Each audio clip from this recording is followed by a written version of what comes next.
NDTV proudly upholds its legacy of trust and credibility. According to the prestigious Reuters Institute's Digital News Report 2024, NDTV is the top-most news platform in the country. Number one in both online and offline reach in India. Beating all its competition, NDTV stands for trust. Hello and welcome to India Sense, where I speak with global opinion makers. The United States has made a strategic decision over the last 20 years to move closer to India. So a $7 trillion economy seems a perfectly conceivable number. If you want to be a national party, it's that you sort of accept the way the world is rather than want to endlessly hark back to how it was. Modi is promoting the digitization of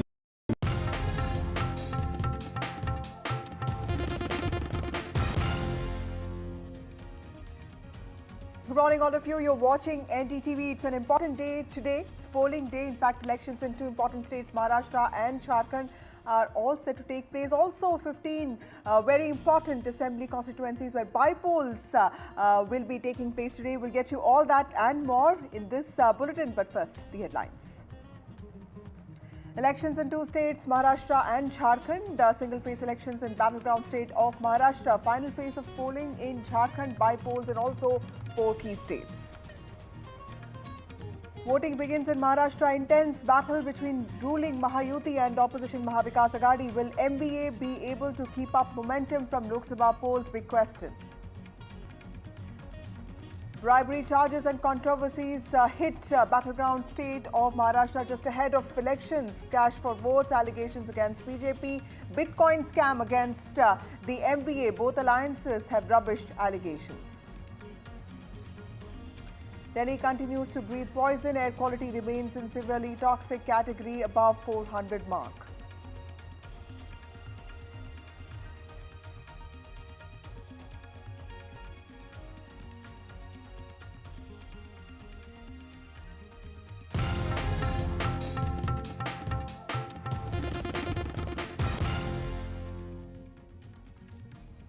Well, it's polling day today. After over a month of a high decibel campaign, the stage is all set for a face-off between NDA and India bloc allies today. The Maha-Vikas Aghadi and ruling Maha-Yuti will lock horns today as people of Maharashtra will elect representatives to the state's 288-strong assembly. A pitched electoral battle is also going to be witnessed in the state of Jharkhand, where the JMM-led alliance will take on the BJP. This is the second phase of polling. Bypolls will also be held in 15 assembly constituencies across Uttar Pradesh, Punjab, Kerala and Uttarakhand today. The counting of votes will take place on the 23rd of November.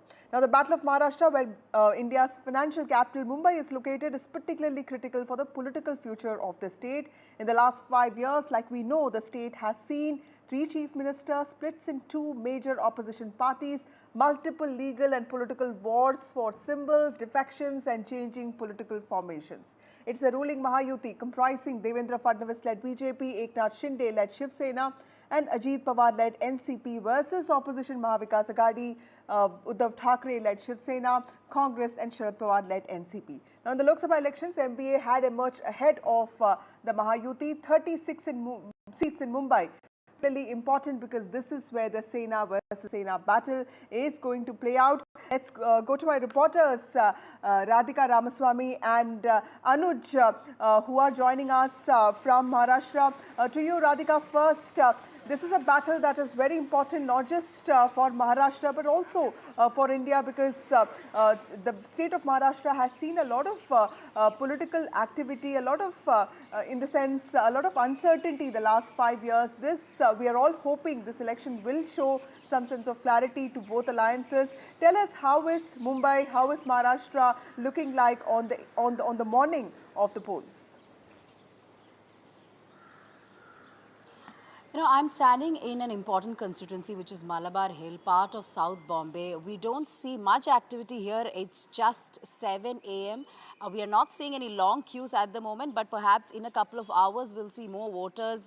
Of course, this is Mumbai. People don't really wake up early, so it may take some more time for voters to really line up, queue up, especially in affluent constituencies such as Malabar Hill. This is the constituency from where Piyush Goyal had won during Lok Sabha. Piyush Goyal had voted during Lok Sabha elections. Of course, he will continue to cast his vote here. Of course, he had one from Mumbai North. He's an MP from Mumbai North. We'll expect him, one of the tall BJP leaders, to be here.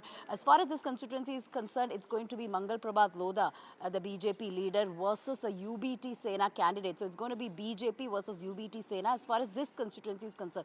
Now, to talk about the larger picture, yes, more than 30 seats as far as Mumbai is concerned, 288 constituency across the state of Maharashtra.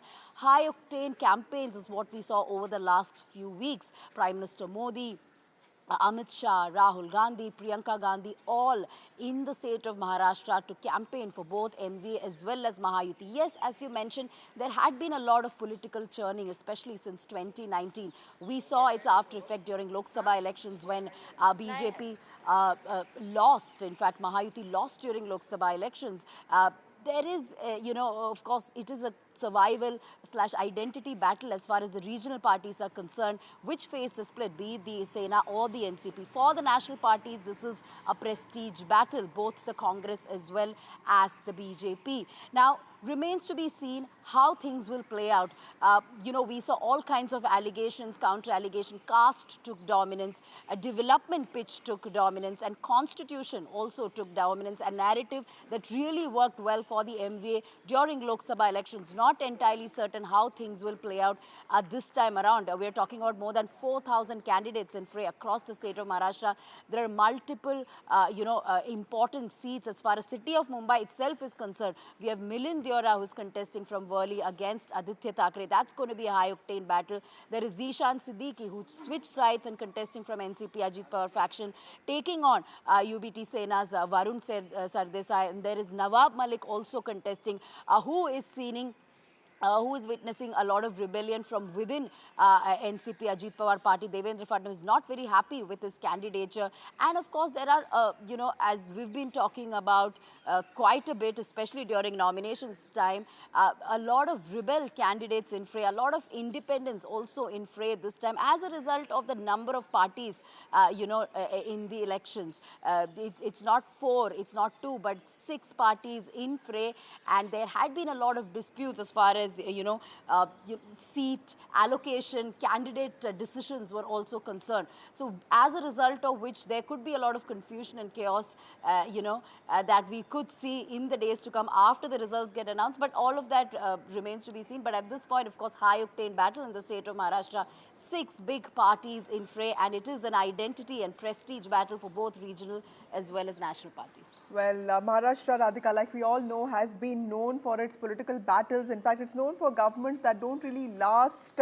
And we are hoping that finally there'll be some sense of certainty. There'll be one political formation which will actually give a sense of political stability to the state of Maharashtra. Anuj, to you now, you are in that very important constituency of Thane. This is where Kokri Panchpakodi, this is where the Chief Minister is going to contest. I mean, he's contesting from. He's going to come and vote there. Tell us how important is Thane to the rise and in some ways growth of Eknath Shinde, because Eknath Shinde has also projected himself as this extremely accessible Chief Minister in contrast to what he's projecting Uddhav Thackeray as, and he is pitted against the nephew of his own mentor Anand Dige. Kedar Dige is contesting against him. How critical is this battle, or is it going to be very easy for Mr. Shinde? This is the constituency where Eknath Shinde will be voting. He's contesting in a constituency which is a little far off from here. This falls under Mulund constituency, where BJP's Mihir Kotecha will lock horns against INC, that is Indian National Congress's Rakesh Shetty.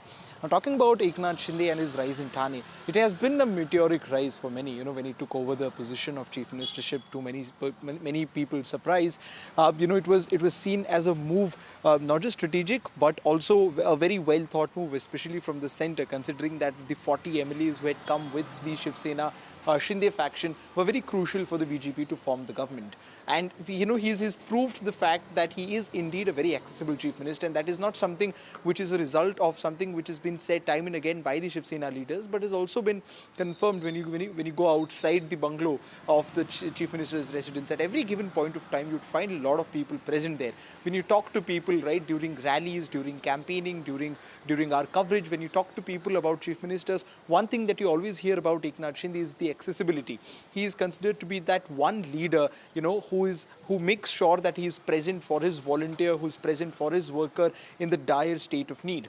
But his constituency is the one where Uddhav Thackeray tried to play a very important card by pitting Kedar Dige, the nephew of Anand Dige, who is the political guru of Eknath Shinde, against him. Although it might be seen as a cakewalk by many for Eknath Shinde, but then this is one particular election where no result can be guaranteed till the very end. And when we say that it is not just about Thane or about Mumbai, but even some very important seats. Ajit Pawar of NCP is speaking. Let's listen into what he is saying. The Deputy Chief Minister of Maharashtra.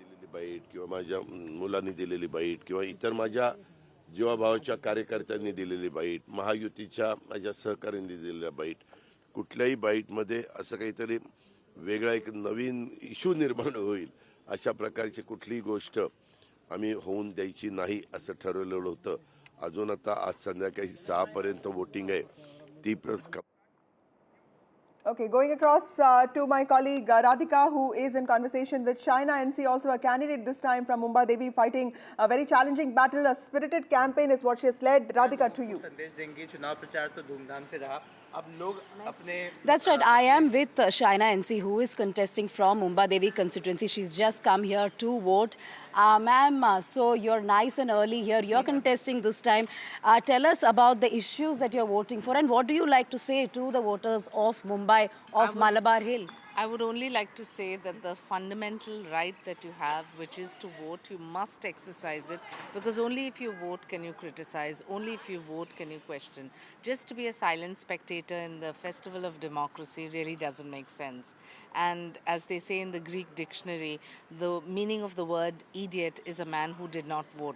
So let's not be idiots, let's come out and vote in large numbers, and let's exercise our right, because only then can we have a proactive government which works positively in the interest of all. Ma'am, how do you see these elections? Last time when I met you here during Lok Sabha, you came as a voter. This time, of course, you're a voter, but at the same time, you're a candidate as well. So how do you see the elections this time? I think I would see it in the same light. The only difference being here I am a Pradhan Sevika, and there I was a voter.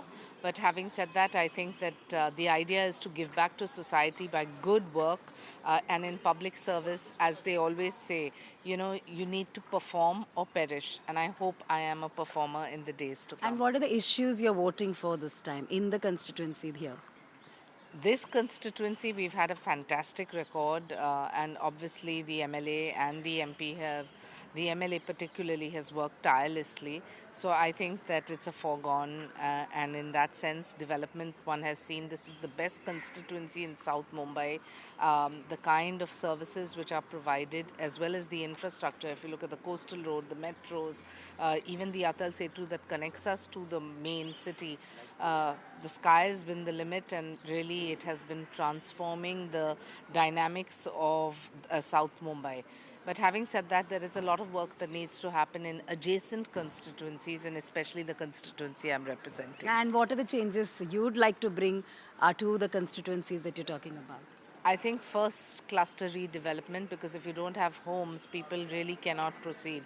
And for women, it has to be safety as well as health, and it has to be the best services on education and empowerment. Our Prime Minister and our Chief Minister have worked tirelessly with the Ladki Behna Yojana, and I'm glad it's impacted lives. All right, thank you. All right, Shaina NC there, who is a candidate from Shiv Sena Eknath Shinde faction. She is a candidate of, she's a debutant candidate, in fact, this time around during assembly elections. She is contesting from Mumbai Devi constituency. It's a tough fight as far as China is concerned because she is contesting against an incumbent there. So it remains to be seen how things will pan out, but she is a voter here. Let me once again show you the Malabar Hill constituency, which is an affluent constituency, as I was pointing out. Voters have started pouring in, China being one of the first voters here. As you can see, residents here have started queuing up in small numbers, at least 7 a.m., 7:15 a.m. now, to cast their vote, to showcase their democratic exercise. Mangal Prabhat Lodha is the candidate here. It is a BJP versus UBT Sena fight as far as this constituency is concerned. In a bit from now, we could see Piyush Goyal as well, who will be casting his vote from here. So yes, Mumbai is voting, Maharashtra is voting. As far as Mumbai is concerned, as I mentioned, more than 30 seats going to polls, and in Maharashtra 288, and it is going to be a six-way battle as far as the parties are concerned. Two Senas, two NCPs. We saw a legal fight, identity battle playing out on ground, playing out in the court over the last a couple of years. So this is going to be, an identity battle of sorts, especially for Uddhav Sena as well as for Sharad Pawar NCP. First assembly elections since the splits that happened. We did see, a churning of sorts during Lok Sabha as well. Unexpected results during Lok Sabha as well. Will that repeat this time during assembly election? That is something that remains to be seen. But certainly Maharashtra is going to be fascinating, when the results come out. Very, very difficult to predict at this time. But for now, people have started to come to vote as the polling began 7 a.m. today in Maharashtra.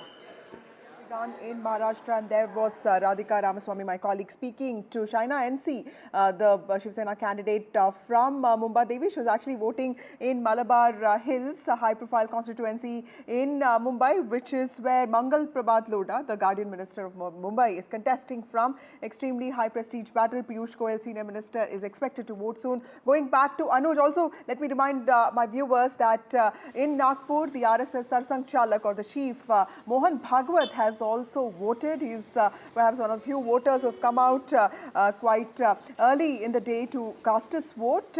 Over to you, Anuj. You were telling us about the importance of Eknath Shinde. You're also, also tell us about the 36 most important seats of Mumbai, because this is where the battle is. It's going to decide the future of the Senas. It's also a prestige battle. It's also very important, not just for Maharashtra, but the whole country in some ways curious to know where Mumbai is going to vote. Tell us, how critical are these 36 seats, and what kind of differences do you see, what kind of political dynamics do you see in these seats? When you look at Maharashtra as an electoral playground, one can always differentiate on the basis of different administrative zones. And Mumbai being one of the more important ones, especially because of the presence of, some of the most affluent personalities, and also because Mumbai being such an important economic and political center for the state and especially for the country.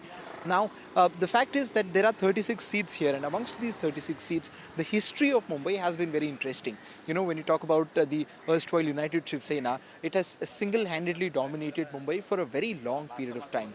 At the same time, we've seen that the Congress, which once used to have a very strong, very good stronghold here in the city, that particular influence has kind of diluted since 2009. We've seen that it's not just that their vote share has gone down, but also the number of seats that they would, contest either in Yuti or in Agadi has also come down by a significant margin. Of course, the Sena is split. We can see that the affiliation of the Mumbaikars and especially of the Marathi Manus with the Thakre still continues to be there. But at the same time, we've seen that there has been a rise to the Bharatiya Janata Party. Now, Shiv Sena has always believed that it is the that is the UBT faction, that it is their alliance with the BJP which has helped BJP, grow its stronghold here in the city or in the region of Mumbai. But historically speaking, Mumbai has always been, a center for Shiv Sena, and that is why this battle becomes so important. We saw that in Lok Sabha, the round 1 of 2024 elections, Shiv Sena Sena UBT won it by a fair margin, where they got considerably more number of seats here as compared to Shinde Shiv Sena. But this is going to be a more crucial fight because, of course, there are 36 candidates, while on one side we have, Shiv Sena UBT contesting the most number of seats from the Mahavikas Aghadi, and on the other hand, it is not Shinde Sena, but it is BJP who has taken a lion's share as far as Mumbai is concerned. And this entire demographic of Mumbai is also divided into many parts. When you talk about the northern part of the city, there are many North Indian or especially Gujarati voters, be it areas like Ghatkopar, Borivali, etc. And that is where we saw, Amit Shah was campaigning in full throttle. These are considered to be very safe places and safe constituencies for the Bharatiya Janata Party. At the same time, when you talk about the Marathi belt of Mumbai, be it Dadar, Varli, Prabhadevi and all of these places along with Mahim, these are the places where Shiv Sena and Shiv Sena Bhavan is also located there. These are the places where Shiv Sena will have a very strong hold. But another player to look out for in this entire region is going to be Raj Thakre's MNS. Unlike last few times, we can see that MNS seems to be in a very interesting position this time around, if not to win, but to get a major vote share, especially from Shiv Sena UBT, as the Marathi Manus vote gets divided not just between two but between three parties, considering that Raj Thakre's MNS is also in the fray. When you talk about the southern part of the city, this is the place where the voting turnout usually is very low, and these are the places where the BJP has had an upper hand for quite some time. But there are also places like Baikala, where we can see that, or Mumbai Devi, where Congress can come out very strong this time around. So yes, it is a very diverse, plateau here in Mumbai. It's a very diverse place, not just when it comes to people, but also when it comes to electoral choices of the people. And it will be interesting, whom or which side will these 36 seats go but by also the end the of large this poll. number of smaller parties, including MNS, VBA, MIM, that could also be in some ways denting votes, if not really, winning seats. That could be an interesting battle to watch out for. Anuj Raite there, my colleague, reporting from Thane. Also, a pitched electoral battle will be witnessed in Jharkhand today, where the Jharkhand Mukti Morcha-led alliance will take on the BJP in the second phase of polling. Remember, the first phase of polling happened on the 13th of November. In Jharkhand seats, voting is going to start today. In fact, it's all concentrated in the Santhal Pargana and North Chota Nagpur regions. Remember, these are places in the state which were very critical to the formation of Jharkhand in the first place. So tribal identity is very important in these places. The JMM-led alliance had led in 2019 assembly elections, and then of course it really came to power under Hemant Soren. The campaign this time was centered completely around tribal identity, with the BJP aggressively pushing its position that infiltrators from Bangladesh are responsible for the decline in tribal numbers. We'll have to wait and see how much of that narrative actually got voters to come out and vote for the BJP, or it's the JMM that is banking on its own version of what tribal identity is, and also on welfare promises. If that is going to work for the ruling alliance is something that we'll have to watch out for. Going across to my colleague Prabhakar, who's in Bokaro. He's waiting for the first family of Jharkhand to come and vote. Prabhakar, tell us, today is an important election. It's not just the CM, but his wife, of course, Babulal Marandi, very important key faces in the fray this time. And also, you are going to witness the Jharkhand's first family come out and vote. Tell us, what is the importance of both Kalpana Soren and Hemant Soren in this election? Because Hemant Soren has been at the center of this fight. Clearly, he's projected himself as the biggest tribal leader in the country today. Is that something that is going to really dent or damage the BJP's prospect, or the BJP has other issues that it is banking on? Yeah, it's today, as we know, the polling is happening on 38 assembly constituencies. It's actually a battle for the tribal heartland. You're talking about Santhal Pargana, which is where the polling would happen today, and it's the Santhal and also the Koilanchal region, that is the Bokaro and Dhanbad region, where this polling would happen. Now, Santhal happens to be the tribal heartland. That is where the emergence of Jharkhand Mukti Morcha as a political party has happened. That has been the political battleground for Jharkhand Mukti Morcha. And It's a battle where JMM has to hold on to their forte because that is where they have been, that's the strong area. And it's BJP which has actually tried to float a narrative. We have seen they're talking about the infiltrators, the illegal immigrants. So whether that has worked on ground, whether it will have any impact on the voters, that is what will be tested today in this second phase of poll which is happening in Jharkhand. It would happen in the Santhal area. Big names in fray, right from Hemant Soren to Kalpana Soren. As you were talking about their political stature, Kalpana Soren is the rising star of JMM. She has been making news and she has actually been creating steers. She's has been like real showstopper, I would say. She has been gathering crowd and addressing rallies on her own, without support of her husband Hemant Soren. So she has been a real star as far as this election campaign for JMM is concerned. You also have Babulal Marandi, you have Sudesh Mehto, who is chief of the All Jharkhand Student Union, AJSU. So certainly big names in fray, and it would be a testing ground whether the political narrative of BJP actually has worked on ground or not. Right. Prabhakar, also help us understand the importance of Champai Soren in this, because I heard him yesterday saying that Santhal Pargana will also be won by the BJP this time. This has been a difficult area for the BJP. Tell us how critical are these two regions, because they've also been critical to the formation of Jharkhand in the first place, and also the importance of Champai Soren in this particular phase. Yes, if you talk about Champai Soren does not technically hails from the Santhal area. If you talk about Santhal, it is basically the districts like Dumka and then the adjoining districts like Sahibganj, Kodda, Pakur. These are the areas which are predominantly tribal dominated. This has, as I told you, this is where the politics of Shibu Soren started, and now his son has taken over, Hemant Soren, who is the chief minister here. Talking about Champai Soren, he hails from Jamshedpur area, that is Saraikela. Saraikela is basically adjoining constituency of Jamshedpur, and he has been known as the tiger over there. He's known as tiger over there. So he was one guy who was very trusted ally of Shibu Soren, and that was the reason why he was chosen by Hemant Soren in first place when he was actually sent behind bound. So he chose Champai Soren as his replacement, but later we all know how things turned up.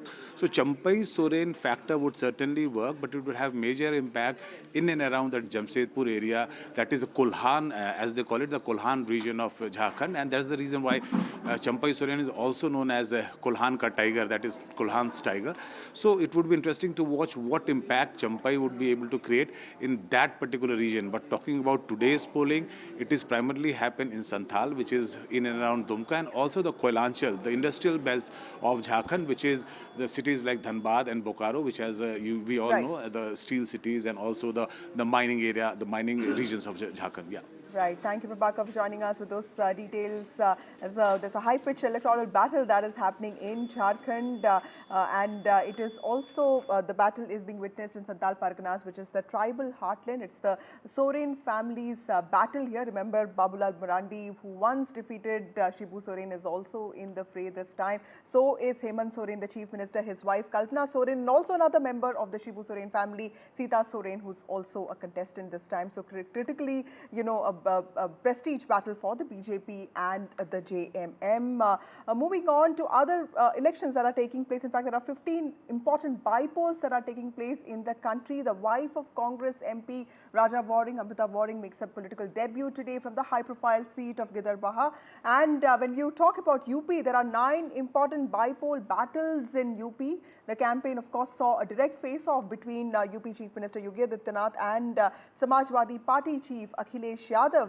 Let's go across to my colleague Tanushka, who joins us from Ghaziabad, and also Ranveer, who joins us from Kanpur. Both of them reporting on the important 9 bypoll seats that will be sort of witnessing bypolls today. To you, Tanushka, first 14 contestants in the fray. Ghaziabad has the highest number of contestants, and it is also a high-profile seat. I remember BJP sources telling me that this is a Manohari seat. It's a safe seat for the BJP, but clearly in the last few years. Western UP has seen a turbulence of sorts, especially 2024 Lok Sabha election showed that.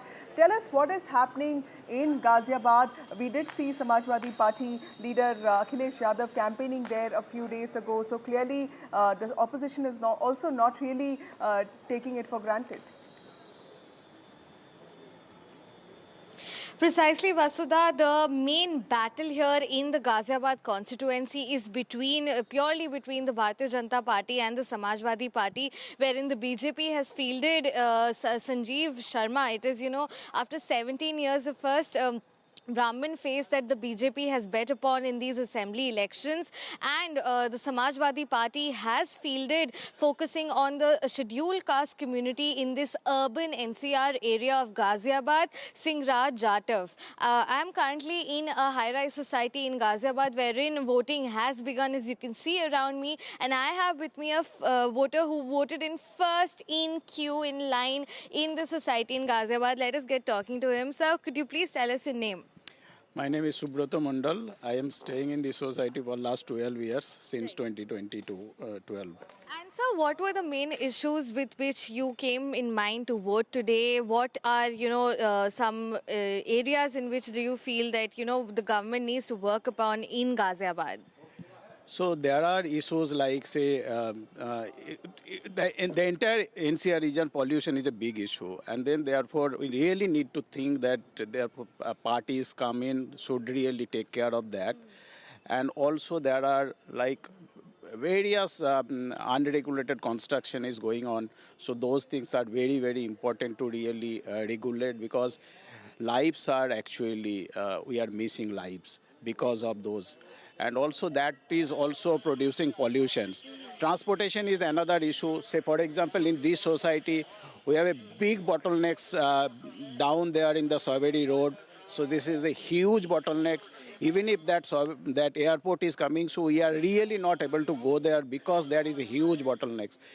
In terms of our highways, so that highway is there, but coming from highway to the society, this is a big bottleneck. I think there are few issues in the society itself that you need to take care. Yeah. Thank you so much, sir, for speaking to us. So this is what we're understanding. Even in Ghaziabad, pollution remains on top of mind of the voters here. And what we are also looking forward to, of course, in this constituency, the main question that, remains here is between the BJP and the Samajwadi Party and the electors, whether, they'll be voting in, because the Samajwadi Party has never won in this seat before. Right. So it's very interesting, Tanushka, that voters are talking not just about caste dynamics that political parties have been emphasizing on. They also want better infrastructure, governance, and also solutions to pollution. Over to you, Ranveer. In Eastern UP, there's a large number of OBCs, and of course, we see important seats like Phulpur also witnessing bypolls today. Also, in Central UP, there is a huge number of Dalit population. It was this campaign saw face-off between SAPA and BJP over PDA issues, and also versus Yogi Adityanath's famous "Batenge to Katenge." Tell us, how is the political caste dynamics working out in Central UP and also in parts in and around Kanpur, which is where you are? And also, most importantly, does the Samajwadi Party see a chance to retain all the 4 seats that it won in last time? Vasudha, today is the semi-final of 2027 UP Assembly seats, and that's why we can say that this is a fight of prestige between Bharatiya Janata Party and Samajwadi Party.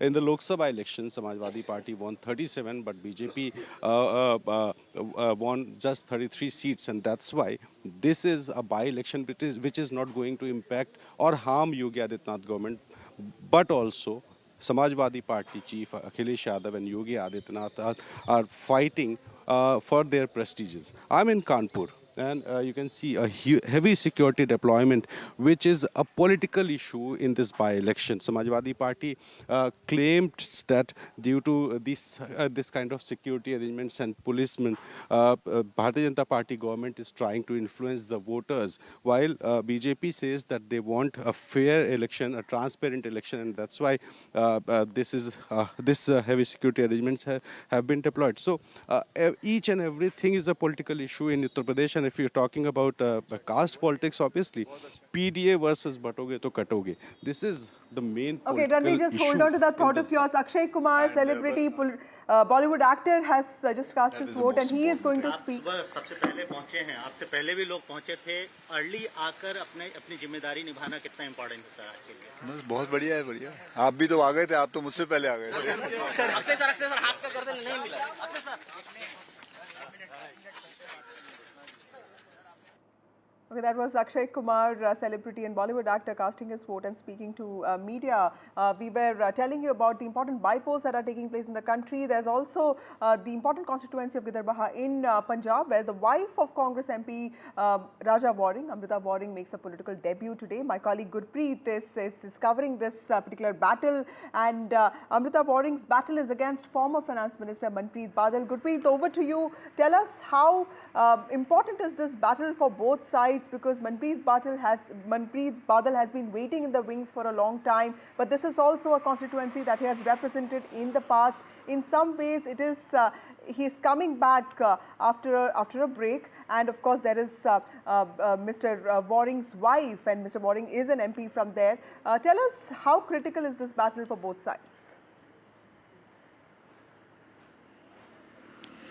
Well, if we can talk about a bypoll which is happening in Punjab, around 4 constituencies where we have seen this bypoll is happening. All the constituencies are very important for all the political party, whether it's the Congress, Aam Aadmi Party or the BJP. We have seen here in Ghaziabad, we have seen heavyweights are contesting from this Ghaziabad, and the Congress chief Amrinder Singh Raja Waring's wife Amrita Waring is contesting election as a Congress candidate from this constituency, and Aam Aadmi Party Dimpy Dillo Hardeep Singh Dillo, who was one time was confidant of Sukhbir Singh Badal, he is also contesting from Aam Aadmi Party. So this time Aam Aadmi Party has been saying it's the mid-term mandate, and they are also looking forward. They say a lot of development has been made in the state of Punjab, and for Aam Aadmi Party it's a litmus test. If they are able to get mandate from the people of Punjab, that means they had got acceptance of their development, whatever they had made.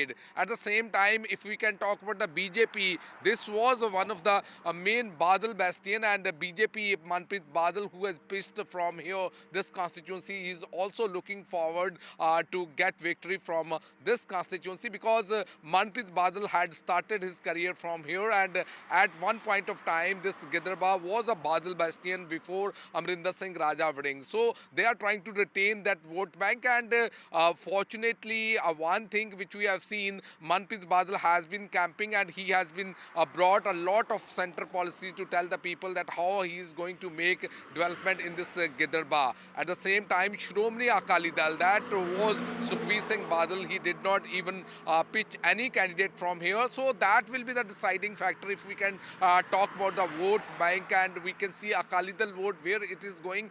Dimpy Dillo, Hardeep Singh Dillo, that who is candidate from Aam Aadmi Party. He was earlier contested 2 times election from Akali Dal seat. So whether he will be able to gain that vote bank from Akali Dal or not, and Manpreet Badal will be able to get that vote bank from there, because he is from the Badal family and it was a Badal bastion. At the same time, Amrinder Singh Raja Waring, who has been contested election 3 times here, and he was able to win 3 times from here. So it seems it's a very, very tough battle, and it has a lot of importance in Punjab politics if we can talk about this Ghaziabad seat. So let's see that how the voters are going to cast their vote, and which party and which leader will be able to get victory from this constituency. Back to studio.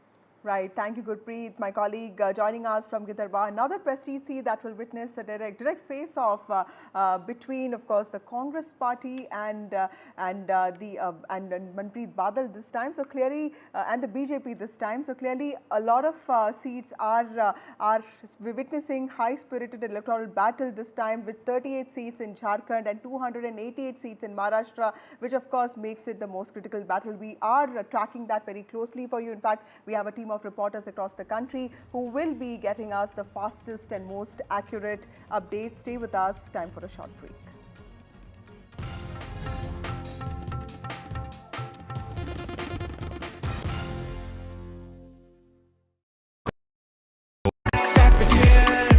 And it's right there, my own rewards.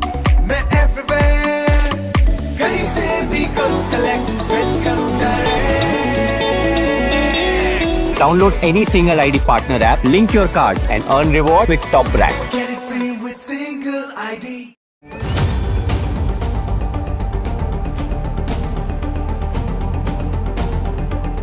This week on India Ascends. All eyes on upcoming Rio G20. India poised to mend emerging economies, G7 divisions. Trump 2.0. Is it time up, Trudeau? Ottawa stares at fresh turmoil. Chinese security personnel in Pakistan. Is it Beijing's bid to colonize Islamabad? And in Bangladesh, why does Attorney General want secular removed from the constitution?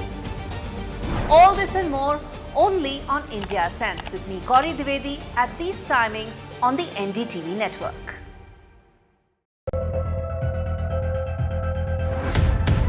We reached an agreement on patrolling. We have gone back to where the situation was in 2020, and we can say with that the disengagement process with China, you can say, has been completed. The understanding, to my knowledge, is that we will be able to do the patrolling which we were doing in 2020. NDTV proudly presents NDTV World Summit 2024, the India Century. I now request the Honorable Prime Minister to launch NDTV World and address the summit.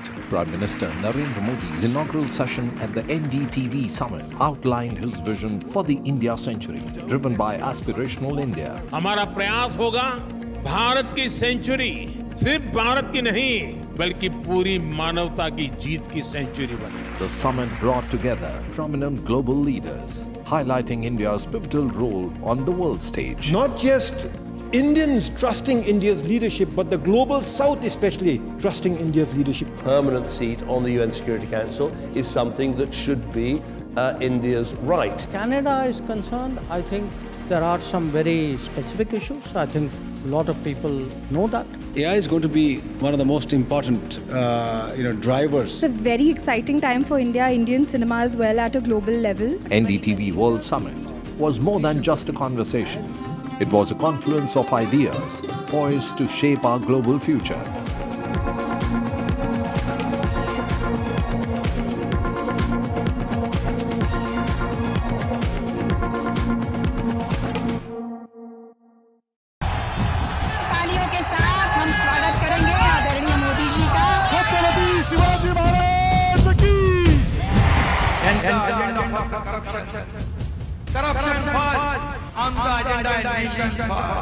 घोषणा आणि जनतेचे पैसे लुटणं.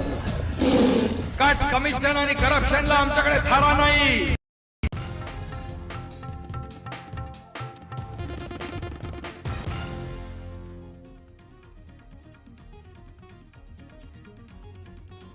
Welcome back. We go to Uttarakhand now, where Kedarnath, the temple town, is all set to witness electoral bypoll. In fact, this is happening in Kedarnath today. Election has to be held following the death of BJP MLA Shaila Rani Rawat in July. The BJP has nominated Asha Nautiyal, who is a former Mahila Morcha president of the state, while the Congress party has elected journalist turned politician Manoj Rawat as its candidate. Nautiyal previously held the seat in 2002 and 2007, while Rawat lost it in 2017, but won that in 2017, but lost the same seat in 2022. Well, going across to Kerala, which is also going to witness important bypolls today. In fact, important bypolls are taking place in the constituency of Palakkad, which could most likely witness a triangular contest. Remember, this constituency came to spotlight in 2019 Lok Sabha elections when E. Sridharan, the metro man, contested from here. Of course, the seat was won by Congress MP Shafi Pirambal then. He then, of course, became an MLA and then he became an MP again, which is why this bypoll had to take place. It's a thrilling triangular contest between UDF candidate Rahul Mammakudil and also LDF-backed independent candidate Dr. P. Sareen, who till recently, interestingly, was part of the Congress party. And of course, there is C. Krishna Kumar, who is an office bearer of the BJP, who's also in the phrase. So interesting triangular contest happening in Palakkad in Kerala. Going back to Uttarakhand, where the temple town of Kedarnath is going to witness a bypoll today. Let me bring in my colleague Kishore, who reports from Uttarakhand for us. Kishore, this seat in Kedarnath is of course very important because it's a prestige seat, especially for the BJP. Tell us, what is the mood like in Kedarnath? देखिए, केदारनाथ की अगर बात करें तो मंगलौर और बद्रीनाथ के 2 उपचुनाव हुए थे। दोनों ही बीजेपी उत्तराखंड में हारी थी और ये उत्तराखंड के 24 साल के इतिहास में पहली बार हुआ कि कोई सत्तारूढ़ पार्टी चुनाव हारी है। केदारनाथ सीट बेहद ही महत्वपूर्ण है क्योंकि अयोध्या और बद्रीनाथ के बाद अब ये हिंदुत्व के गढ़ की एक ऐसी सीट है जिस पर बीजेपी किसी भी हालत में से हारना नहीं चाहती। वहाँ कांग्रेस ने भी पूरा अपना जोर लगाया हुआ है। अगर वहाँ पे परसेप्शन या फिर वहाँ पे माहौल की बात करें तो अभी फ़िलहाल बीजेपी के लिए बहुत मुश्किलें हैं क्योंकि वहाँ पे केदारनाथ यात्रा जिस तरीके से इस बार ठीक ठाक नहीं हो पाई, उसमें लोग नाराज़ थे। इसके अलावा वहाँ डेवलपमेंट के जो काम नहीं हो पाए, सड़कें बहुत ख़राब है वहाँ पर, उससे लोग नाराज़ थे। 4 दिन उसमें पूरे इलाके में जो हमने वहाँ पर ग्राउंड रिपोर्ट देखी और वहाँ पर लोगों से बातचीत की, उसमें बीजेपी गवर्नमेंट के खिलाफ वहाँ पे लोग नाराज़ थे। लेकिन उसके बाद मुख्यमंत्री पुष्कर सिंह धामी के लगातार दौरे हुए, लगातार मंत्रियों के दौरे हुए, उन्होंने लोगों को समझाने का प्रयास किया। इसके अलावा कई सांसदों के भी दौरे हुए और इस बात को लोगों को विश्वास दिलाया कि उनके ये चुनाव होते हैं, उनके क्षेत्र में जो चीज़ समस्या है उनको पूरा किया जाएगा। बहरहाल अभी देखना है कि 20 तारीख यानी जो आज वोटिंग हो रही है उसमें सुबह 8 बजे से जब वोटिंग शुरू होगी उसमें लोगों का क्या मूड बनता है और 23 तारीख को ही पता लग पाएगा कि आखिर लोगों ने किन मुद्दों को लेकर वोटिंग की है। लेकिन फिलहाल ये बीजेपी के लिए काफ़ी महत्वपूर्ण और बेहद इंपॉर्टेंट सीट है। जी, Thank you, Kishore, हमसे जुड़ने के लिए. Very important bypoll in Kedarnath. Remember that this is a prestige seat specifically for the BJP. It's the temple town of in Uttarakhand, and Pushkar Dhami, the Chief Minister of Uttarakhand himself, has campaigned there. Congress also has been specifically aggressive in this part of the constituency. Time for a short break. More news and updates on the other side.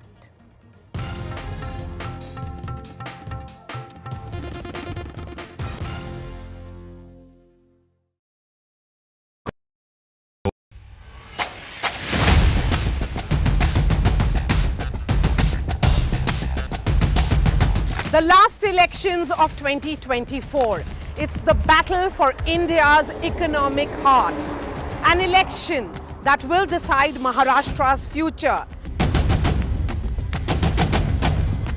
Can the big brother BJP manage the competing ambitions of Mahayuti?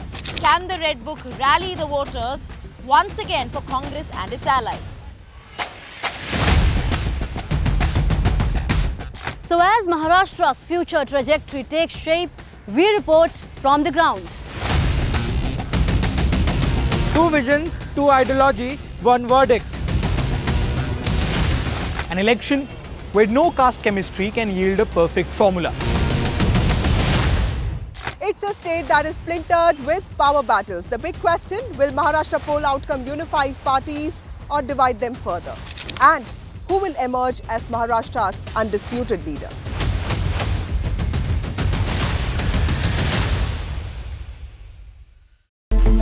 It's a web of frauds, calls, luring emails, threatening messages. Cyber frauds have cast their net wide and everyone is at risk. We track the victims, their horror stories as they get conned online, extorted and robbed of their hard-earned money. How to identify a cyber fraud and how to stay cyber safe. What are your options? Fraud.con, NDTV initiative for cyber safety. Only on NDTV 24/7. I've been reporting on all issues, big and small, from Andhra Pradesh, Telangana, rest of South India, bringing you all the action, all that you need to know, all that you want to know. The energy of Maximum City is infectious. I bring in that energy in our news coverage from financial capital Mumbai. India's IT capital is always buzz. It's literally a city that never sleeps. And I keep you ahead on all the Bengaluru buzz. Covering from the southernmost part of India over the last 23 years, I bring in-depth and 360-degree coverage from the Dravidian heartland. The land of Mishti is also known for its bitter politics. I have seen much water flow under the Howrah Bridge, covering Bengal in all its vivid colors. In today's interconnected world, India's voice is more crucial than ever. When India speaks, the world listens. At NDTV World, we are that voice, bringing you intelligent and insightful news from India and beyond. From geopolitics and diplomacy to economic shifts, migrations, tech disruptions, and the stories of our diaspora. We cover the news that shapes our global future. NDTV World, your new home for global news, is here. I now request the Honorable Prime Minister to launch NDTV World and address the summit. It was the grand launch of NDTV World by Prime Minister Narendra Modi. NDTV World, as he laid out his vision for the India century at the NDTV World Summit. ऐसी सदी जिसमें भारत के प्रयासों से दुनिया में स्थिरता आए, in the presence of those who are shaping our future. मेरी तरफ से आपको ढेर सारी शुभकामनाएं हैं। NDTV World, your new home for global news, is here. Stay informed and entertained with the new and updated NDTV News app. You can watch all our channels live, listen to podcasts,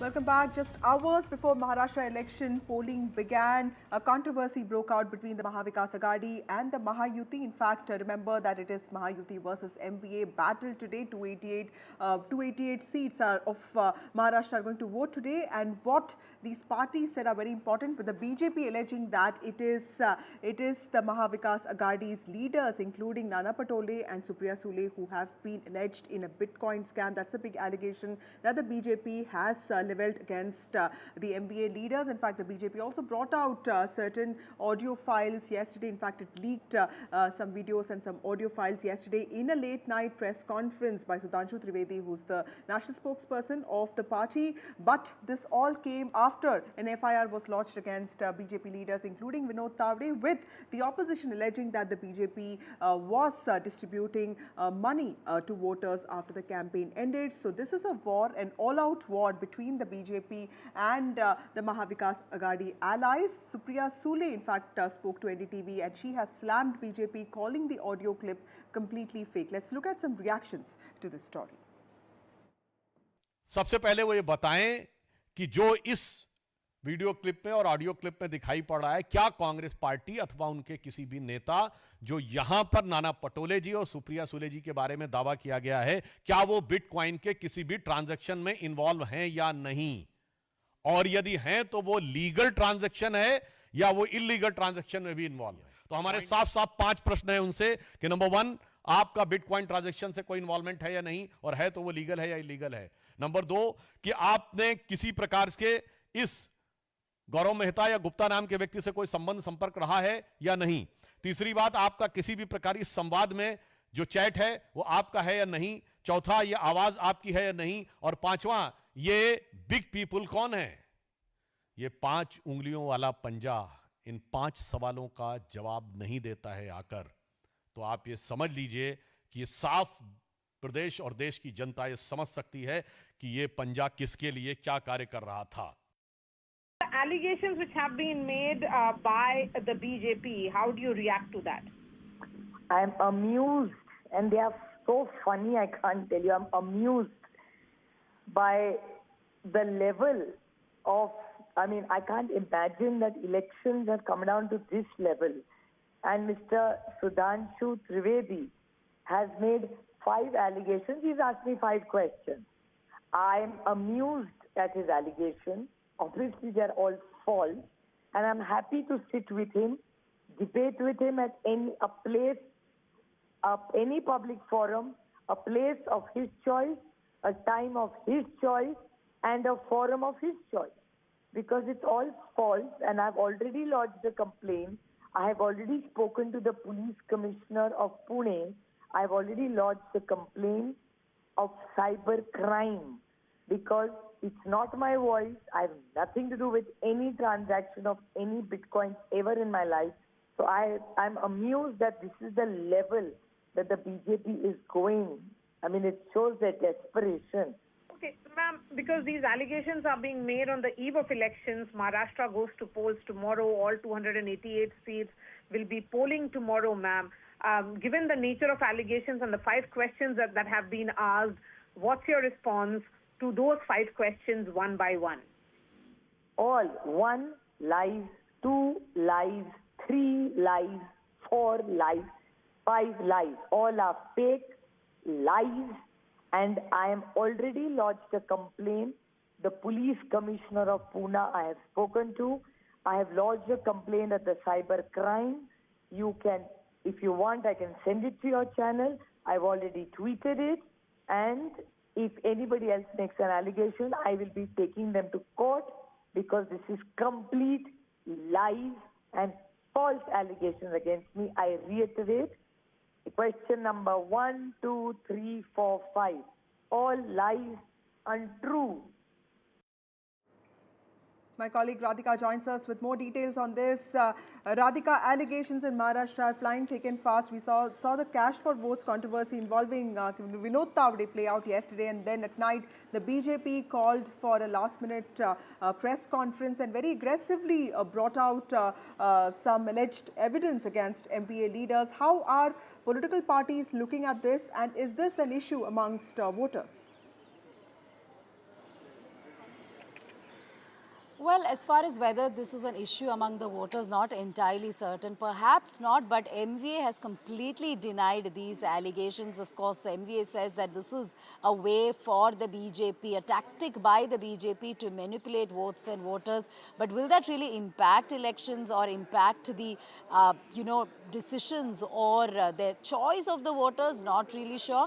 But this is quite an explosive allegation that has been made by the BJP that, MVA leaders, including Supriya Sule, Nana Patole, were involved in a cryptocurrency scam whereby they used bitcoins, misused bitcoins to fund elections, not just assembly elections, but also Lok Sabha elections. Said by a former IPS officer, the authenticity of this has to be checked. BJP, of course, leaving no chance there, taking a press conference, presenting some evidence as well. But Supriya Sule there, amused by the turn of events, says she has filed a complaint, not just before the Election Commission, but also before the cyber cell as well. She says these are, these are allegations that are not true, and she's rubbished all of it, saying that BJP is just stooping to new levels to target the opposition. So yes, we'll have to see how this plays out, as far as investigations are concerned. She's filed a complaint, BJP also taking it forward. Whether there is any authenticity to these explosive allegations, that is something that we'll have to wait and watch out for. But that former IPS officer says that he will present with more evidence to back his claims. Right. Thank you, Radhika Ramswamy, for joining us with those details. It's cash for votes allegations levelled by the opposition on the BJP on one hand versus Bitcoin involvement allegations that have been raised by the BJP on the other. Time for a short break. More news and updates on the other side.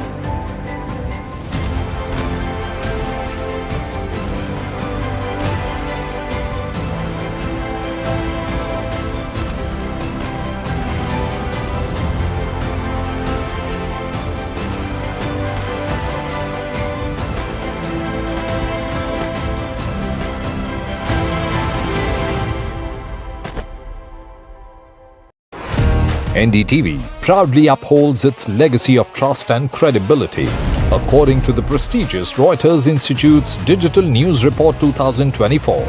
NDTV is the top-most news platform in the country. Number one in both online and offline reach in India, beating all its competition. NDTV stands for trust. Hello and welcome to India Sense, where I speak with global opinion makers. The United States has made a strategic decision over the last 20 years to move closer to India. So a $7 trillion economy seems a perfectly conceivable number. If you want to be a national party, it's that you sort of accept the way the world is rather than want to endlessly hark back to how it was. Modi is promoting the digitization of the economy, which is accelerating growth in the country. I want to thank the American people for the extraordinary honor of being elected your 47th president. Donald triumphs. What does Trump's win mean for America, for the world, for the wars, and for India-US relations? Non-stop coverage on NDTV. Top analysts and voices from the ground. Extensive coverage on NDTV.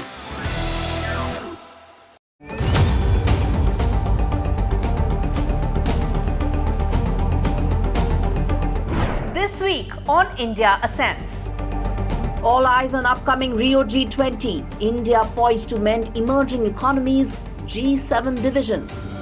Trump 2.0. Is it time up Trudeau? Ottawa stares at fresh turmoil. Chinese security personnel in Pakistan. Is it Beijing's bid to colonize Islamabad? And in Bangladesh, why does Attorney General want secular removed from the constitution? All this and more only on India Sense with me, Gauri Dwivedi, at these timings on the NDTV network.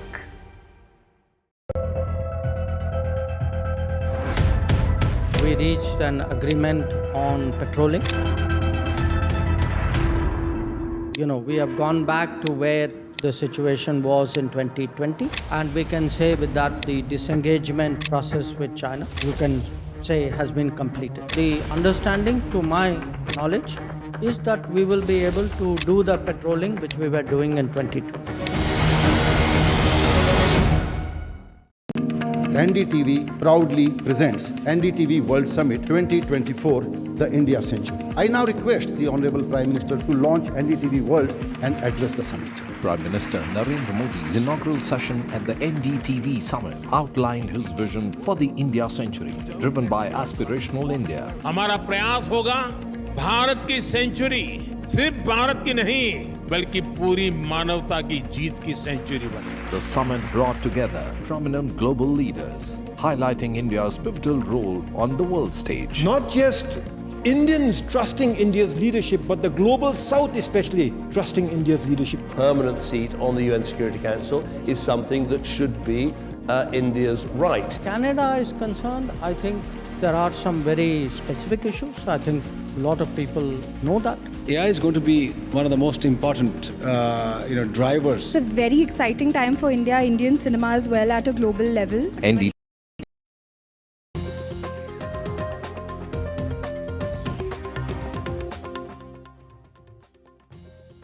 Good morning, everybody. It's an important day, polling day today. 288 seats in Maharashtra and 38 seats in Jharkhand and 15 bypolls across the country. Clash of narratives, clash of ideologies, clash of politics. That's right, Vasudha. Of course, it is the big battleground state of Maharashtra where we are seeing elections underway today. Of course, the final phase of voting also underway in Jharkhand. And remember, even in the bypolls, few of these states are going to see litmus tests for the parties involved. So we are getting you all the updates from the ground as well as expert analysis on the show. But first up, the headlines. High voltage battle in Maharashtra today. Voting underway in 288 constituencies, ruling Mahayuti versus opposition Mahavikas Aghadi. Bollywood celebrities cast their vote in Mumbai. Akshay Kumar and Rajkumar Rao among the early voters in Mumbai today.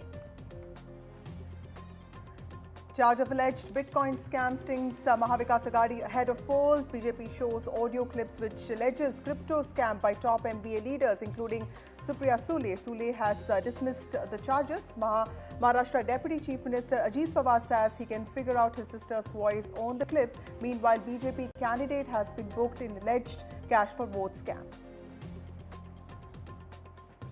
Final phase of polling in Jharkhand. Big faces in the fray today in the second and final phase, including Chief Minister Hemant Soren. Bypolls in 4 key states today. 9 seats in Uttar Pradesh, 4 in Punjab, 1 in Kerala and Uttarakhand each. In other news, Delhi continues to breathe poison. Air quality remains in the severely toxic category. AQI above the 400 mark.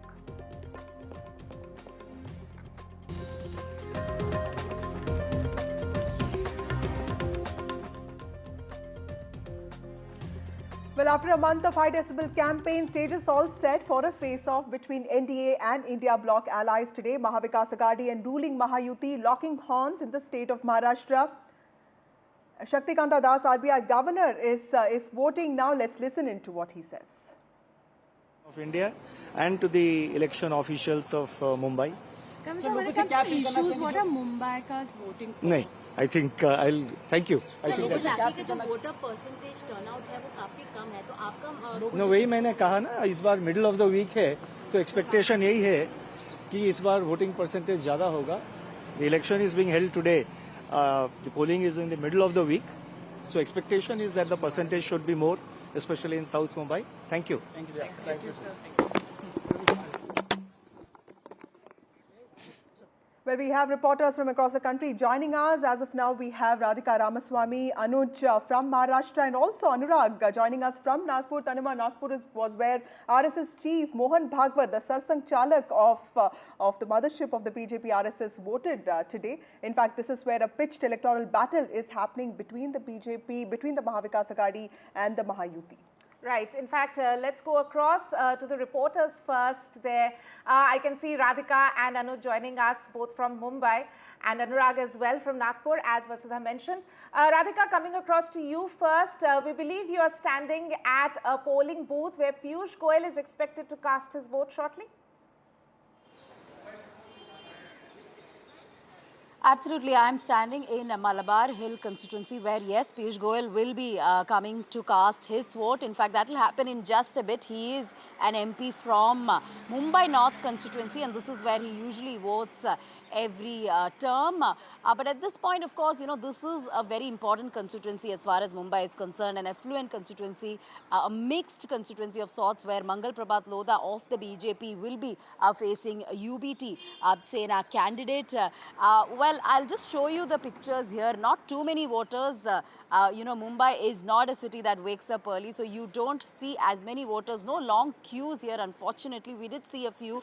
We did see Shaina NC coming nice and early. She's, of course, a candidate this time as well. She spoke about the issues in this constituency and what she also plans to work for as far as her constituency is concerned. But yes, more than 4,000 candidates in fray, Tanima and Vasudha. 288 seats is what we are talking about. 36 seats in Mumbai itself.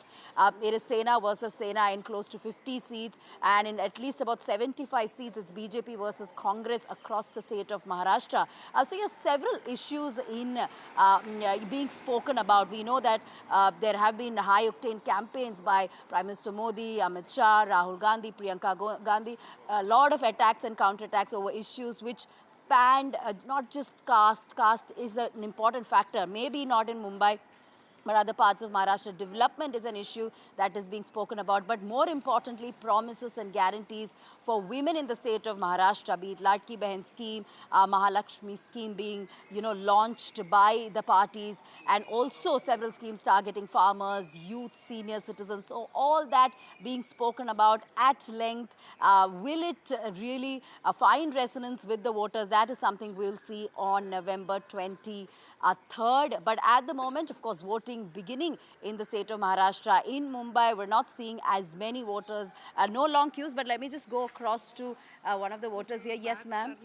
हाँ, आप जल्द. पहले तो इनको रुकिए, क्योंकि आज मेरे सर्वेंट लोग हैं, तो वो लोग सिपे टैंक पर गए एक भी बस नहीं आई, कम से कम 2 से 3 हज़ार आदमी वापस आया, वोटिंग नहीं कर पा सका। ओके ओके, कौन से कंस्टिट्यूंसी की बात कर रहे हैं? ये मैं कर रही हूँ रत्नागिरी तरफ, पंदेरी। अच्छा, okay.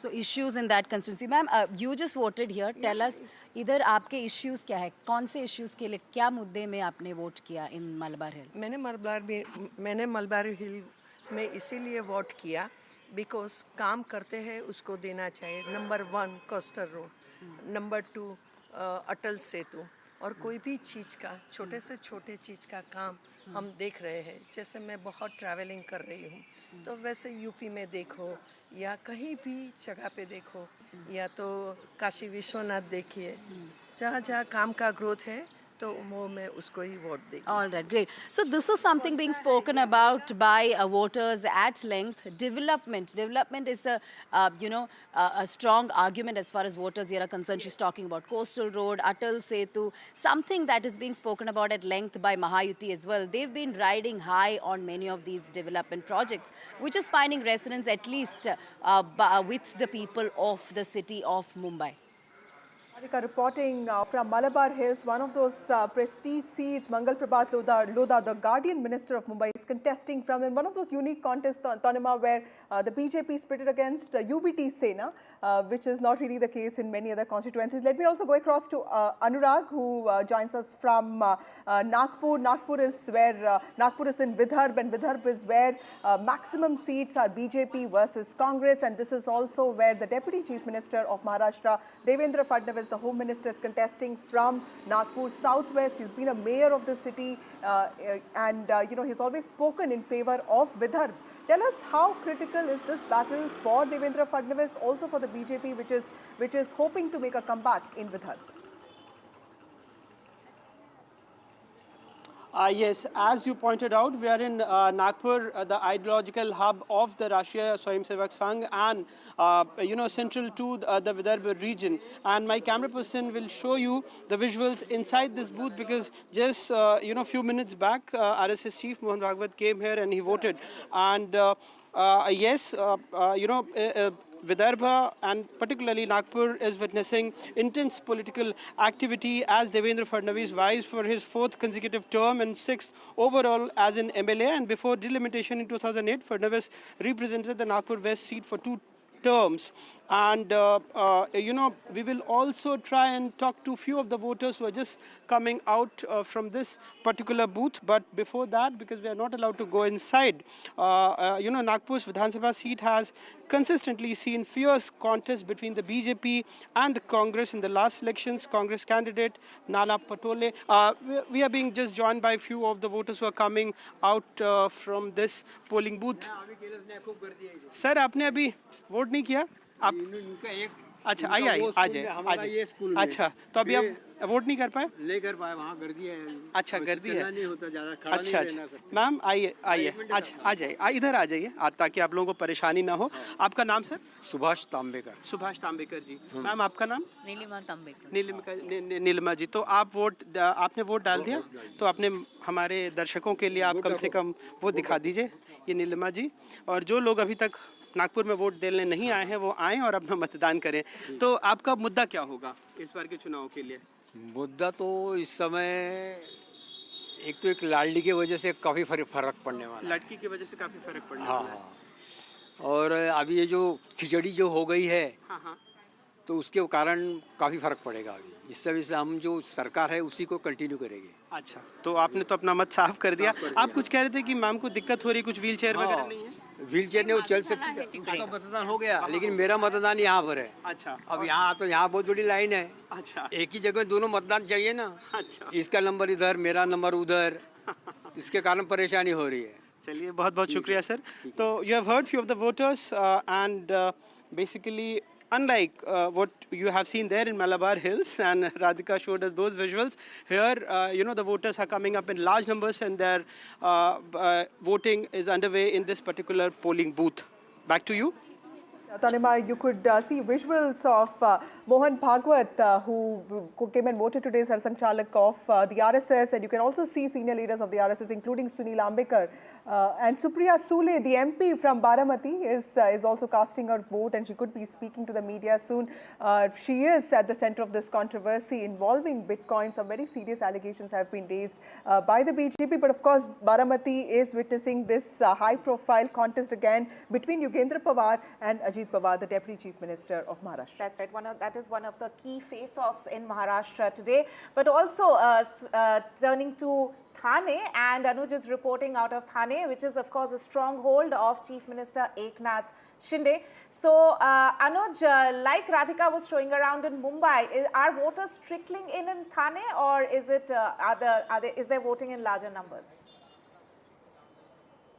You know, although these two places are located close to one another, but there's a lot of difference between Thane and Mumbai. I'd just ask my camera person, Mr. Mandal, to show around. You can see that the voters have already started to come in since morning, you know, and it is a considerably higher number of people as compared to what is the case in Mumbai. When you leave Mumbai, you just not get away from the humid place of Mumbai. The air gets a little cooler, and the excitement of people to vote also seems to be increasing. We see that there has been activity since morning here as far as the voting is concerned. You know, people have been coming out in groups. We've seen that people of all ages have made it a point to come here early in the morning, and that usually is the case in several cities, in several parts or several regions which are in the hinterland of the state, where people want to get done with their voting pattern right in the morning so that they can have the rest of the holiday for themselves. And that, of course, is a very healthy sign.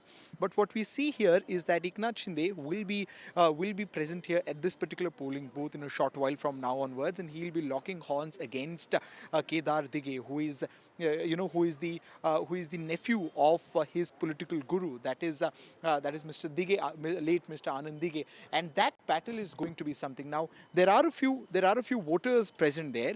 We'd just like to go and try and have a word with them about what their issue seems to be. Hello sir. Sir, voting से पहले कौन से issues है जिसके बारे में आप बात करना चाहेंगे? कौन से इश्यूज को मद्देनजर रखते हुए आप वोटिंग करने के लिए जा रहे हो आज? कुछ चेंजेस होगा ना, मतलब जैसे कि कुछ चेंजेस वगैरह बदलाव के लिए यहाँ पे पिछले 3 टर्म से chief minister Eknath Shinde MLA रहे हुए, अभी वो तो स्टेट चीफ मिनिस्टर भी है, तो क्या आपको लगता है कि और भी बदलाव हो सकता है इस कंस्टिट्यूएंसी में, कि वो चीफ मिनिस्टर रह के उतना बदलाव नहीं आया? हो सकता है। कौन सी एरियाज में हो सकता है आपके हिसाब से? मतलब all over Maharashtra. All over Maharashtra. हाँ। और इस एरिया में specific?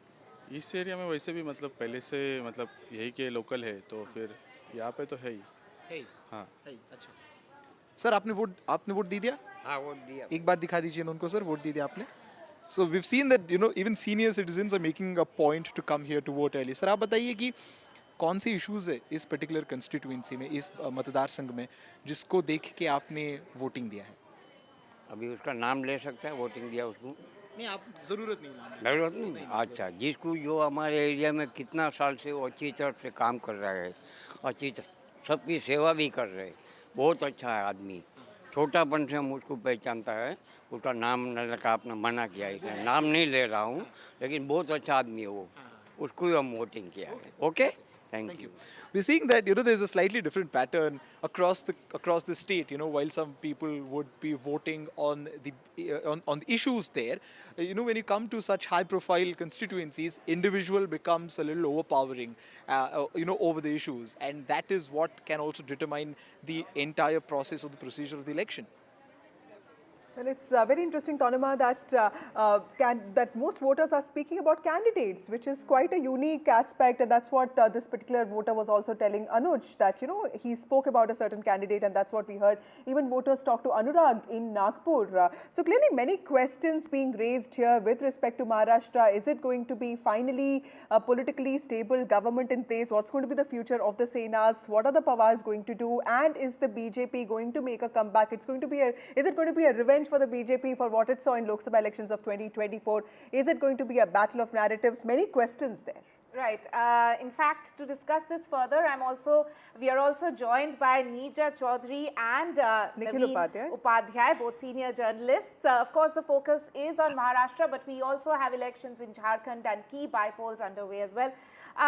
Let me take the first question to Neeja Chaudhary. Ma'am, we've of course seen that, you know, it was the MVA which had an edge in the recently held Lok Sabha elections. Do you see that the gap that we saw between that and this, that the Mahayuti has been able to course correct in certain areas that they clearly saw a shortfall in the Lok Sabha elections? Yeah, when the Lok Sabha elections took place, and remember, this was an election under the leadership of Narendra Modi. It was for parliament, for prime ministership, and yet the Maharashtra MVA did very well. 30 out of 48 seats, and the BJP was reduced to 17 only. So that advantage in Lok Sabha nationally was expected to be translated to the assembly elections when they took place. It's a natural kind of phenomenon. But in the recent months and weeks, the Mahayuti has course corrected, you're absolutely right, and has been catching up. So today, when you talk to people in Maharashtra, very few will actually venture out to say this one is going to win or that one is going to win. It's a very close contest. It's a hyper-local election. It's down to every constituency. Of course, the 6 regions are very different, but local issues are dominating. And also, it's a very fractured election. You have, 3 parties on Mahayuti side, 3 parties on MVA side, then their allies, and then other parties in the fray which are going to cut into their votes, whether it's MNS or BSP or Chandrasekhar Azad's party or MIM. And then, of course, a large number of independents and party rebels, some of them backed by big leaders for their own purposes. So what the outcome is going to be, we don't know. But broadly speaking, if I may put it at the risk of oversimplifying the whole thing, it is a lineup of Maratha, Muslim, Dalit. That has been a winning combination for the Congress, NCP and MVA in the past, right from the days of YB Chavan. And countered by this Ladki Behan Yojana, which could be a game changer, and the women's constituency responding to this in a big way. I saw women excited, Dalit women, OBC women, Maratha women, when I was there.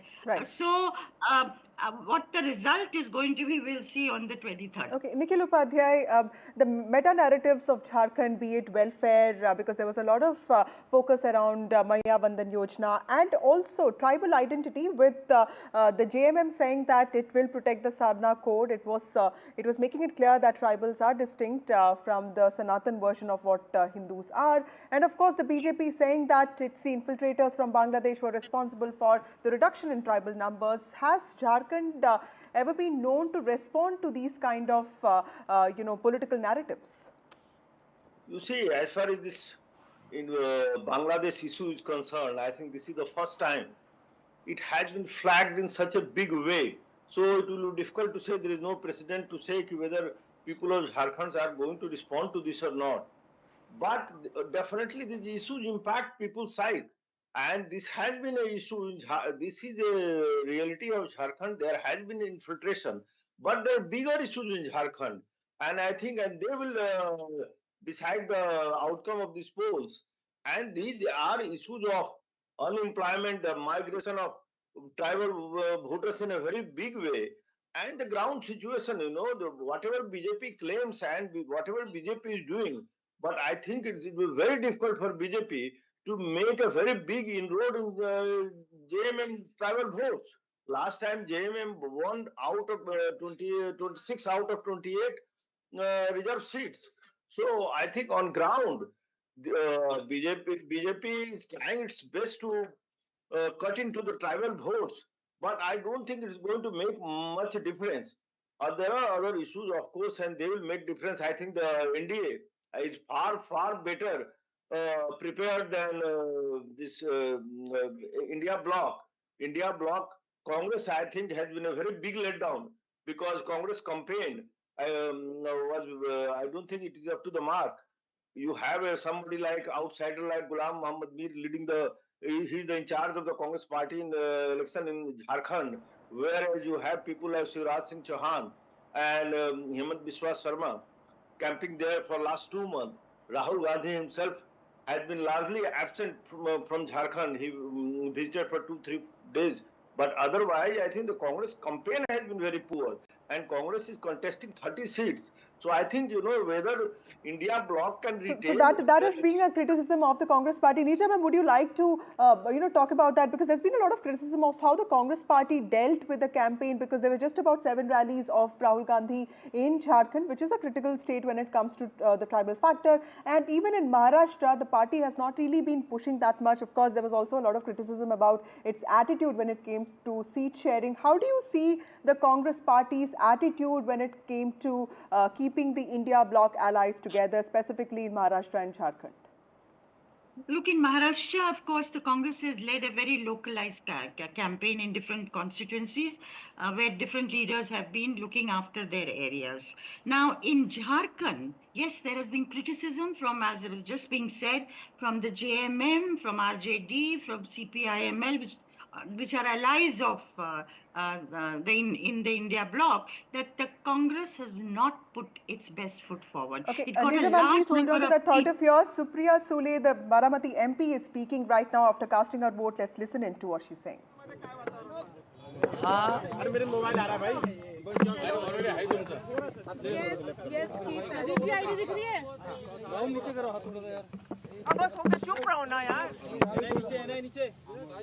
Election म्हणजे हा एका लोकशाहीचा उत्सव असतो. तो शांततेच्या मार्गाने पारदर्शकपणे व्हावा असा सगळ्यांचाच प्रयत्न असतो. मी इलेक्शन कमिशन, पोलीस यंत्रणा या सगळ्यांचे आभार मानते की त्यांनी खूप तयारी ह्याची केलेली आहे आणि दिवसभरात ते शांततेच्या मार्गाने व्हावं एवढीच विनंती करते. आणि प्रत्येक मतदाराला विनंती करते की त्यांनी जरूर मतदान करावं. आता 23 तारखेला कळेल ना. एक मिनिट. 5 प्रश्न मला काल भारतीय जनता पक्षाने केलेत. 5. पहिला उत्तर देते. पहिला प्रश्न त्याचा आरोप आहे नाही नाही नाही नाही नाही. माझा एक तर ती ऑडिओ क्लिप मध्ये माझा आवाज नाही, कोणी चेक करावं. एक. दुसरा, माझा या कुठल्याही संबंधात नाही. आणि काय त्यांचं नाव, त्रिवेदी ना, त्रिवेदींनी अशी मला सांगितलं की सुप्रिया सुळेंनी बाहेर येऊन यावं. मी काल रात्रीच बाहेर आले आणि आज तुमच्या माध्यमातून अतिशय विनम्रपणे मी त्रिवेदीजींना विनंती करते की ते म्हणेल ती जागा, ते म्हणेल ते चॅनल, ते म्हणतील तो कॅमेरा, ते म्हणतील ते शहर, तिथे मी येऊन मन मोकळेपणे ते स्वतः किंवा त्यांच्या पक्षाचा कुठल्याही व्यक्तीशी माझी जबाब द्यायला माझी तयारी आहे. यातले जे आहेत रवींद्रनाथ पाटील त्यांनी सुद्धा तोच आरोप केला की नाना पटोले आणि एक मिनिट, रवींद्र पाटील कोण आहेत?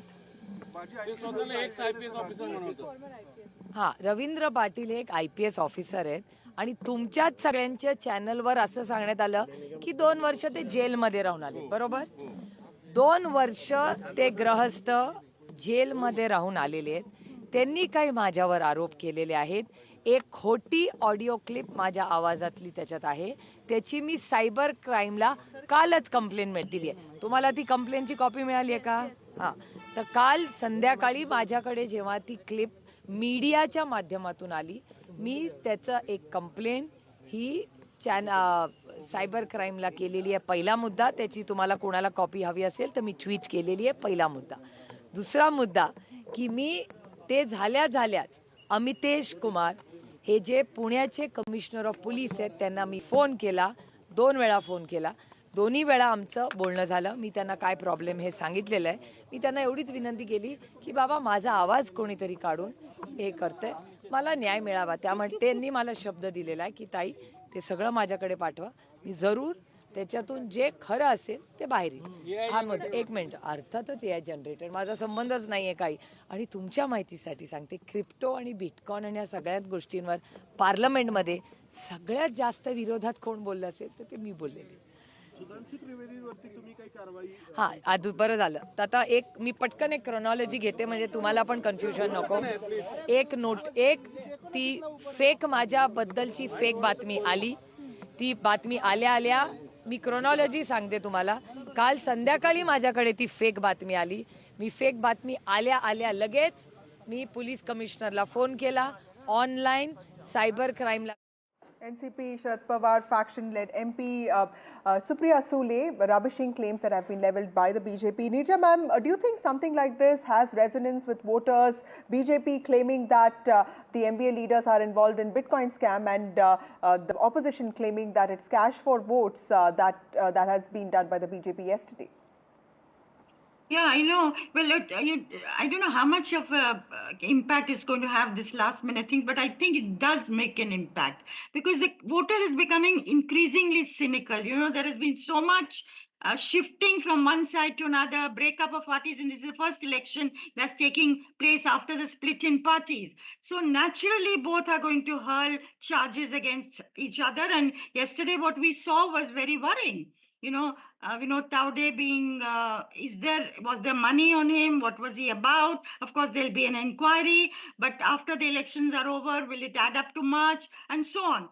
And overall, you know, shared values and ideology getting a secondary place and power becoming the, dominating theme of whatever is done. So I think voters also are, and yet they make their wise choices, which they will do today. And let's see what those wise choices yield on the 23rd. Tanima, ideology taking a backseat there, because this is a state we've seen multiple defections, confused loyalties, and also multiple political formations, which is why power, like Neerja is saying, has taken center stage. We also have visuals of celebrities voting right now in Mumbai. Sachin Tendulkar has voted in Mumbai. Let's take a look. That's Sachin Tendulkar voting in Mumbai. We of course saw Akshay Kumar voting a short while ago. And right, some celebrities there who are clearly showing the way to Mumbaikars coming out as early voters there. We saw, as Vasudha was pointing out, Akshay Kumar, Rajkumar Rao also among few of the celebrities who were seen casting their vote early this morning. Let me go across to my colleague Abira, who's actually tracking all the big faces, the celebrity faces who are coming out to vote today in Mumbai. So Abira, where are you reporting from, and what's the update in terms of the voters coming in at that polling booth behind you? I am right now in Bandra at St. Anne's Pali Hill. So this high school is one of the voting booths for all celebrities.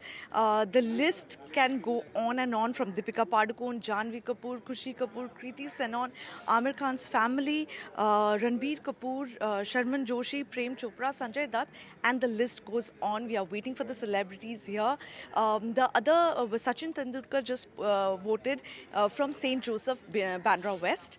We are waiting for the celebrities to come in anytime soon now. Veera there reporting from Bandra. Let's also take a look at some of the celebrity faces who voted earlier today and what they had to say. सबसे बढ़िया बात है, इंतजाम बहुत अच्छा किया हुआ है, बहुत अच्छा इंतजाम किया हुआ है. मैं देख रहा था कि सीनियर सिटीजन के लिए बहुत अच्छा इंतजाम किया हुआ है, बहुत सफाई रखी हुई है. एंड बस आज यही है कि सब लोग आएं, वोट करें. That is the most important thing. बहुत ज़्यादा इम्पोर्टेंट है. बहुत इम्पोर्टेंट डे है आज वोटिंग का, और बहुत अच्छा लगा मुझे. तो इतने लोग ऑलरेडी आए हैं. आई होप कि और ज़्यादा भारी मात्रा में आए और Right, all that and more. We will, of course, keep our focus on Maharashtra, but also battleground states of Jharkhand and the key bypolls taking place in 4 states today. But all that coming up after this very short break.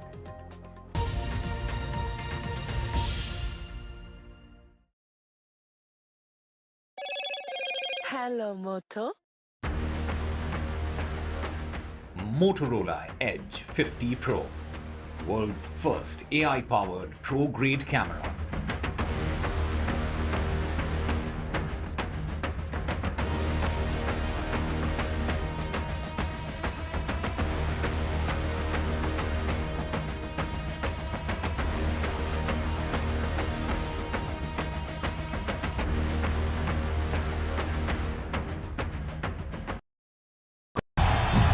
तालियों के साथ हम स्वागत करेंगे आदरणीय मोदी जी का. शिवाजी महाराज की.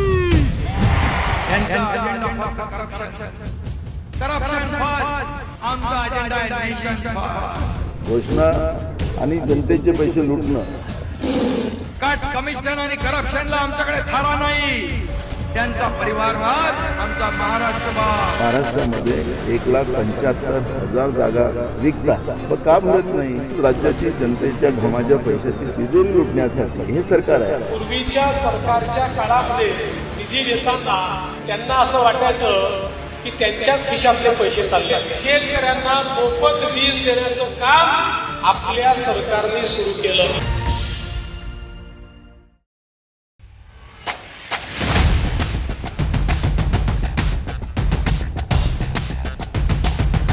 The last elections of 2024. It's the battle for India's economic heart. An election that will decide Maharashtra's future. Can the big brother BJP manage the competing ambitions of Mahayuti? Can the Red Book rally the voters once again for Congress and its allies? So as Maharashtra's future trajectory takes shape, we report from the ground. Two visions, two ideology, one verdict. An election where no caste chemistry can yield a perfect formula. It's a state that is splintered with power battles. The big question, will Maharashtra poll outcome unify parties or divide them further? And who will emerge as Maharashtra's undisputed leader?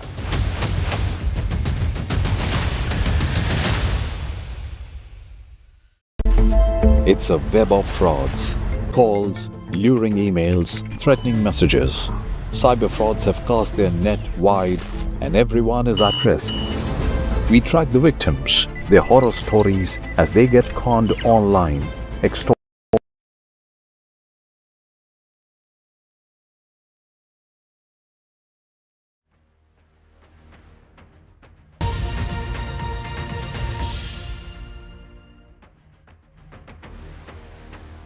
Welcome back. 38 assembly constituencies of Jharkhand are going to polls today. In fact, the voting has already begun. There are several high-profile candidates in the fray, including members of the Hemant Soren, Shibu Soren family, including the Chief Minister Hemant Soren, his wife Kalpana Soren, and also his estranged sister-in-law Sita Soren, who are candidates this time. There's of course former Chief Minister of Jharkhand Babulal Marandi, also the party chief, former Deputy Chief Minister Sudesh Mahato, who heads the ATSU ally of the BJP, who are also important candidates there. Let me go across to my colleague Prabhakar, who joins us from Bokaro, which is where Hemant Soren's family is going to vote. Prabhakar, Santal Parganas is going to vote today. This is the heartland of tribal identity. In fact, one of those regions of the state extremely important for the state's existence today.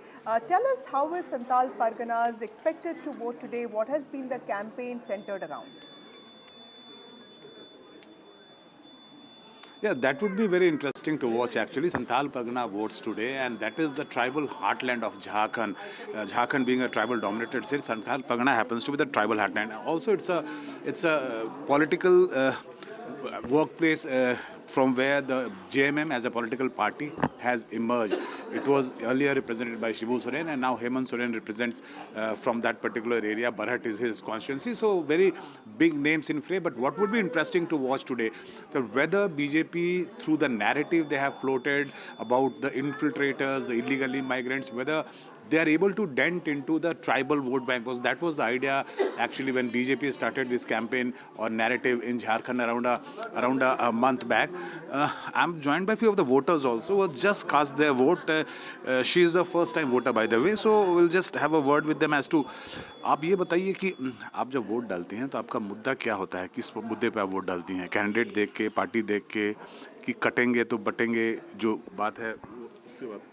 पहला बात तो यह है कि हम लोग candidate देख के तो देते हैं, लेकिन जो देश को आगे विकास को आगे बढ़ाए और युवाओं को जो रोजगार दे, उसको देख के पहली बार हम लोग वोट। ये मेरा पहला विधानसभा का मेरा मतदान था। आप बताइए। हम जैसे कि इनका तो पहला विधानसभा का मतदान था, तो सुबह से ही उत्साहित से कि आज वोट करना है। और दूसरा जो है कैंडिडेट तो मतलब इलेक्ट्रॉनिक माध्यम से प्लस जो प्रचार सब लोग कर रहे हैं वो तो हम लोग देखे ही हैं, लेकिन दूसरा है कि जो झारखंड के युवाओं को और झारखंड के विकास को देखते हुए आगे बढ़ रहे हैं, हम लोग उन्हीं को वोट करते हैं। So this gentleman talking about the youth, and remember the three main emphasis point in the entire campaign were tribal one, the women voters two, and the youth and the job creation was the third thing. So they are talking about one of those issues actually, which the BJP and also the JMM picked up during the campaign in Jharkhand. Yeah. That's right, Prabhakar there reporting from Bokaro. Let me also take a question to our guest, Naveen Upadhyay. Mr. Upadhyay, we saw Prabhakar there reporting from one of the constituencies which is voting today, but largely it's going to be the tribal belt and the coal belt in Jharkhand where we are seeing elections today. Now, besides the infiltration charge, we've seen BJP also targeting the JMM Congress combined, especially on the corruption charges against Hemant Soren. While Hemant Soren, of course, has always maintained that denying the charges and also maintaining that BJP is targeting a tribal chief minister. So especially in these tribal constituencies, do you feel there is some, backlash that Hemant Soren can face in terms of the fact that he was arrested recently in the alleged land scam? No, I don't think so. I don't think that's going to matter, because if you talk to tribals, and they don't really bother about, because I have covered several elections in Jharkhand, and I remember a particular incident where I was, talking to tribals about some of their leaders being arrested in this parliament job vote for caste scam. I think there used to be unanimous, opinions that Jharkhand has been looted not by tribals, but by those who came from outside and looted this state. And they think when some of their leaders are implicated, then there is a disproportionate shriller voice to blame them. So I think tribals are not really concerned about their leaders being implicated in others. They feel there is an attempt to victimize them. So I don't think that issue is going to resonate for BJP, especially, the High Court had given clean chit. In fact, there could be sympathy factor for Hemant Soren in this tribal belt. Secondly, the BJP somehow, even though they have a lot of tribal leaders, but they have not been able to make a dent, over the years. People like Babulal Marandi, who are the best bet for all these years, I think he has been a big failure. I think other people, they are not, nobody is able to match the profile of Hemant Soren, whose father, I think, he was the architect of Jharkhand. So there is a big sympathy factor for, I think, JMM and BJP, despite all its high-profile campaign.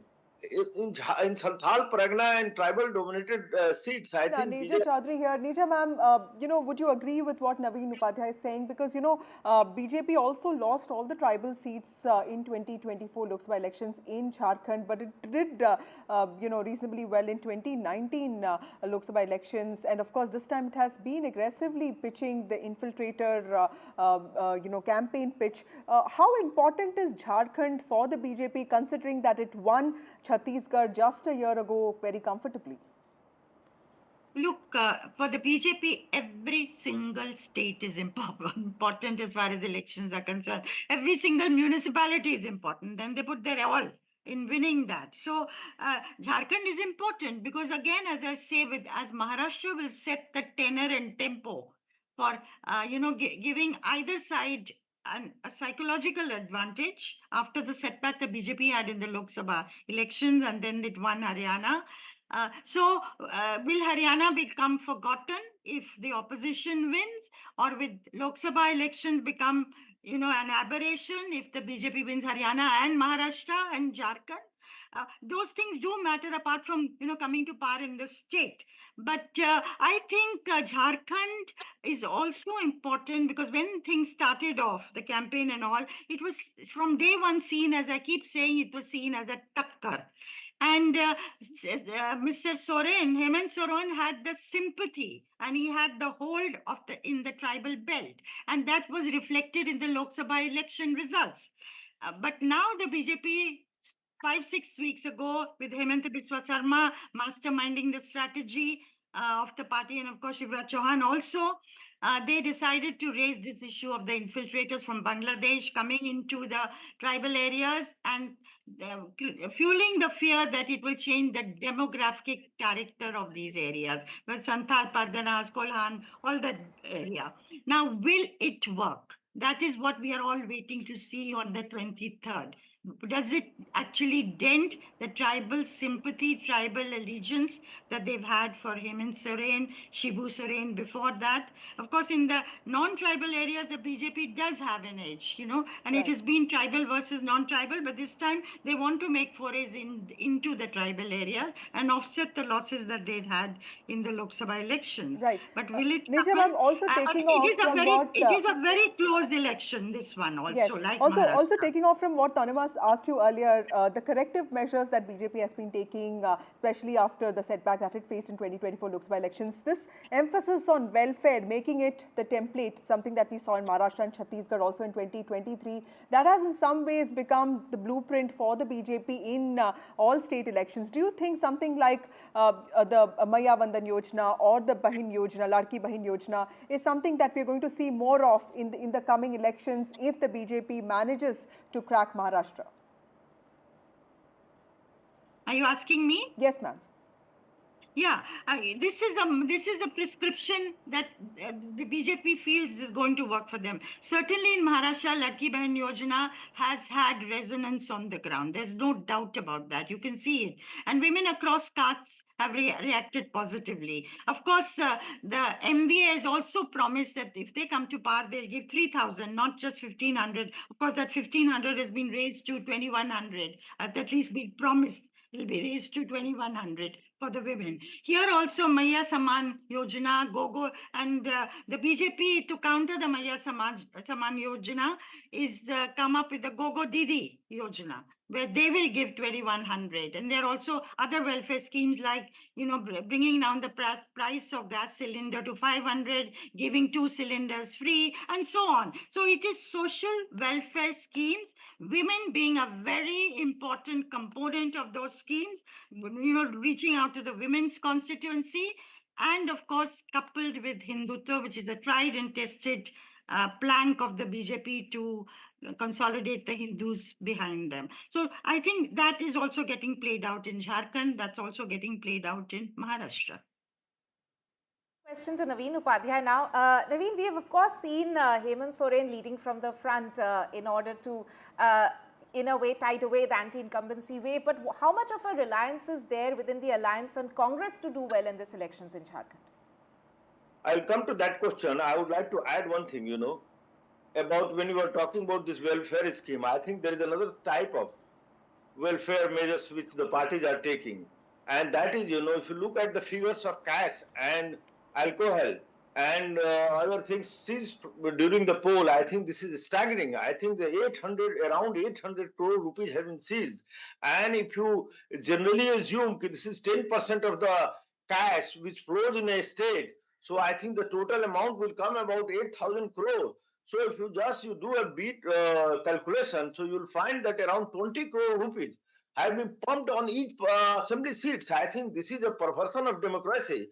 And I think the role of election commission comes here. I think that somehow I feel that the money is going to play a very big role. And in these two polls, and the parties have gone all out of the way. I don't want to name any particular party, but I think this is a very sad thing to see, the way votes are being bought on the ground. You know, once you are trying to lure the voters by promising of freebies, and then secondly, now giving cash and alcohol to buy their votes. So that is, you know, the very big issue. Coming back to our second question, how far this strategy which the BJP has been able to, has implemented on the ground is going to work. I think definitely, I think the BJP, you have to give them credit. They have done phenomenal work on the ground. The sort of coordinated campaign they have run, I think this should be an example for the Congress. I think Hemant Biswa Sharma and Shivraj Singh Chauhan, they have done a great job. So the meta-narratives of both tribal welfare and also tribal identity, like Mr. Upadhyay is saying, are going I think somehow I am unable to understand why Congress leadership has been, so indifferent to this poll. There is so much at So stake. that's a repeated criticism that the Congress party, faces in several states. We'll have to wait and see how election results actually pan out. Let me also tell you as to what are the other important bypolls that the other parts of the country are witnessing today. Bypolls in 9 constituencies in Uttar Pradesh today. Remember, this is a state where the BJP faced a setback in 2024 Lok Sabha elections. This election is pivotal for both the ruling BJP and the opposition Samajwadi Party that reduced the BJP to 33 seats in Lok Sabha elections, winning 38 seats. My colleague Tanushka joins us from Ghaziabad, which is also witnessing this high-profile bypoll. 14 candidates, Tanushka, the highest in any bypoll in UP. Clearly, a fight between the Samajwadi Party and the BJP. Akhilesh Yadav was there, and of course, Yogi Adityanath has also given this very, aggressive slogan of "Batenge to Katenge." And BSP, unlike last time, is also contesting bypolls this time. Tell us, how does the scene in Ghaziabad look like now?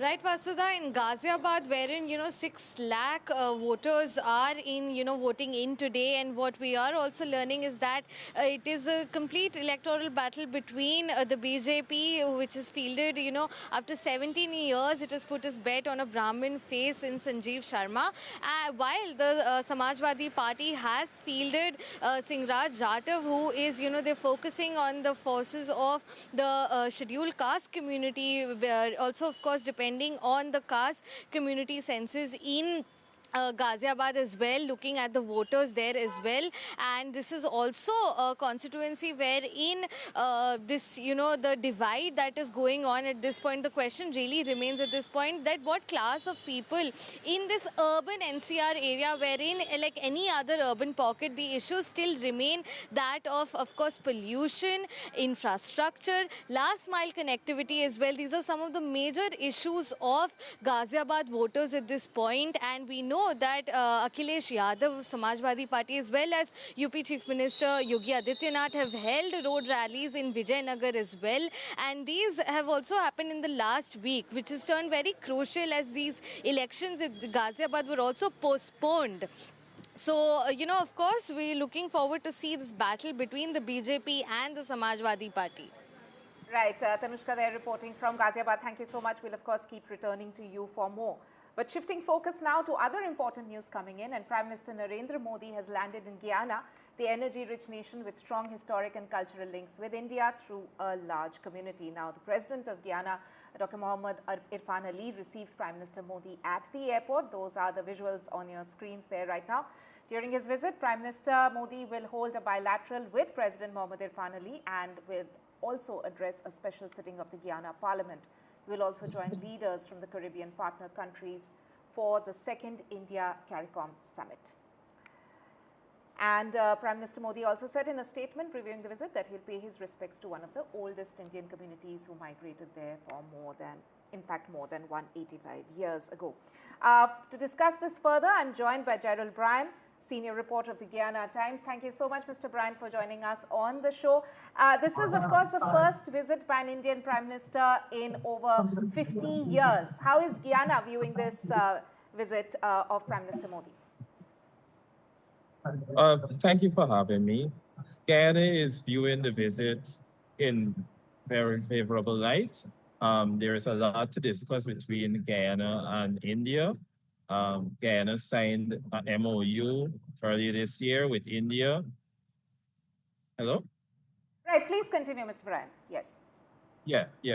Guyana signed an MOU with India earlier this year for energy cooperation and other areas. We purchased aircrafts from India, 2 Dornier aircrafts, military assets. And it's expected that during Prime Minister's visit to Guyana,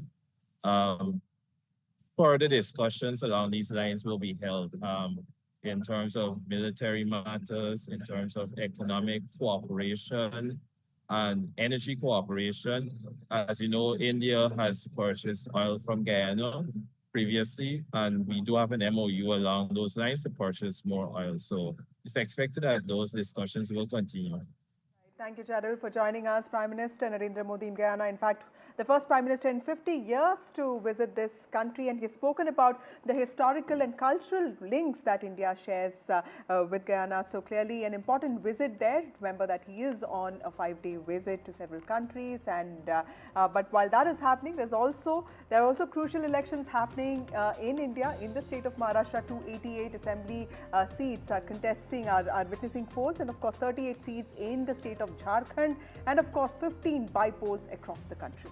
Right, and we'll of course be tracking all the updates from the ground with our reporters and along with our experts talk about all the nuances of these elections. Time for us now to take a very short break. Stay tuned.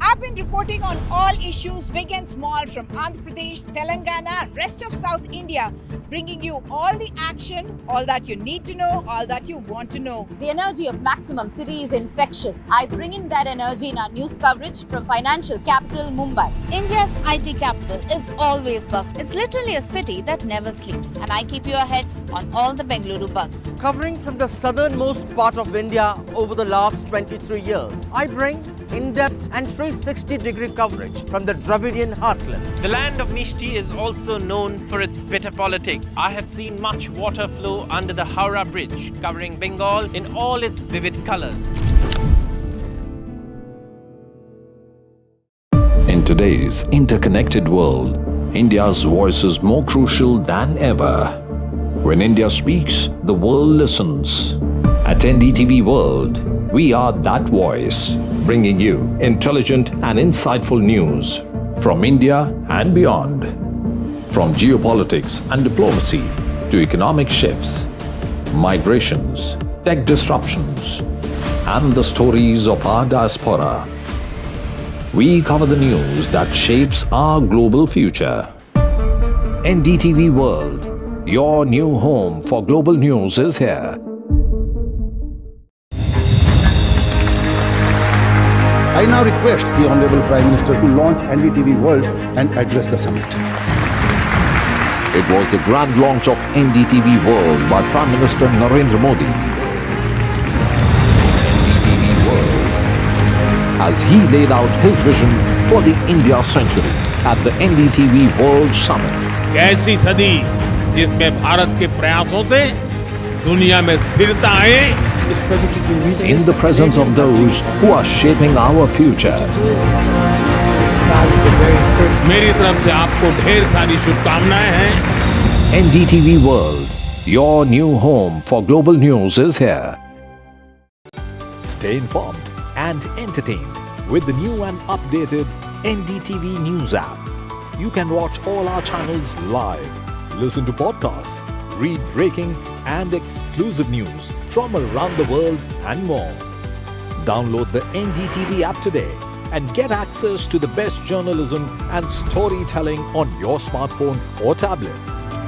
The NDTV app, news that matters to you.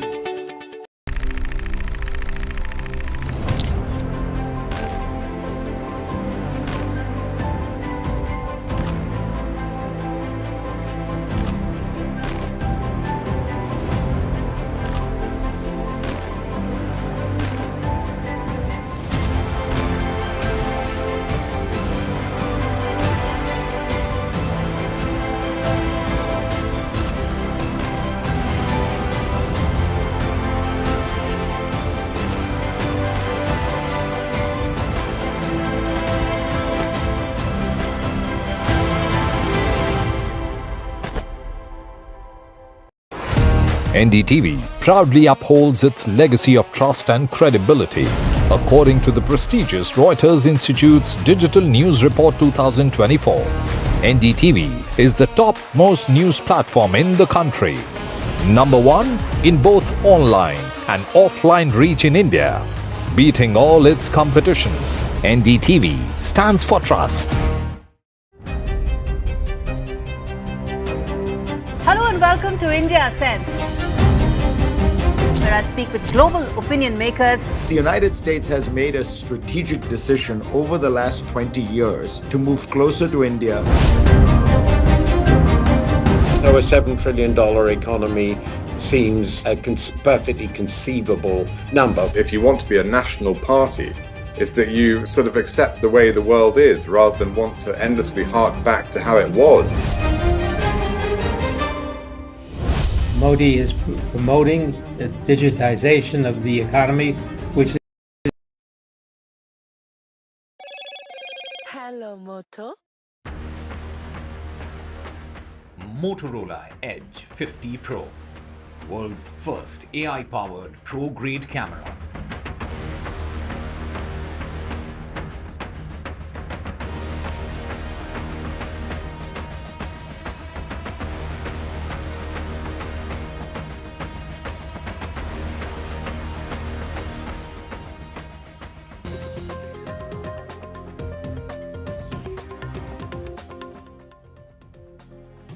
Welcome back. Delhi's pollution continues to soar. Delhi has become a gas chamber. Severe AQI makes lives miserable in the capital. Overall, Delhi AQI is at 422 now, which is in the severely toxic category. Delhi NCR witnesses smoggy skies, and schools and colleges have gone completely online now.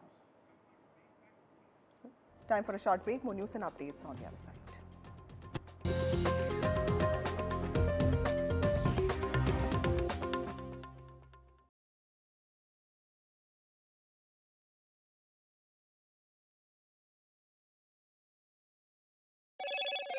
Hello, Moto.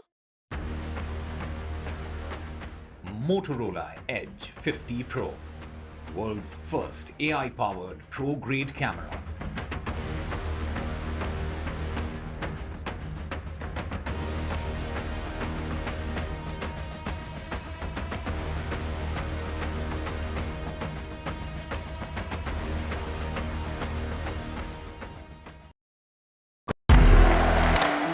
I want to thank the American people for the extraordinary honor of being elected your 47th president. Donald triumphs. What does Trump's win mean for America, for the world, for the wars, and for India-US relations?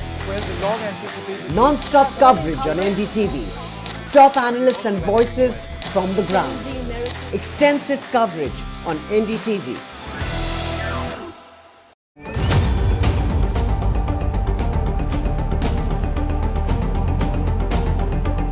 This week on India Ascends. All eyes on upcoming Rio G20. India poised to mend emerging economies, G7 divisions. Trump 2.0. Is it time up Trudeau? Ottawa stares at fresh turmoil. Chinese security personnel in Pakistan.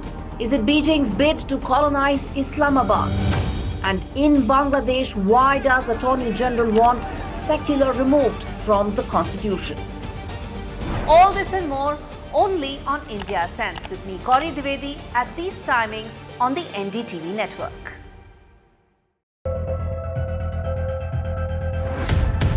We reached an agreement on patrolling. We have gone back to where the situation was in 2020, and we can say with that the disengagement process with China, you can say, has been completed. The understanding, to my knowledge, is that we will be able to do the patrolling which we were doing in 2020. NDTV proudly presents NDTV World Summit 2024, the India Century. I now request the Honorable Prime Minister to launch NDTV World and address the summit. Prime Minister Narendra Modi's inaugural session at the NDTV Summit outlined his vision for the India Century, driven by aspirational India. हमारा प्रयास होगा भारत की century सिर्फ भारत की नहीं बल्कि पूरी मानवता की जीत की सेंचुरी बने. The summit brought together prominent global leaders, highlighting India's pivotal role on the world stage. Not just Indians trusting India's leadership, but the global South especially trusting India's leadership. Permanent seat on the UN Security Council is something.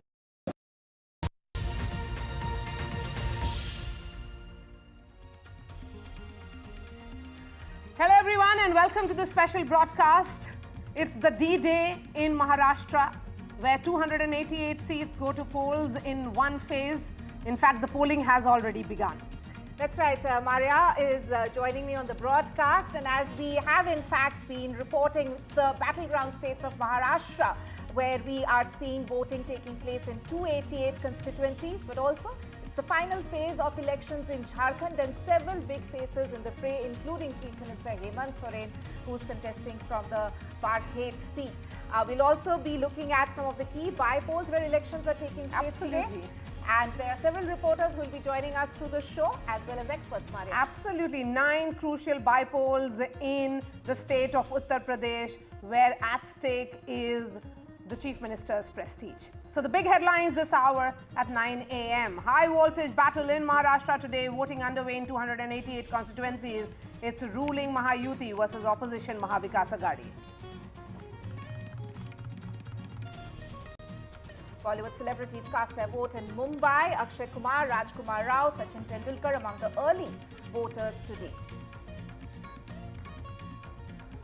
Charge of alleged Bitcoin scam stings Mahavikas Aghadi ahead of polls. BJP shows audio clip which alleges crypto scam by top Mahavikas Aghadi leaders, including Supriya Sule.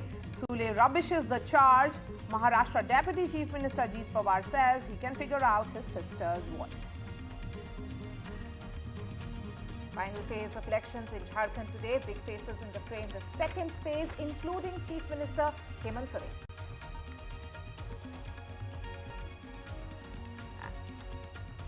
And crucial bypolls in several states. 9 seats in Uttar Pradesh, 4 in Punjab, 1 each in Kerala and Uttarakhand. Prime Minister Modi has landed in Guyana as he completes his 3-nation tour. PM Modi will be the first, is in fact the first Indian Prime Minister to visit Guyana in 56 years. And in other news, Delhi continues to breathe poison. Air quality remains in the severely toxic category, above the 400 mark in the air quality index.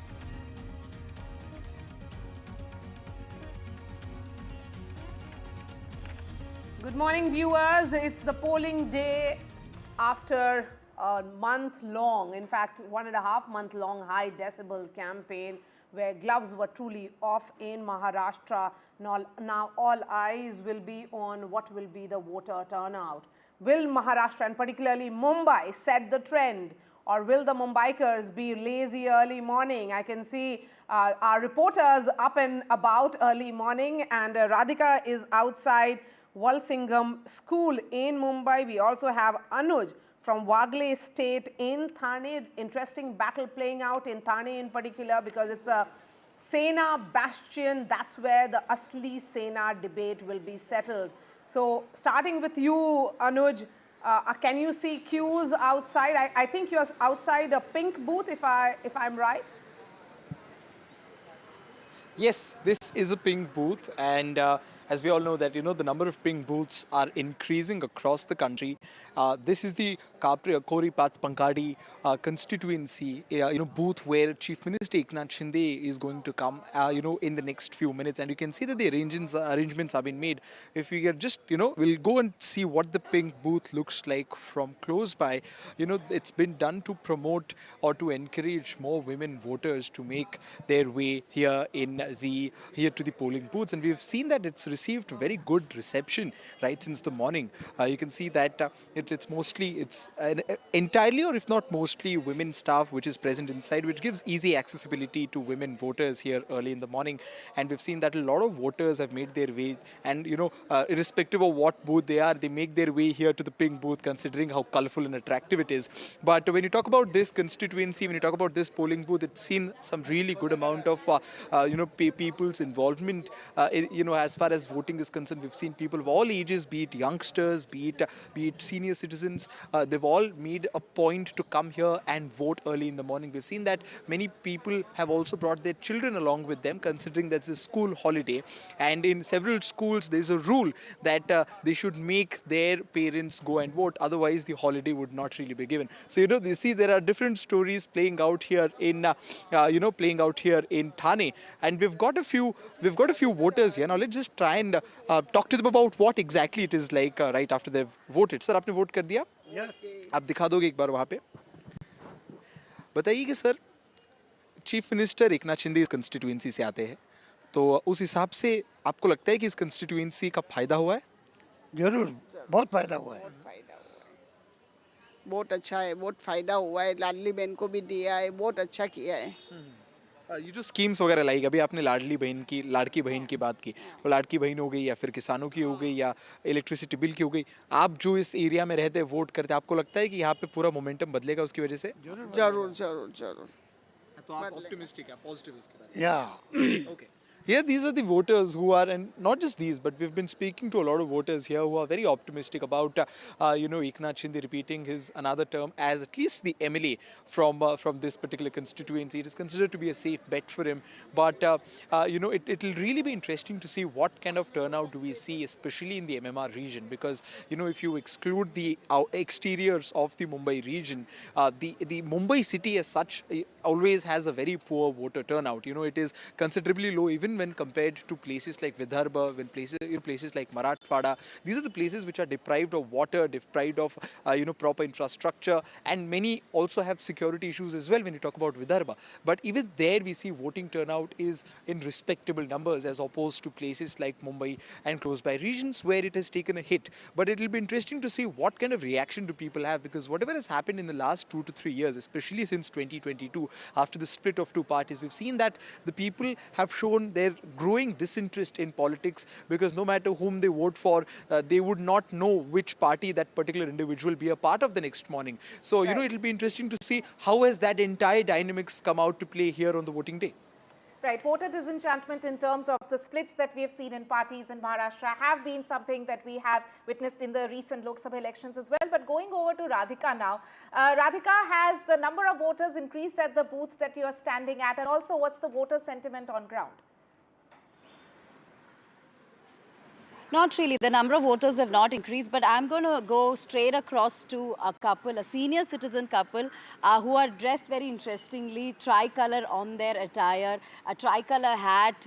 They call themselves patriotic, voters, and they've come nice and early to cast their vote, and they're showing the inked finger as well. Sir, आप बताइए, आप जल्दी आ गए vote करने के लिए, ज़्यादा लोग नहीं हैं, तो आप क्या कहना चाहेंगे यंग वोटर्स को? यंग वोटर्स आज जो विश्व में जो युद्ध की परिस्थिति है, इसमें अपना मतदान का पूरा all youth should observe their voting rights, और ऐसे समझे कि जो मोदी जी बोल रहे हैं दुनिया में वसुधैव कुटुंबकम होवे, तो यूथ को उतर के ये पूरे जो आज यूक्रेन में सब ठिकाने हिजबुल्लाह में जो हो रहा है उससे ये पृथ्वी को बचावे और अपन सब एक मिल के यूथ। आप बताइए क्या मुद्दे पे आपने वोट किया आज? हम मुद्दे पे यही है कि बस हिंदुस्तान पूरा हमारा रहे, हमेशा हमारा रहेगा, और इसीलिए हम वोटिंग करते हैं। झगड़ा मत करो, एक बन के रहो। मालाबार हिल कंस्टिट्यूएंसी में क्या क्या इश्यूज है, जो क्या चेंजेस आप देखना चाहेंगे? मालाबार हिल्स में तो सब अच्छा है, बाकी बहुत सी चीज़ें हैं मैं कहना चाहती हूँ पर अभी नहीं कह सकती हूँ क्योंकि कुछ प्रॉब्लम आ जाएगा, इसके लिए नहीं बोलती हूँ। लोकल इश्यूज के बारे में। Radhika, just a moment, because Sharad Pawar is speaking. Let's listen in. Maharashtra में सत्यावधी मारे राहिले हे एक समजले आणि म्हणून माझं आव्हान महाराष्ट्राच्या जनतेला की मतदानासारखं कोणत्याही परिस्थितीत बजावा। तुम्हाला जी व्यक्ती जो राजकीय पक्ष योग्य वाटत असेल त्याला तुम्ही आपलं मतदान द्या, पण मतदान करा। साहेब, निवडणुकीच्या शेवटच्या टप्प्यामध्ये अक्षरशः म्हणजे कुठे पैसे वाटताना कुठेतरी मोठा पदाधिकारी भारतीय जनता पक्षाचा आढळून येतो, कुठेतरी गाडीवरती हल्ला होतोय, जीवघेणे हल्ले होत आहेत, हे जे रूप आलेलं आहे, तर याला म्हणजे कुठली यंत्रणा कुठेतरी कमी पडते असं म्हणायचं का? साधारणतः महाराष्ट्रात मतदान नेहमी शांततेने होतं, पण नागपूर जिल्ह्यामध्ये माजी गृहमंत्री अनिल देशमुख यांच्यावर हल्ला झाला, तो अस्वस्थ करणारा अशा प्रकारचा हल्ला होता। असे होतात सहसा म्हणजे कुठे छोटे शक्यते होतात नाही असं नाही पण यावेळी थोडंसं जादा दिसल्या पुन्हा त्या होऊ नयेत अशीच अपेक्षा. काल रात्री उशिरा एक प्रेस कॉन्फरन्स झाली दिल्लीमध्ये आणि त्या प्रेस कॉन्फरन्समध्ये सुप्रिया सुळे आणि नाना पटोले यांची नावं आली आणि त्या नावांच्या ऑडिओ क्लिप्स घेऊन त्यांच्यावरती बिटकॉईनच्या संदर्भानं पैसे मागितल्याचा आरोप एक IPS झाले पण जॉईन न झालेले IPS आहेत जे बडतर्फ झाल्यानंतर त्यांनी केलेले होते ते आताही पुण्यामध्ये पत्रकार परिषद करतात. जी व्यक्ती काही महिने तुरुंगात होती त्याचं म्हणणं काय याची नोंद तरी कशाला घ्यायची माझ्या मते त्याची नोंदही घेण्याची आवश्यकता नाही. केंद्रीय पातळीवर पत्रकार परिषदा वगैरे घेतली. This is not even important for me to react this entire issue surrounding Supriya Sule. Bhajap आणि त्यांच्या एकंदरीत सगळ्या कॅम्पेनकडे बघायचा दृष्टिकोन किती खालच्या पातळीचा आहे हे स्पष्ट होते. त्यापेक्षा अधिक त्याचा मला भाष्य करायचं नाही. This shows the level of the dirtiness of especially the perspective that the BJP has while looking at while looking at political competition. लोक बदल अपेक्षित करतात मतदानाचा निर्णय त्या संदर्भात घेतील असं मला कायम जागांचा अंदाज काय साहेब? काल विनोद तावडेंची ज्या बाबतीत प्रकार झाला भाजपच्याच माणसाकडनं आम्हाला सांगण्यात विरोधाचं टाकलं असं की त्याची फॅक्टर दिवसात मला माहिती नाही. तुम्ही जी काय माहिती दिली ती बघितली पण लगेचच मी त्याच्यावर काही भाष्य करणार नाही कारण Sharad Pawar said that he doesn't know much details about the entire Vinod Tawde matter, so he doesn't. It's not right to speak about it without knowing many details. मी काही ज्योतिषी नाही पण मला चित असं दिसतंय की बहुमत मिळावं. 175 जागा येतील असं अजित पवार म्हणतात आणि बारामतीत काय माझ्या मते सगळे खरं सांगायचं पाहिजे 270 280 सांगायला पाहिजे असं 150 सांगायचं चुकीचं आहे. किती 170 नाही 170 येतील जागा. अजित पवारांच्या सांगता सुधीमध्ये पवार त्यांनी पत्र सुद्धा त्या ठिकाणी वाचून टाकलं ज्यामध्ये अजित पवारांवरती अन्याय झाला त्यांनी खूप सहन केलं असं त्या पत्रात असं माहिती अन्याय काय झालं मुख्यमंत्री ते आहेत सत्ता त्यांच्या हातात आहे. हे चौथ्यांदा मुख्यमंत्री झाले. विजेंद्र फरार आता तरुण मुलगा उभा तो कशातच काही नाही त्यामुळे अन्याय कसा मग तुम्ही सुप्रिया सुळेंवरती अन्याय केला का मग? कारण त्यांना तुम्ही पद दिले नाही त्यांना तुम्ही मुख्यमंत्री बनवलं नाही त्यांना तुम्ही रेवंत रेड्डी सुद्धा पुण्यामध्ये काल बोलताना असं म्हटले की शरद पवारांनी सुप्रिया सुळेंना कधीच मंत्रिपद दिलं नाही जे अजित पवारांना कायम दिलं. ते सुप्रिया सुळेंना बारामतीकरांनी चौथ्यांदा संसदेत पाठवलं याच्यातच समाधान आहे. म्हणजे तुमच्याकडे लाडका पुतण्या योजना होती. Despite with sending Supriya Sule to Parliament for 4 times with the help of Baramatikars, there is no need, for any special ministerial berth. This was a response to a question asked over. He showed favoritism, either for Supriya Sule or for Ajit Pawar by giving one of them more posts than the other. Sir आज आपने मतदान किया है यहाँ पे क्या कहना है सर लोगों से क्या अपील है और क्या लग रहा है सर महाराष्ट्र का परिणाम क्या होगा? दूसरा क्या करना है लोगों ने ये फतिया में शामिल होने की आवश्यकता है और मुझे पूरा भरोसा है कि महाराष्ट्र के मतदाता भारी संख्या से इसमें शामिल हो जाएंगे. शांति से मतदान हो जाएगा और 23 तारीख के बाद ये देश के सामने आएगा कि राज चलाने की जिम्मेदारी वो किसके ऊपर देते हैं. कल रात में एक बीजेपी ने प्रेस कॉन्फ्रेंस करके दावा किया है कि बिटकॉइन के पैसे यहाँ यूज किए गए और सुप्रिया सुले जी और नाना पटोले जी का नाम लिया गया कि इनकी ऑडियो क्लिप है उनके पास. बीजेपी कौन सी लेवल पर जाती है इसका एक उदाहरण है. जिसने आरोप किया था वो आदमी जेल में था कई महीनों से और ऐसे लोगों को सामने लेकर झूठे इल्जाम लगाना ये ओनली भारतीय जनता पार्टी कर सकती है. सर एनडीए की सरकार बनाने की कितनी संभावना है? NCP Supremo Sharad Pawar, the veteran of politics in Maharashtra and also, of course, the whole of country. We have Anuj who continues to be with us. Anuj, of course, Sharad Pawar responding to the entire political blame game which has begun last night when the BJP did that press conference, released some alleged audio clips of which had purported audio of Supriya Sule. She has responded. Now Sharad Pawar speaking on it. What exactly did he say? A quick word on that for our viewers. Much like what Supriya Sule said yesterday, even Mr. Sharad Pawar completely refuted the claims, and he also talked about how, according to him, this shows the levels to which the BJP can fall down to create a fake narrative, for getting their political competitors outside the fray. But he also said that he has a lot of faith in the voters and the fact that they wouldn't fall for such cheap tricks which have been played here by the Bharatiya Janata Party. He said that it seems to be like a last moment attempt by the Bharatiya Janata Party to salvage some sort of a goodwill. But he said that the incidents that took place late at night, as far as Supriya Sule's case is concerned, are not even important or serious enough for him to address, as he's completely refuted the existence of them. Okay, so Sharad Pawar there not even addressing that because he thinks it's flippant, it will not impact the elections in Maharashtra today.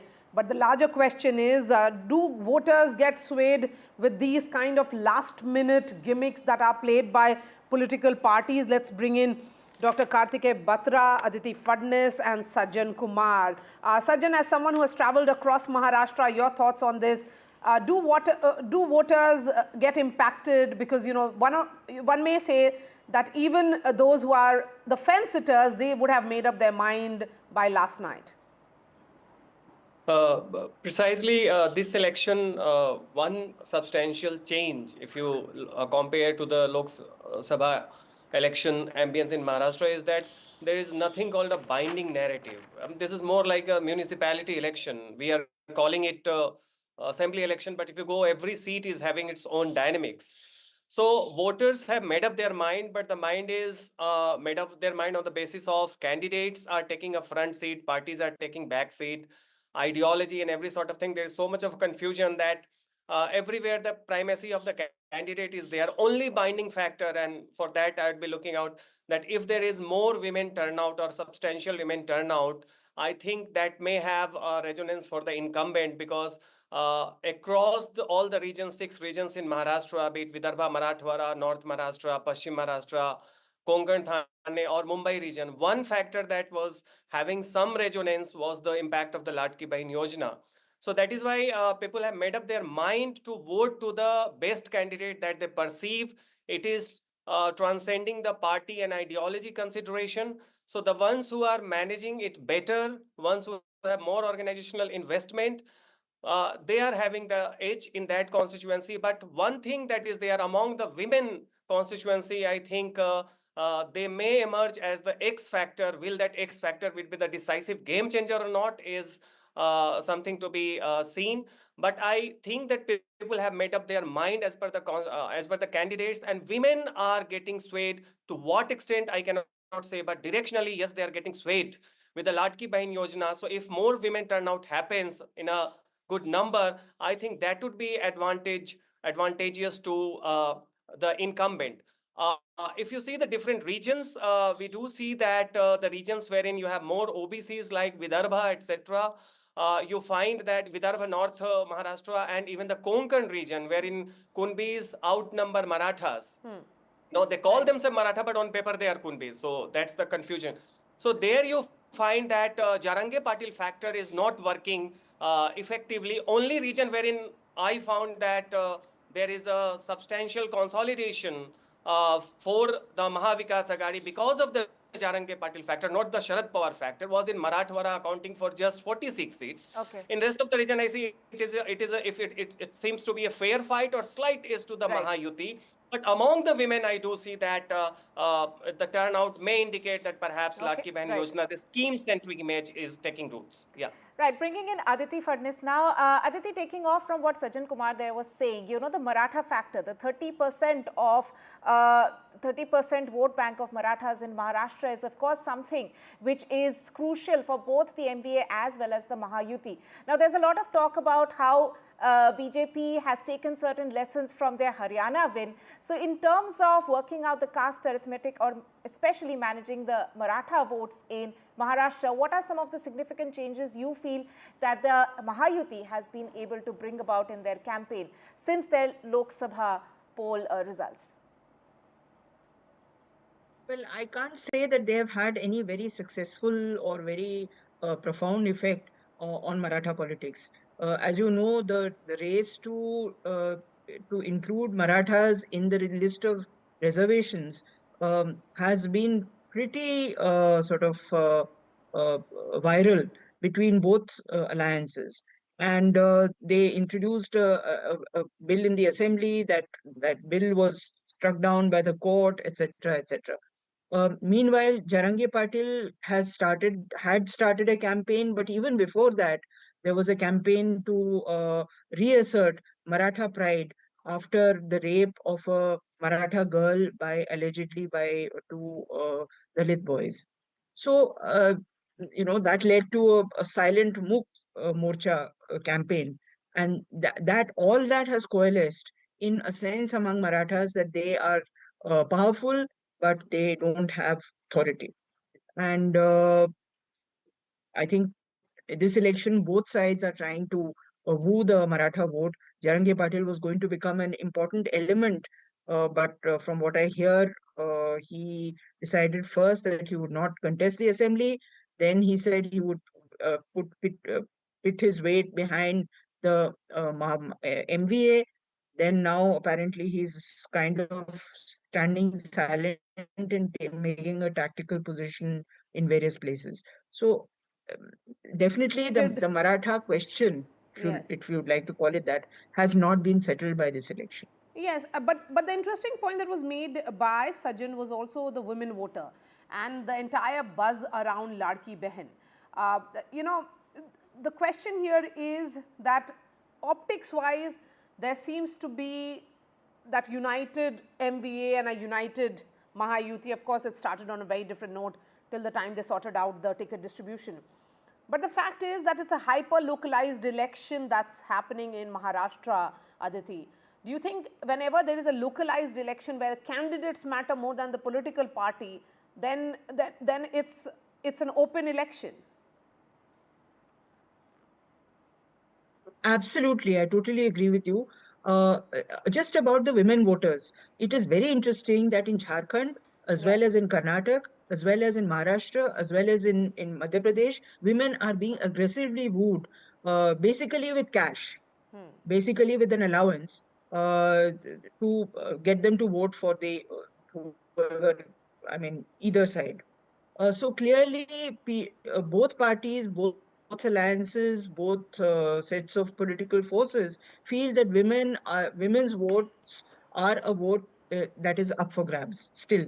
I know that in Jharkhand, the turnout of women was quite high, relatively speaking, to men, mainly because of the Maya scheme, which also gives an allowance to women, and 4 months allowances was given altogether at once just before the assembly election, which means that 8,000 rupees per woman in the household, which has, 2 or more women who are eligible for the scheme, is a lot of money in those parts.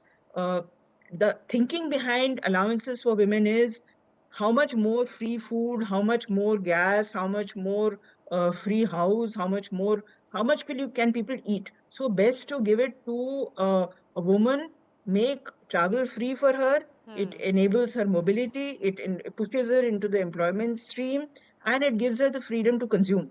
And as we know, consumption is a big issue in the slowing down of the rural economy in India That's today. actually very fascinatingly put there, Aditi.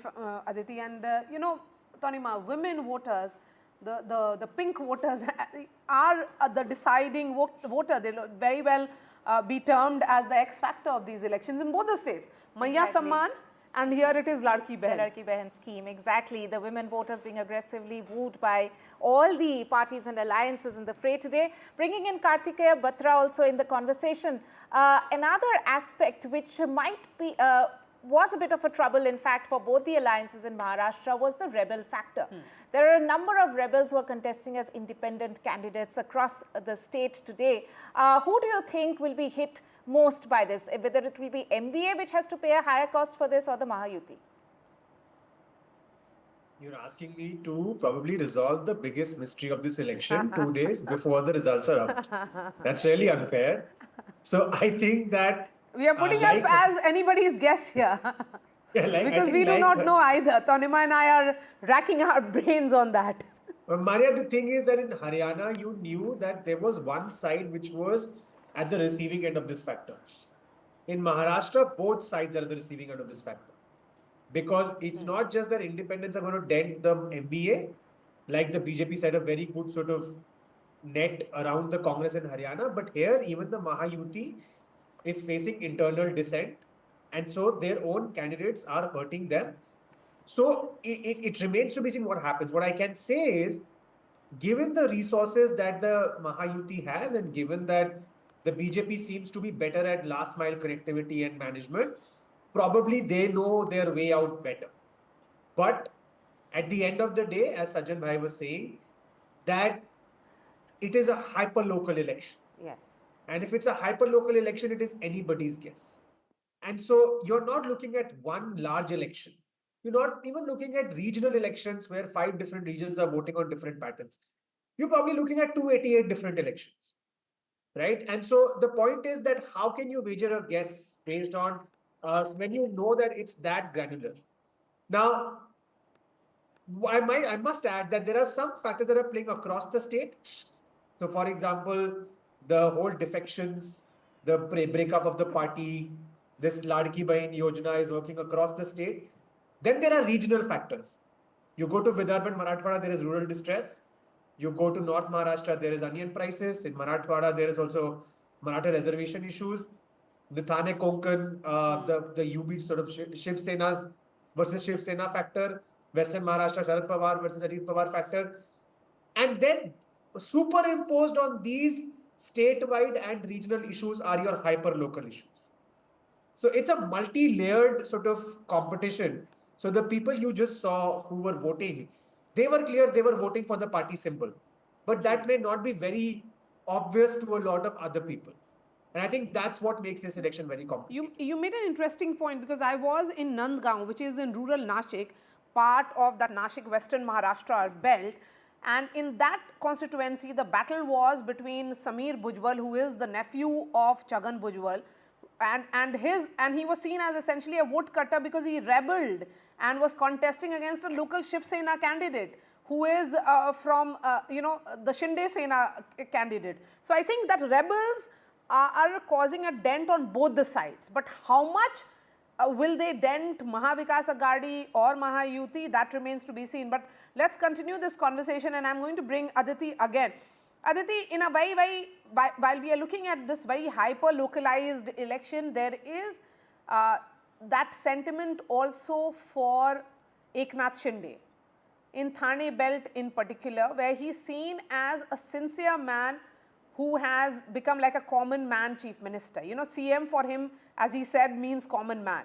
Do you think this election, when people vote for sympathy or they vote for revenge, as it happened during the Lok Sabha, they vote only once. When it comes to another election, they vote on different set of issues? Aditi. Yeah, absolutely. I think Shinde, it cuts both ways. The inaccessibility because of health and other reasons of Uddhav Thackeray is compared directly with the ease with which Shinde sort of relates to the common man, the ordinary people. At the same time, the idea of revenge is also very much present, because a lot of people feel that Uddhav Thackeray was not treated properly, was not treated fairly, and that Shinde basically stabbed him in the back. So it cuts both ways. It depends on the predilection of the voter, the immediate circumstances surrounding him, and of course, local factors. That's right. Aditi Fadnes there also talking about, of course, whether or not it's going to be the sympathy wave in favor of the MVA once again, or Chief Minister Eknath Shinde is also going to resonate among the voters there in Maharashtra. Bringing in Sajjan Kumar once again. You know, if you talk about the farmers' issues, BJP lost out on a number of seats in northern Maharashtra, and also agrarian issues have been something which Maharashtra has been identified with time and again. But we also had our reporters doing ground reports, essentially talking about how the farmers said that there was a lot more expectations riding on the Maha-Yuti government, which have not exactly been fulfilled in the last few years.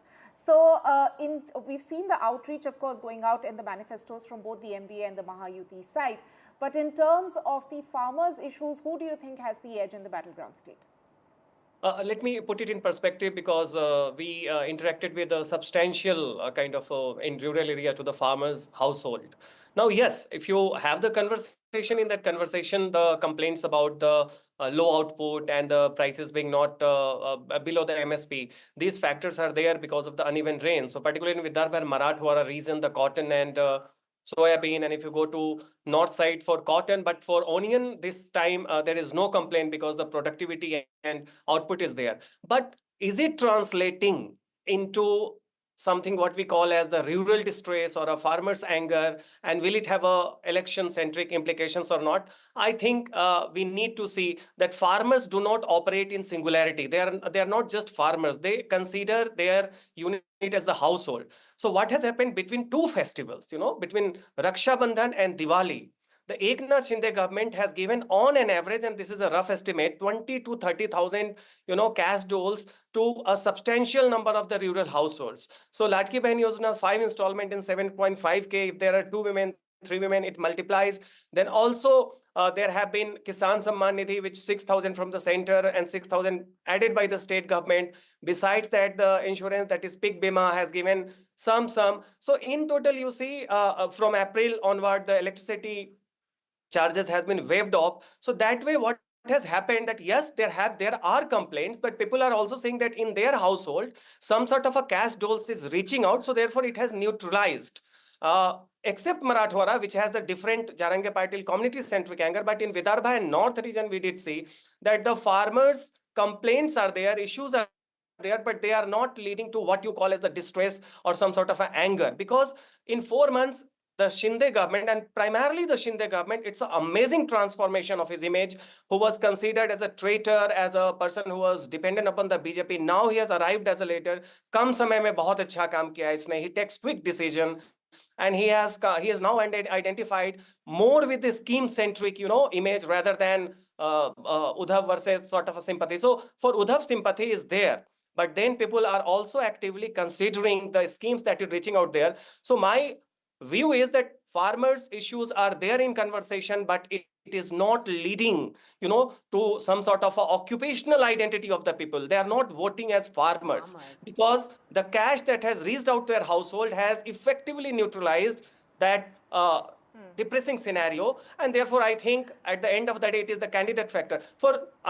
Contrary to the perception that Ajit Pawar is the weakest link of the Maha-Yuti, what has happened in Paschim Maharashtra accounted for 5 districts and 58 seats. Because elections are hyper-local, so sympathy for Sharad Pawar is there, but between the sympathy and the vote comes the candidate factor. And many of the local powerful candidates have defected and contesting on Ajit Pawar's NCP. So at many places, just to add to what you're saying, there is also this issue of farmers which changes based on their crop. So the issues of onion farmers is different from grapes farmers. Again, that's different from to sugarcane farmers. So it's a very complicated farmer crisis, or agrarian, soybean farmers again. And some of them feel that the other one is more influential in terms of their reach out and what the government of the day has done. So continue to be with us. Let me go straight to Abira, who's joining us from a VVIP booth. That's where all the celebrities will be coming in any moment now. Good morning to you, Abira. When is Deepika Padukone expected? What I hear that she's not expected. While her name is here, apparently she is in Bangalore. She's a new mum. She's with her parents, that's what. And another person who is not expected is Amir Khan and Kiran Rao. They are promoting Lapata Ladies in US right now for the Oscars. So they won't be here, but we just saw Reena Datta, who is an artist as well as happens to be Amir Khan's ex-wife. She walked in, she casted her vote. And we saw veteran actress Anita Raj, who walked in and casted her vote. But other than that, since morning, it has been a low turnout till now here at St. Anne High School in Bandra West, Pali Hill. We are still waiting for people. You know, we have seen a lot of senior citizens coming in. As you can see, a lot of senior citizens are walking in, but hardly any Gen Z or young people walking in. So morning was really bad, but now at least people have started walking in, but not any celebrities yet. We hope to see them soon by afternoon maybe. You know, I was waiting to see what is seen as the look at the airport look when they actually, you know, wait for the paps to click their pictures, to now even, you know, the voting look of several celebrities. And what about the Khans, Shah Rukh Khan and the entire family? Where are they likely to vote? Yes. They are at Mount Mary. They will be casting their vote at Mount Mary. We have Paras there, so he can update you from there. They always cast their vote. Salman Khan, Shah Rukh Khan, they all go to Mount Mary in Bandra West. Right, Abira, thank you so much. We'll be coming to you as soon as you spot a celeb there. So, but the point that she made also was interesting, Tanima, that early morning it's the senior citizens who are showing the youngsters of Mumbai, go out and cast your vote. But let's listen in to all the sound bites that have come in. And till 9 a.m., the voter turnout in Maharashtra is 6.60. सबसे बढ़िया बात है इंतजाम बहुत अच्छा किया हुआ है, बहुत अच्छा इंतजाम किया हुआ है. मैं देख रहा था कि सीनियर सिटीजन के लिए बहुत अच्छा इंतजाम किया हुआ है, बहुत सफाई रखी हुई है. एंड बस आज यही है कि सब लोग आएं, वोट करें. That is the most important thing. बहुत ज़्यादा इम्पोर्टेंट है. बहुत इम्पोर्टेंट डे है आज वोटिंग का, और बहुत अच्छा लगा मुझे तो देखने को ऑलरेडी आए हैं. आई होप कि और ज़्यादा भारी मात्रा में आए और वोट. आइए वोट कीजिए, ये हमारी एक रिस्पॉन्सिबिलिटी है. ECI का मैं आइकन हूँ, तो बहुत समय से मैं यही कह रहा हूँ, लोगों को यही दरख्वास्त कर रहा हूँ कि आइए वोट कीजिए, हमारी रिस्पॉन्सिबिलिटी है. यहाँ फैसिलिटीज़ भी अच्छी है, और जैसे कि मैंने अभी कहा कि सारे ऑर्गेनाइजर्स ने यहाँ पे अच्छी फैसिलिटीज़ की है. सिर्फ हमारे लिए नहीं, मगर मैं ये उम्मीद करता हूँ कि सारे लोगों के लिए अच्छी फैसिलिटीज़ रहेंगी. पूरा जो पीरियड है, वोटिंग पीरियड, वो पूरे समय तक अच्छी फैसिलिटीज़ रहे, यही मैं उम्मीद करता हूँ, और किसी को तकलीफ ना हो. आइए ज़रूर वोट कीजिए. I think it's a responsibility of every citizen to go and vote, और बहुत ज़्यादा ज़रूरी है देश के लिए. हॉलीडे मत बनाइए, just go and vote, man. All the best, Jai. Okay, thank you, sir. Thank you.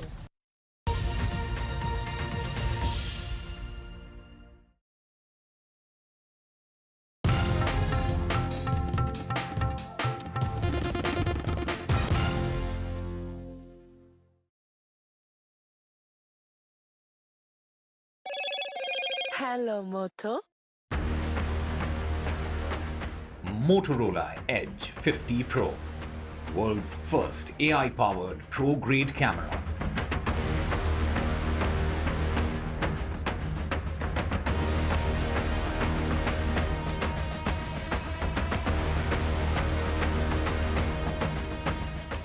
Right, and Prime Minister Narendra Modi has of course posted earlier today on the election day in Maharashtra as well as in Jharkhand, specifically talking about Maharashtra. Narendra Modi there, the Prime Minister appealing for voters to come out in large numbers, and I quote, urge all voters of the state to participate in this process with enthusiasm. And on this occasion, I appeal to all the youth and women voters to come forward in large numbers. तालियों के साथ हम स्वागत करेंगे आदरणीय मोदी जी का. छत्रपति शिवाजी महाराज की.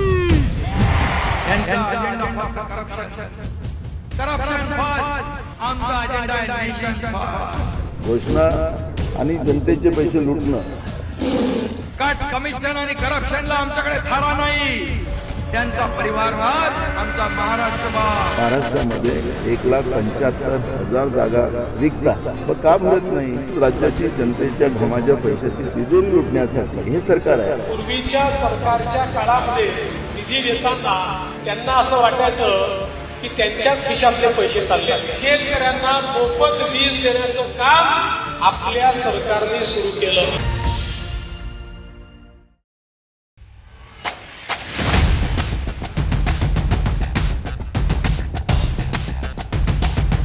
The last elections of 2024. It's the battle for India's economic heart.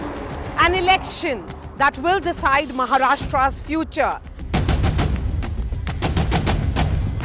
Can the big brother BJP manage the competing ambitions of Mahayuti? Can the Red Book rally the voters once again for Congress and its allies? So as Maharashtra's future trajectory takes shape, we report from the ground. Two visions, two ideology, one verdict. An election where no caste chemistry can yield a perfect formula. It's a state that is splintered with power battles. The big question, will Maharashtra poll outcome unify parties or divide them further? And who will emerge as Maharashtra's undisputed leader?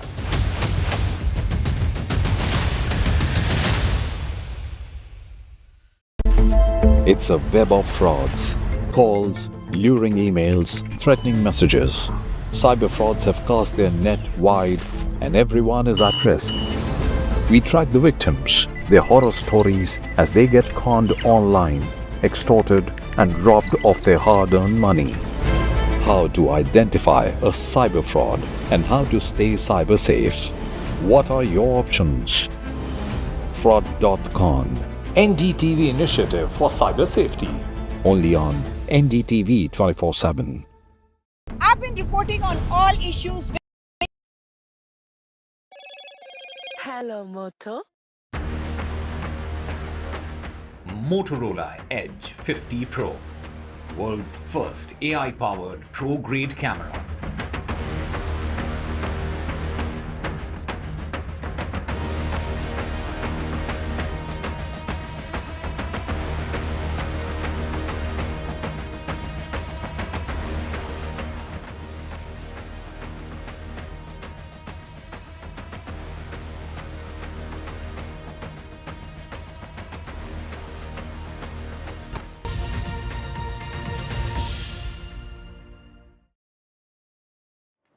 Right, welcome back. And also the other state which is seeing the final phase of elections today, Maria, is of course the battleground state of Jharkhand, in which the elections are being held in 38 assembly constituencies. But today there are several big faces in the fray, including Chief Minister Hemant Soren, his wife Kalpana Soren, and also former Chief Ministers Babulal Marandi, former Deputy CM Sudesh Mahato, and several, as I said, members of the Soren family also in the running today in these constituencies where elections are currently taking place. Let's take a look at the top reactions which are coming in from Jharkhand today.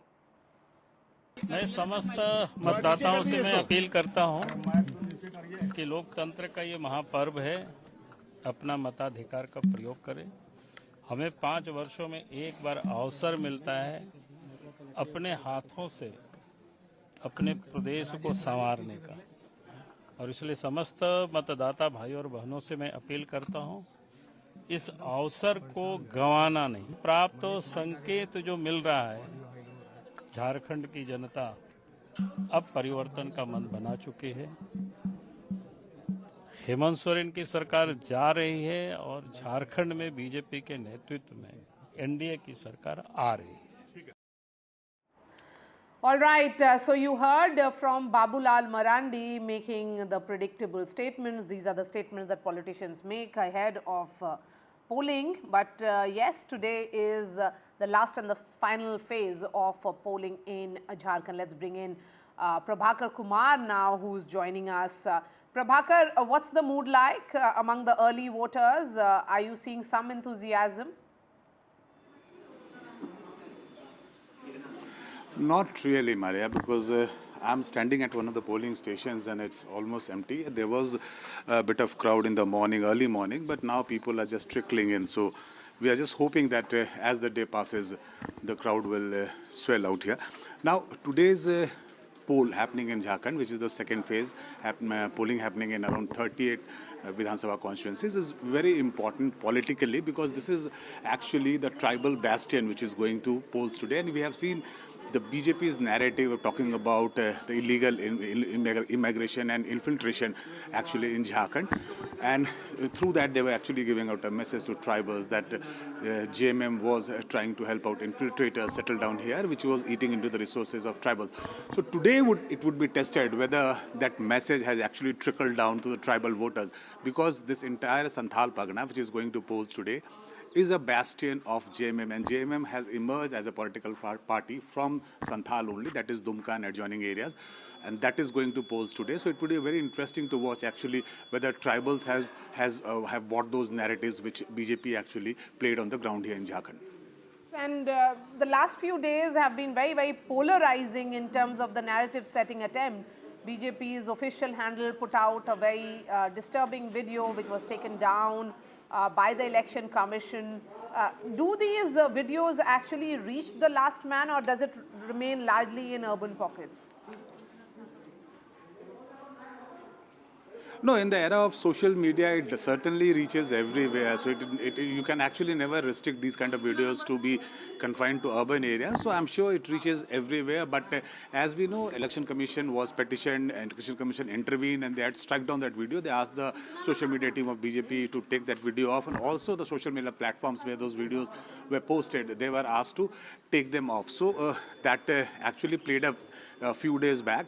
But today, as I told you, Maria, there's two regions, Santhal, which is the Dumka area, and the Koilanchal. This is the industrial belt from where I am reporting right now. This is the Dhanbad, Bokaro belt. You have industries out here. So these two regions are actually primarily going to poll, and tribal belt Santhal would be very, very important politically. Exactly. Prabhakar, talking about the fact that tribal belts are seeing elections today. BJP has also, we've seen a major tribal push from the BJP in the past several months as well. And of course, Chief Minister Hemant Soren, in connection to the case against him, has said that the BJP is targeting a tribal chief minister. So in terms of this scheme of things, who has the edge in these constituencies which fall in the tribal belt in Jharkhand? Yeah, talking about JMM and Hemant Soren, they have been actually playing this victim card. And when Hemant Soren was sent behind bars, the JMM actually went down to the town saying that, look, here is a tribal chief minister who is being victimized by BJP on flimsy grounds, on charges which actually does not hold ground. So JMM actually did play this card. Whether it would have impact on the ground is something to be seen, because if you see Jharkhand's politics, it revolves around tribals. This is one of the states where tribals actually decide the fate of the political parties which would come to the power center at Ranchi. So that was the reason when both the factions, whether NDA or India Bloc, they were talking about not only women and youth but primarily tribals, and it was tribals actually which they were targeting here. Right, Prabhakar there reporting from Bokaro in Jharkhand. Thank you so much for joining us with that. Shifting focus now to important bypolls which are taking place today, Maria. Now, in Uttar Pradesh, there's polling going on in 9 constituencies of the state, and this election is seen as a pivotal election for both the ruling BJP as well as the opposition Samajwadi Party, especially after the setback that BJP faced in the recent Lok Sabha elections. That's right. It's also seen as litmus test for Akhilesh Yadav's Samajwadi Party. Remember, the Congress is not contesting these polls but is supporting Samajwadi Party as part of the India bloc. It's a test also for the Pradesh Chief Minister Yogi Adityanath, particularly in that crucial constituency of Ayodhya, where all eyes will be on whether the BJP manages to win that constituency this time around after the setback they faced in the Lok Sabha elections. Right, and shifting focus to Punjab, where there's elections being held in 4 assembly seats in Gidarbaha, in Barnala, in Dera Baba Nanak and Chabbewal constituencies. The ruling Aam Aadmi Party, of course, faces a significant challenge from the Congress and the BJP in this 3-cornered contest. My colleague Gurpreet has this ground report. Giderba is one of the hot seats, and we have seen in Punjab for in 4 constituency bypoll are happening. We are at Giderba. We will talk to Dimpy Dillon, who is contesting from Aam Aadmi Party. So, sir, welcome to NDTV. So, how do you see this campaign? And today voting has already been begun. So, how do you see the elections? Elections are going normal. किसी भी अपना booth से कोई मेरे को अभी तक कोई प्रॉब्लम नहीं आई. Everything is normal. 7 बजे से 1 घंटा हो गया, अब वोटिंग चल रही है. तो क्या लग रहा है इस बार? हम देख रहे हैं कि राजा वड़िंग जो कांग्रेस के चीफ हैं, उनके वाइफ हैं आपके खिलाफ, वहीं फाइनेंस मिनिस्टर है मनप्रीत बादल. तो कैसे लग रहा है, क्योंकि लगातार कैंपेन हम देखते रहे, आप लोगों से रहे, क्या लग रहा है आपको, क्या सिचुएशन है ग्राउंड में? Sir actually this is the contest Punjab Pradesh full Congress, Punjab Pradesh Congress, I mean to say, not only Raja Varding plus BJP, 2 बार के फाइनेंस मिनिस्टर वर्सेस पब्लिक. मैं तो पब्लिक का नुमाइंदा हूँ. ये इस बार है कॉन्टेस्ट. देखना ये है कि गिदड़बाहा जीतता है या ये लोग जीते हैं. It is Gidderbaha versus outsiders, दोनों ही बाहर के. कह रहे कि वोट सिर्फ डिम्पी डिल्लो यहाँ कास्ट करेंगे, बाकी कोई मुक्तसर से आ रहा है, कोई बादल से आ रहा है. तो क्या लग रहा है कि ये समीकरण लोगों के मन में होंगे जब वोट डालेंगे? यही है समीकरण. यही मेन समीकरण ही है कि इस बार हमारा गिदड़बा जीतेगा, मतलब बाहर का नहीं जीतेगा. इस बार हमारी कैंपेन का मेन अपना इसी बात को हमने लेके टारगेट किया है कि गिदड़बा वर्सेस आउटसाइडर्स. सो आउटसाइडर्स को आउट करेंगे. तो डिम्पी डिल्लो पहले अकाली दल में थे, बड़े नैरो मार्जिन से रह गए पिछली बार. तो क्या लग रहा है इस बार, जो बहुत कम मार्जिन था, तो इस बार क्या बिल्कुल उल्ट होने वाला है? उम्मीद तो बहुत है जी. पब्लिक तो काफ़ी अच्छा रिस्पांस कर रही है और बहुत बड़ी उम्मीद है कि इस बार मेरा साथ देगी पब्लिक. क्या लगता है कि जो वोट डालने से पहले जो दिमाग में क्या मुद्दे हैं, या पार्टी है या कैंडिडेट हैं? कैंडिडेट को वोट, जो अच्छा कैंडिडेट हो उसको वोट देंगे. क्या दिमाग में क्या है? कैंडिडेट ही है मेन. तो बाकी डेवलपमेंट होनी चाहिए पंजाब की. या गिदड़बाई कुछ मसले हैं, कुछ गिदड़बाई के जैसे सीवरेज का है, फ्लाईओवर का है. अब देखो कौन सी पार्टी करेगी आके, जो करेगी उसके वो हमेशा रहेगी. आप यंग भी हो, तो क्या अनएम्प्लॉयमेंट को लेके बहुत बड़ा मुद्दा पूरे देश में ही है, ना कि इस जगह पे? तो क्या लगता है कि कोई एम्प्लॉयमेंट जनरेशन का भी यहाँ पे कोई ऐसी चीज़ होनी चाहिए ताकि लोकल लोगों को एम्प्लॉयमेंट मिल सके? देखो फैक्ट्रीज वगैरह अगर कोई आ जाए, कोई इंडस्ट्री आ जाए यहाँ पर, तो अच्छा है यहाँ के लोगों के लिए, अच्छा रहेगा. देखो एम्प्लॉयमेंट तो फिर उसी पे डिपेंड करती है. अगर कोई फैक्ट्री लाएगा, कोई इंडस्ट्री लाएगा यहाँ पर, तभी आ पाएगी. पर इस वक्त दिमाग में सबसे बड़ा कैंडिडेट है, मतलब मुद्दे पीछे हैं, कैंडिडेट आगे है? नहीं, मुद्दे मेरे लिए तो मुद्दे आगे हैं. कैंडिडेट तो चलो आते रहेंगे अलग अलग पार्टीज़ के, पर डेवलपमेंट तभी होगी जब मुद्दों को देखोगे, नहीं तो नहीं होगी. पार्टी बाजी से आगे निकलना पड़ेगा. मैम क्या मुद्दे हैं? पानी की सबसे बड़ी प्रॉब्लम है. पानी? हाँ जी, सीवरेज का बहुत बुरा हाल है. बस यही है.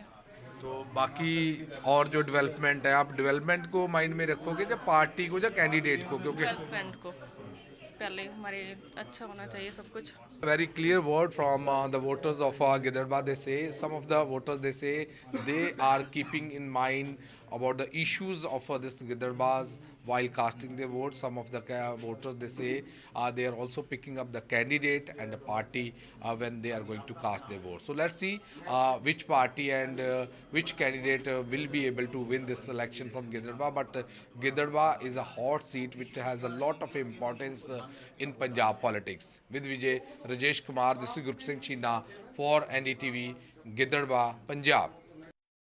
Now shifting focus to Uttarakhand, bypoll in temple town of Uttarakhand is also happening, which is essentially Kedarnath.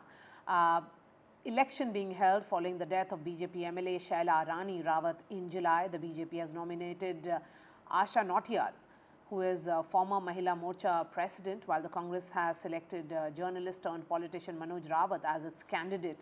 Nautiyal previously held the seat in 2002 and 2007, while Rawat had won from the same constituency in 2017 but lost in 2022. Now to Kerala, bypolls in Palakkad assembly seat today. The election in Palakkad was necessitated after Congress MLA Shafi Parambil vacated the seat following his win in the Lok Sabha polls. It's a thrilling triangular fight among the UDF candidate Rahul Mamkut Tatil, LDF-backed independent candidate Dr. P. Sareen and C. Krishnakumar of the BJP. So that was, of course, some of the key bypolls which are seeing elections today as well. But we'll keep putting our focus, the spotlight on the battleground states of Maharashtra and Jharkhand, and also take updates from the bypoll states as well, Maria, as well as the expert analysis that we have coming up for you. So all that coming up after a very short break. Stay tuned to NDTV.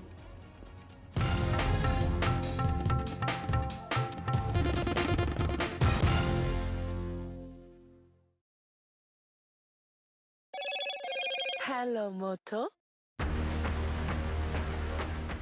Motorola Edge 50 Pro, world's first AI-powered pro-grade camera.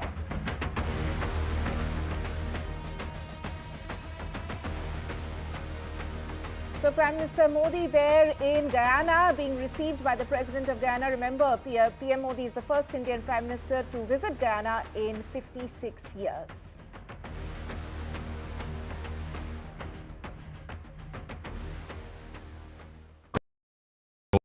In today's interconnected world, India's voice is more crucial than ever. When India speaks, the world listens.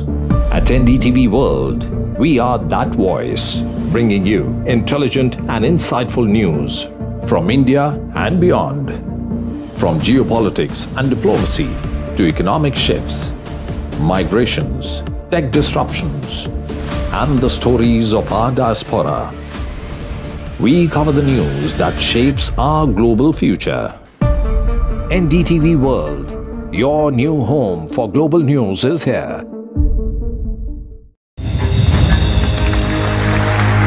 I now request the Honorable Prime Minister to launch NDTV World and address the summit.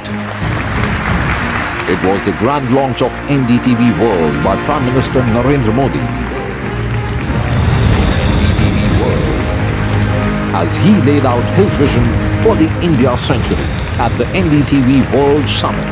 ऐसी सदी जिसमें भारत के प्रयासों से दुनिया में स्थिरता आए. In the presence of those who are shaping our future. मेरी तरफ से आपको ढेर सारी शुभकामनाएं हैं. NDTV World, your new home for global news, is here. Stay informed and entertained with the new and updated NDTV News app. You can watch all our channels live, listen to podcasts, read breaking and exclusive news from around the world and more. Download the NDTV app today and get access to the best journalism and storytelling on your smartphone or tablet. The NDTV app, news that matters to you.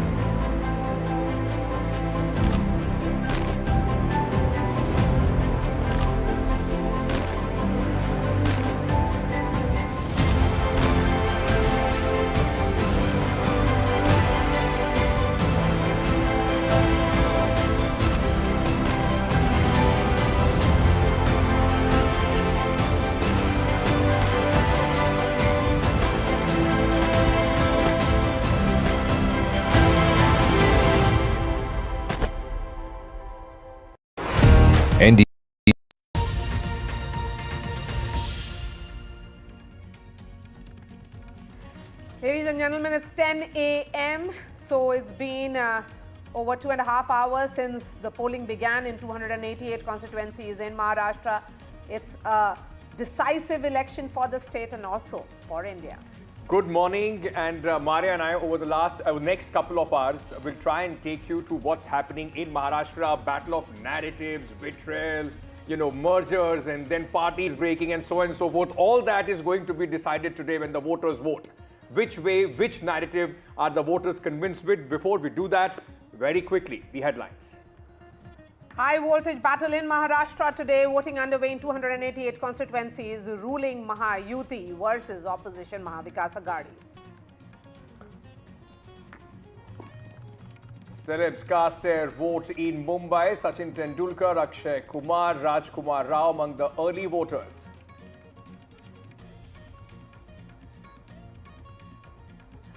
Charge of alleged Bitcoin scam stings Maha-Vikas Aghadi ahead of polls. BJP shows audio clip which alleges crypto scam by top Maha-Vikas Aghadi leaders including Supriya Sule. Sule rubbishes the charge. Maharashtra's Deputy Chief Minister Ajit Pawar says he can figure out his sister's voice in the clip. Second phase of polling for Jharkhand today. Big faces in the fray in the second phase, including Chief Minister Hemant Soren and the rising star of JMM, Kalpana Soren.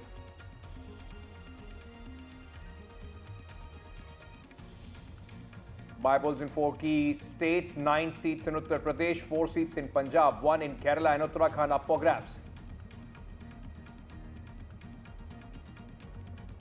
Prime Minister Modi has landed in Ghana as he completes his 3-nation tour. Prime Minister is the first Indian Prime Minister to visit the country in 56 years. Delhi continues to breathe the poisonous air, quality still in the toxic category, above the 400 mark.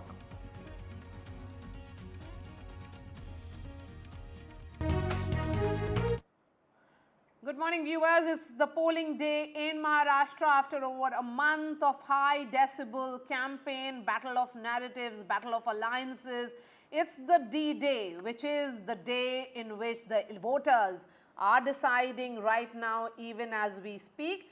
The voter turnout is something that we'll wait and watch out for. Several politicians, celebrities have been among the early voters. Well, especially when you talk about Mumbai, Maria, we've seen that voter apathy is always spoken about. So it's good to see, Sachin Tendulkar, Akshay Kumar, all of these celebrities coming out and voting, try and, in fact, enthuse the voters. But, very, very interestingly at this moment, in the background of what happened in the last 24 hours, yesterday was a dramatic, action-packed day ahead of the polling in Maharashtra, both the MVA and the Maha-Yuti being singed with kind of narratives of cash for vote or Bitcoin for vote. It was all up in the air. Let's first very quickly go across to our colleagues, what kind of an impact these narratives are having, how are people coming out and voting. Radhika is joining us at this moment from Mumbai. Anuj is also with us, from Maharashtra. He will be giving us some idea. From the Chief Minister's constituency in Thane. Thane, of course. Anurag is joining us from Nagpur as well. Abira also with us. We have our other colleagues also joining us, on the broadcast. Good morning to all of you. Radhika, if we may start with you at this moment. Very, very crucial battle, 288 seats. And in just last 24 hours, it has been a dramatic, war of narratives between the Maha-Yuti and the MBA.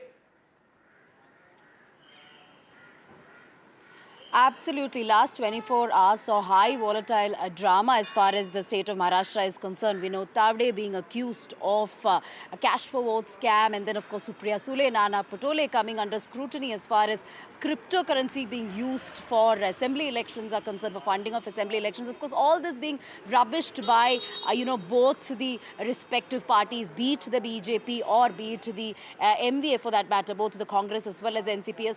So much has happened over the last couple of days and over the last several months as well. Campaign versus campaign, allegations versus counter allegations. We did see all the top leaders descending to Maharashtra across length and breadth to speak about promises, guarantees, and also to attack the other side as well. Of course, voting begins. Not a great turnout as far as Malabar Hill constituency is concerned. I have a voter with me. He just came out of the polling booth. The turnout isn't that great. This is something we see every year in the city of Mumbai. 50% was the turnout last time. Do you think it will surpass that? We expect that more, voting should become. and people should have to come out for the voting. To elect the better people and who can able to give the better All right, service let to me, the nation. thank you, sir. I'll just go across to Piyush Goyal here, who has come to vote. We'll try and get his reaction in just a bit. Piyush Goyal, of course, voting from this particular constituency in Malabar Hill. He's the MP from North Mumbai. Mr. Goyal, anything you'd like to say? Okay, he'll speak once he casts his vote, is what he's saying. So yes, as far as this constituency of Malabar Hill is concerned, it is a battle between the BJP and UBT Sena. The BJP candidate is Mangal Prabhat Lodha. He is. They say in Maharashtra, each and every region has its own narrative. Each and every region has its own set of issues. That's Union Minister and Mumbai North MP Piyush Goyal standing in the queue to cast his vote. That's what the beauty of, I would say, Indian politics and Indian elections is. It's such a leveler. All politicians, all celebrities have to queue up to exercise there, right? We'll go to Radhika in just a bit. And Radhika, if you can hear me. Okay, we'll try and connect with Radhika. But Anuj, come in on this now. I can hear you. As you said, yes, Piyush. Go ahead, Radhika.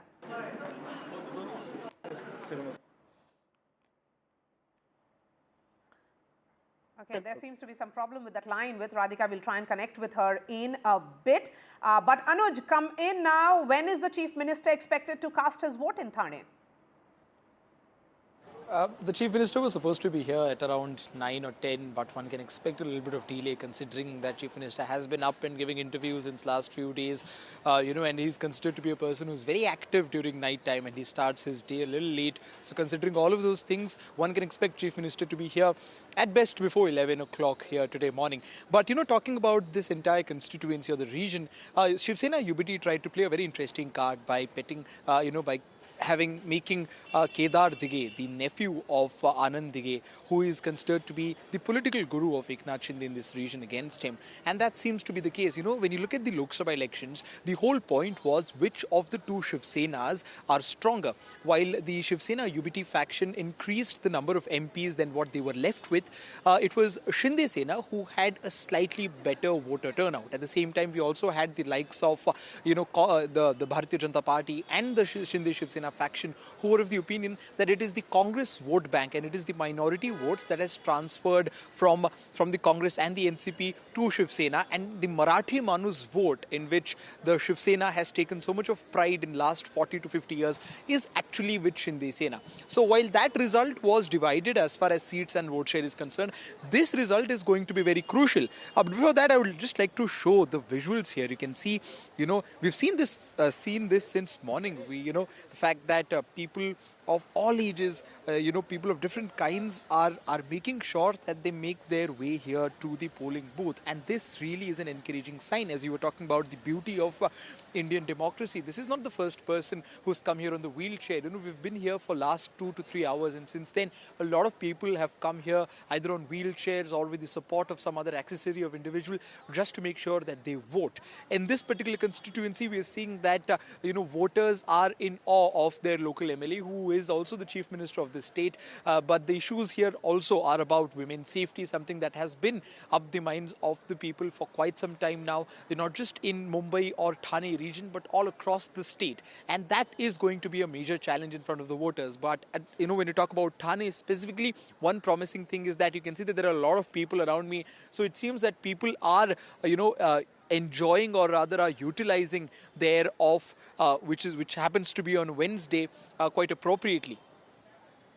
Okay, it is also playing out in Baramati as well. It's a Pawar versus Pawar battle, and within the family as well. Once again. Yes, once again. Post 2024. If in Lok Sabha it was Ajit Pawar's wife versus Supriya Sule, this time it is, as an MLA, it's Ajit Pawar defending his constituency versus the grandnephew of Sharad Pawar. So it's a fascinating battle playing out there. Let's listen in to the reactions which have come in. पूरे बारामती में सब लोगों को मिलने की कोशिश की और मुझे विश्वास है बारामती के लोग इस दफा मुझे अच्छे वोटों से जीत के दे देंगे।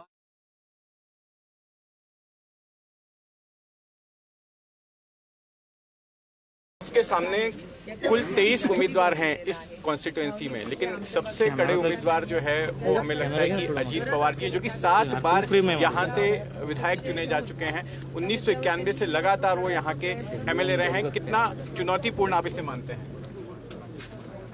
ठीक है, पर वो 7वीं इलेक्शन में पवार साहब की साथ थी, उनको पवार साहब का आशीर्वाद था, सपोर्ट था, इसलिए वो वहाँ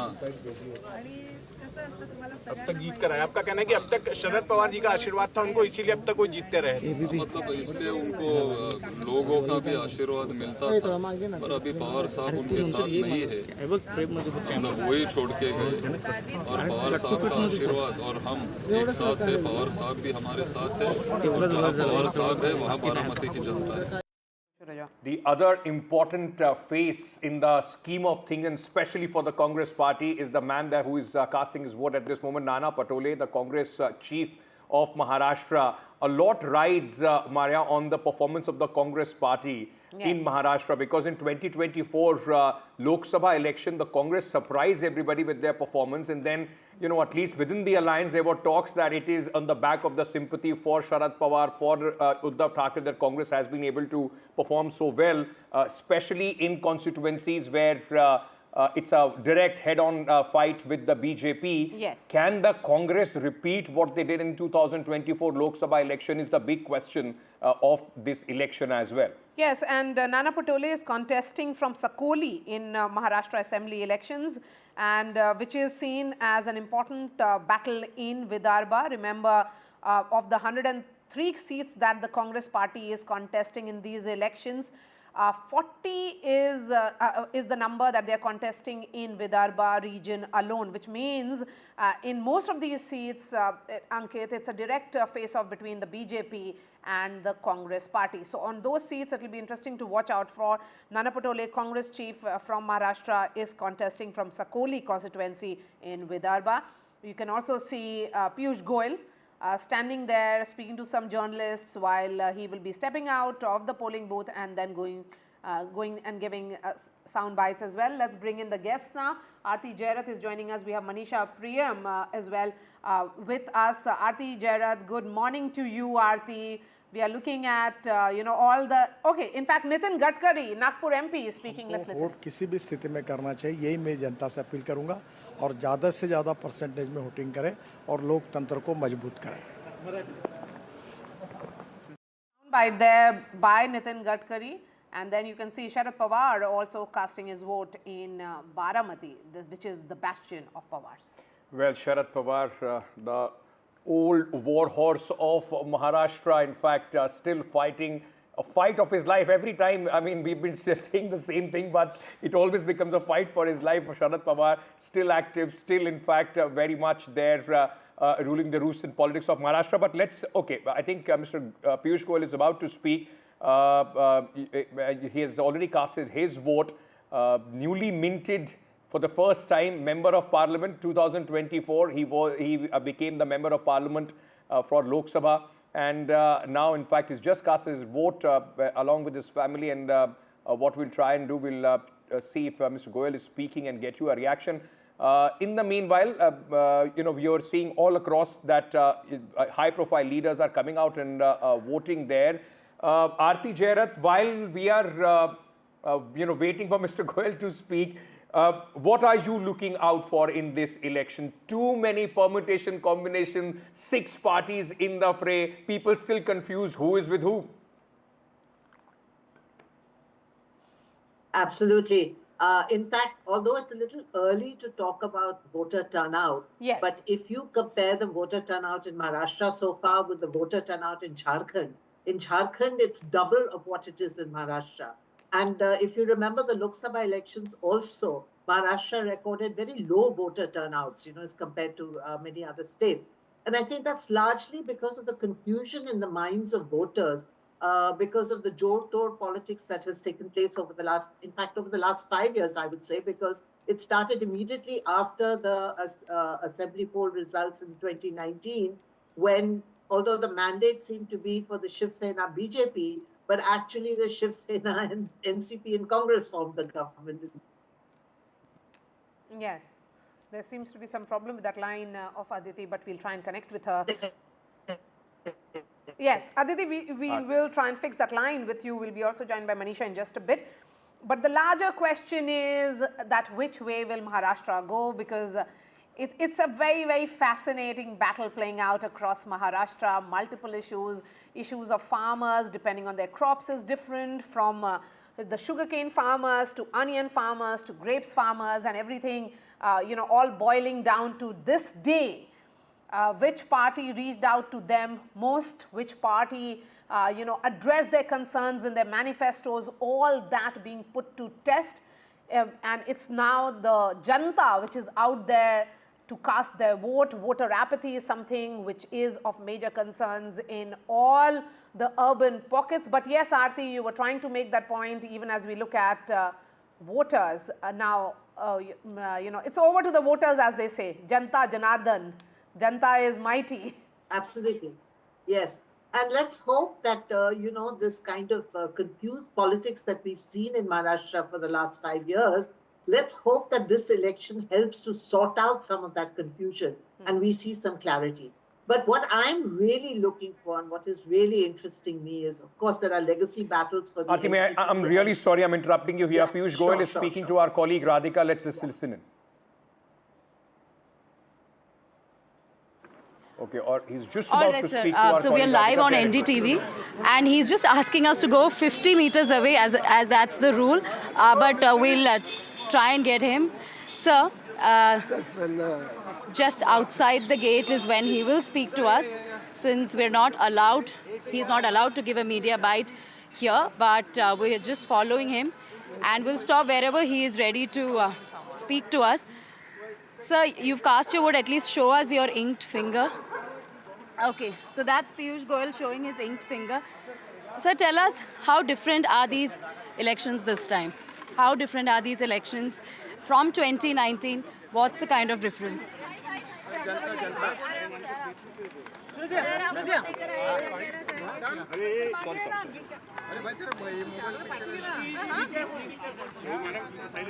Yeah.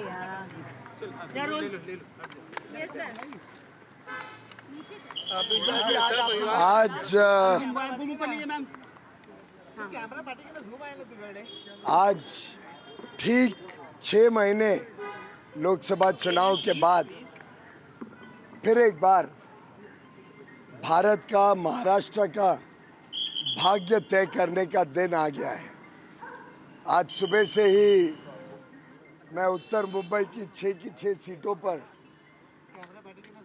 किस प्रकार से लोग बाहर उतर रहे हैं, कैसा रिस्पांस है, देख रहा था। और मुझे खुशी है कि भारी संख्या में लोग बाहर आए हैं, अपना वोट डालने के लिए उत्सुक हैं, अपना अधिकार, अपनी जिम्मेदारी का पालन कर रहे हैं। और मुझे पूरा विश्वास है कि इलेक्शन कमीशन ने जिस प्रकार से इस बार बहुत बढ़िया व्यवस्थाएं की हैं, इतना स्मूथली पूरे प्रदेश में वोटिंग हो रहा है, किसी को परेशानी नहीं, लाइनें लंबी हैं उत्तर मुंबई में खास तौर पे, लेकिन किसी को असुविधा नहीं है। ये देखते हुए मैं उम्मीद करता हूं कि इस बार 60% से अधिक वोटिंग होगी। मेरी अपील है सभी से कि सब लोग उतरें। ये वोट मात्र एक वोट नहीं है, हमारे आगे वाले 5 वर्ष तक महाराष्ट्र और मुंबई का भविष्य आप उसके शिल्पकार बनने वाले हैं। मुंबई को अच्छी सुविधाएं मिले, मुंबई का भविष्य उज्जवल हो, हर मुंबईकर को आगे चलकर एक अच्छा जीवन देने का काम आपका एक वोट कर सकता है। मैं सभी को अपील करता हूं कि आप अवश्य वोट डालने जाएं। शाम को 6 बजे तक वोटिंग चालू रहेगी और जितनी बड़ी संख्या में हम सब अपने मत का, अपने अधिकार का पालन करेंगे, मुझे विश्वास है उतना ही अच्छा मुंबई, उतना ही प्रगति महाराष्ट्र की आगे बढ़ेगी, गति मिलेगी और हम विकसित भारत 2047 के लक्ष्य की तरफ महाराष्ट्र का अग्रसर स्थान, नंबर 1 स्टेट जो महाराष्ट्र है उसको हम आगे भी नंबर 1 बनाए रखेंगे। मालवार हिल को लेकर एक दिक्कत ये थी कि पिछली बार इलेक्शन कमीशन ने ये कहा कि यहाँ पर वोटिंग % काफी ज्यादा कम हो गया है और उसको कम से कम सुधारने की बहुत जरूरत है। मैं बधाई दूंगा chief election commissioner Shri Rajiv Kumar ji और उनके सभी सहयोगियों को, इलेक्शन कमिश्नर्स को, महाराष्ट्र मुंबई के सभी पोलिंग अधिकारियों को, भूषण गगरानी जी हो मुंबई के इंचार्ज, या हमारे खास तौर पे उत्तर मुंबई के जो पोलिंग अधिकारी हैं, यहाँ भी जो अधिकारियों ने व्यवस्थाएं की हैं दक्षिण मुंबई में, मैं समझता हूँ लोकसभा के समय जो कम वोटिंग हुई उसके जो कारण थे, गर्मी का मौसम था, सोमवार का दिन था, लंबी 3-4 दिन की छुट्टी मिल गई लोगों को, साथ ही साथ समर वेकेशन में कई लोग कोंकण या राजस्थान, गुजरात, उड़ीसा, यूपी गए हुए थे और व्यवस्थाओं में भी उस समय काफ़ी कमियां देखने को मिली थी। जो विश्वास इलेक्शन कमीशन ने हमें दिया था जिस दिन महाराष्ट्र के चुनाव घोषित किए, वो आज वास्तव में धरातल पे देखने को मिल रहा है। बढ़िया व्यवस्थाएं हैं, मौसम बहुत बढ़िया, आप देखिए इस समय कितना अच्छा मौसम है, कोई छुट्टियों का सीज़न नहीं है, बुधवार होने के कारण लंबा वीकेंड नहीं है और साथ ही साथ मुंबई में छुट्टी देने के कारण, महाराष्ट्र में छुट्टी होने के कारण मेरा विश्वास है कि इस बार जो सामान्य तौर पर विधानसभा में कम वोटिंग देखी जाती है, इस बार उसका ठीक अलग दिखने को मिलेगा और 60% से अधिक नक्की वोटिंग होगी। उत्तर मुंबई का आज मैं सुबह से जो मॉनिटर कर रहा हूँ, लगभग रिकॉर्ड वोटिंग हो रही है। इतने सुबह सुबह हमने कभी इतनी वोटिंग महाराष्ट्र में, जिसको किसको वोट मारना है वो उनका अधिकार है, लेकिन उनके अधिकार का हनन करने वाले बीजेपी आज पैसे बांटकर और दारू बांटकर चुनाव जीतना चाहते हैं। तो ये क्या नोट जिहाद है या दारू जिहाद है?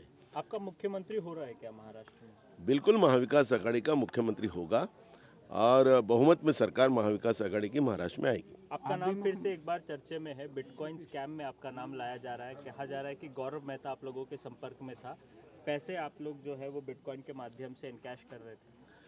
भाई ये रविंद्र पाटिल नाम का जो IPS अधिकारी इन्हें लाया है बीजेपी ने, वो IPS है ही नहीं। जो बीजेपी तोतैया पार्टी है, जो खुद ही झूठ पार्टी हो गई, आप तो जुमले पार्टी हो गई है, वो पार्टी इस तरह से चुनाव के शाम को, आज मतदान और कल शाम को इस तरह की हरकत करना, ओछेगिरी करना, और ये तोतिया IPS अधिकारी को लाकर जिस तरह खुद वो जो तोतिया IPS अधिकारी है वो खुद जेल में था। तो मुझे लगता है कि, और जो वीडियो इन लोगों ने ऑडियो जो वायरल किया है, ऑडियो में मेरी आवाज़ भी नहीं है। और ये बिटकॉइन जो है, मैं तो किसान आदमी हूँ, मेरे को तो दूर दूर तक ये लाइन में मैं नहीं हूँ, मेरे को तो कभी इससे संबंध भी नहीं है। लेकिन हमने अभी कानूनन नोटिस उनको दिया है, कल FIR भी दर्ज हमने किया है रात को, और कानून नोटिस भी देंगे। इनके ऊपर एक मानहानि का दावा भी हम करेंगे, और सुधांशु त्रिवेदी हो या रविंद्र पाटिल हो, इनके ऊपर हम मानहानि का दावा भी करेंगे। इनके ऊपर FIR दर्ज भी हमने किया है। और मुझे लगता है कि दूध का दूध, पानी का पानी होना चाहिए।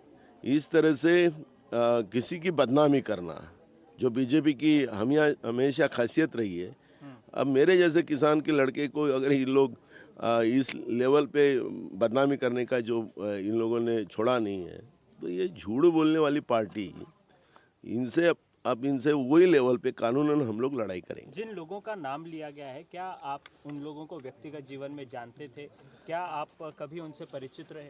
मैंने कभी देखा नहीं है, और ये बिटकॉइन ये इशू मेरे को कभी समझा ही नहीं है।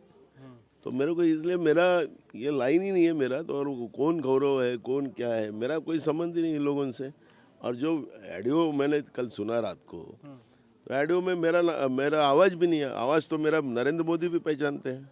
राजनीतिक षड्यंत्र कह रहे हैं आप, कौन कौन लोग हैं इसके पीछे, आपको क्या लगता है? हम इसलिए कहा कि हम दावा करेंगे, इसमें एक मानहानि का दावा करेंगे, FIR भी दर्ज किया है, और महाराष्ट्र में हमारी सरकार भी आ रही है।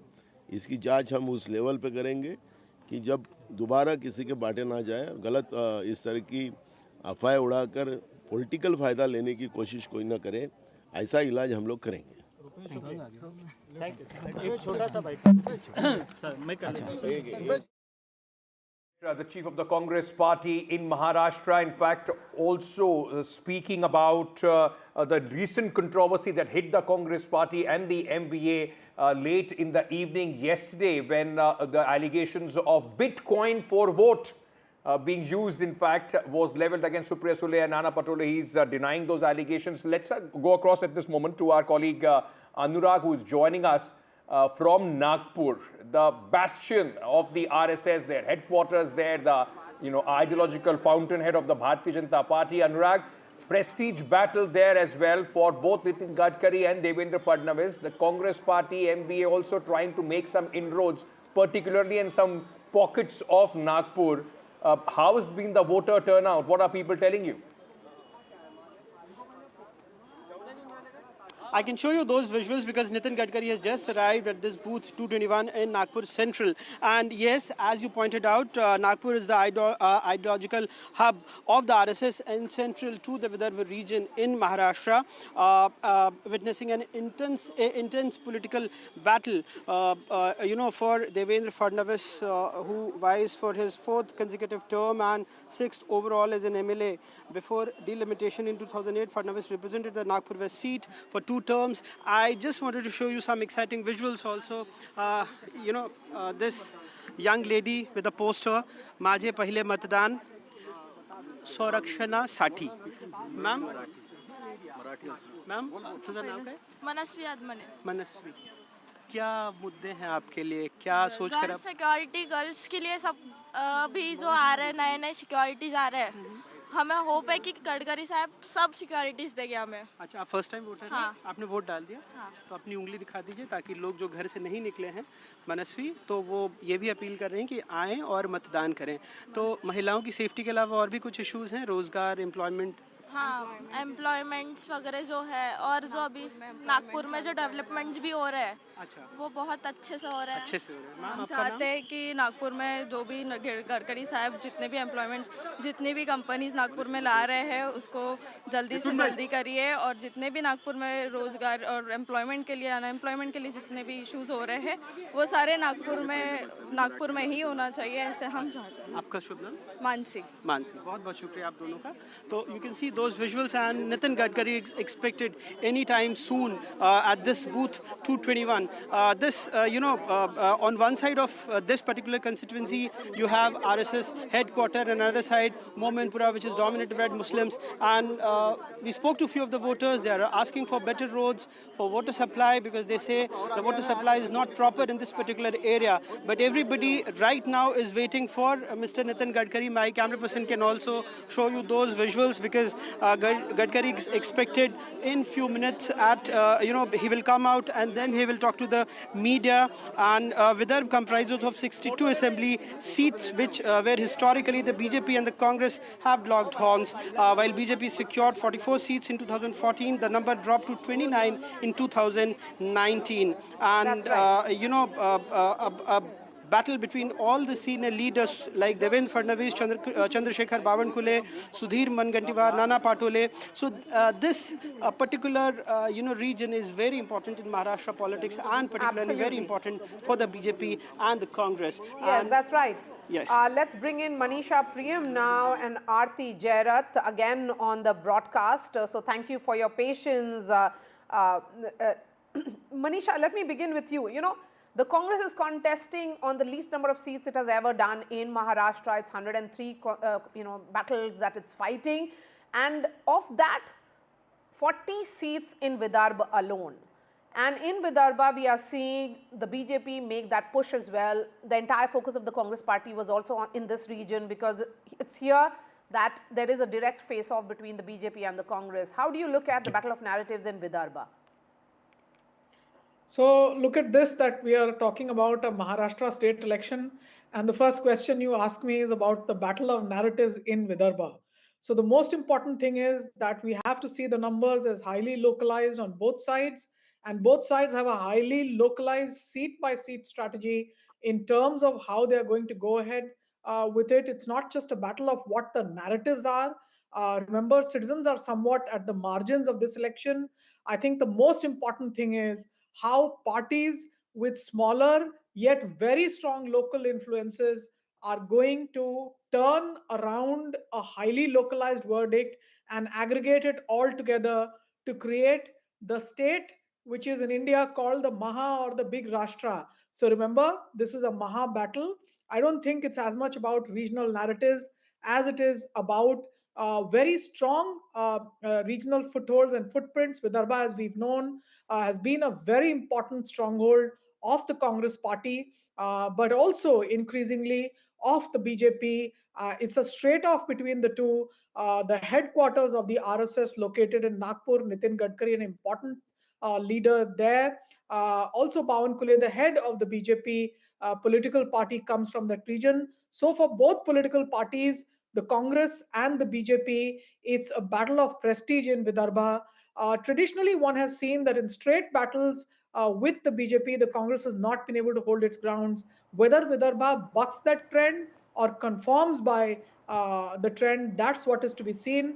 As far as Vidarbha is seen and many other areas of Maharashtra, the narratives on part of the people seem to be very, very similar, but the verdict may be aligned more with what type of specific local political battle plays out between the major political contenders there. And I see it as a highly fragmented political party setting, the nightmare of any political analyst. It's not a two-party system. It's a fragmented political party Six system. parties which are directly in fray there. Right. In Maharashtra. Kuch udhar gira. And there are smaller parties as well. And interestingly, Ankit, this time around 28% more independents in fray. That's right. That makes it even more fascinating. So Maharashtra has been, we've seen how Maharashtra, along with these political parties, there are, regional strong players, very strong independents, and that is why it becomes very, very difficult as, to predict. In any case, the pollsters these days are going through a nightmare, whether it's America or India, and this state will give them chills if they want to, in fact, put their neck out at this moment. But Aarti Jairat, let me ask you this. I mean, somewhere this election of Maharashtra is also going to be whatever the result is for a larger narrative. Ma'am, I'm really sorry. Every time I try and come to you, there is a big leader who starts speaking. Nitin Gadkari is speaking at this over. Listen. Maharashtra में मेरा विश्वास है कि इस समय निश्चित रूप से हम लोग अच्छी मेजोरिटी मिलाकर चुनाव जीतेंगे। बहुत सारे नारे दिए गए, बटेंगे तो कटेंगे, उन नारों का भी असर है क्या जमीन पे? अभी सब छोड़ दीजिए। अभी सबसे इम्पोर्टेंट बात है कि लोगों को वोट देना, और वोट जो है वो डेवलपमेंट के लिए, विकास के लिए, महाराष्ट्र के भविष्य को। सर 10 साल से केंद्र में सरकार, सर 10 साल से केंद्र में सरकार रही है भाजपा की, यह राज्य में भी है। आप इस बार जब महाराष्ट्र की 80 सभाएं आपने की है कम से कम, क्या आप लोगों में क्या देख रहे, क्या डिफरेंट देख रहे हैं पिछले इलेक्शन? कहीं भी महाराष्ट्र में जाइए, आपको कहीं भी विकास दिखेगा। सर चाहे महाराष्ट्र के सिंचाई प्रकल्प होंगे, जो टेम्बू मैसाल जैसे, वो 12,000 करोड़ में जब वाटर रिसोर्स मंत्री था तब महाराष्ट्र को दिए।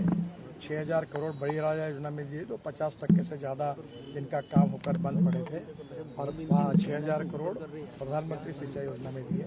रोड तो आप हर जिले में जाके देखिए, और पूरे महाराष्ट्र की तस्वीर हमारी सरकार ने बदलाई है, और मोदी जी के नेतृत्व में महाराष्ट्र को एक नई दिशा दी है, और महाराष्ट्र की सरकार और हम मिलकर डबल इंजन की सरकार आएगी, और महाराष्ट्र प्रगतिशील, समृद्ध, संपन्न होकर महाराष्ट्र की जनता की पूरी अपेक्षा। 23 तारीख को सर ज्यादा अभी तक इसलिए मैं सबको आह्वान करता हूं कि लोकतंत्र का ये उत्सव में आपका अधिकार है वोट करने का।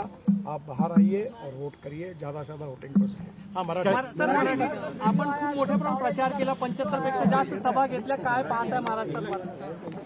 महाराष्ट्रामध्ये यावेळी जवळपास सगळ्या जिल्ह्यात फिरण्याची मला संधी मिळाली, आणि मला विश्वास आहे की महाराष्ट्राची जनता महाराष्ट्राचं भविष्य बदलवण्याकरता निश्चितपणे महायुतीच्या मागे ताकदीने। कैंडिडेट सर, जहाँ कैंडिडेट की बात होती है, नितिन गडकरी का नाम सामने आता है। कैंडिडेट क्या कब तक नितिन गडकरी तक की जैसे पहचान बना है? एक बड़ा सवाल है।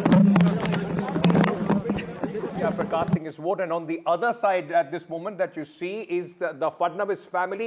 Devendra Fadnavis, a key, important, in fact, player as far as politics of Maharashtra is concerned, Deputy Chief Minister.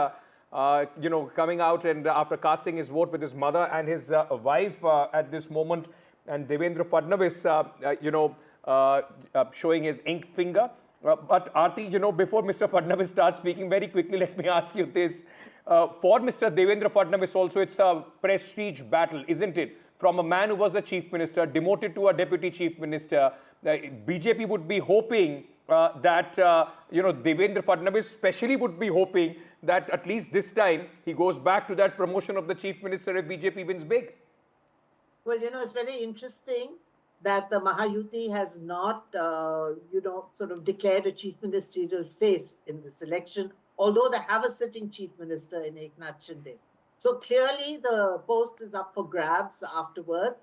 And I think everything depends on the numbers each party gets. The BJP is obviously hoping to be a major player. It's contesting the largest number of seats.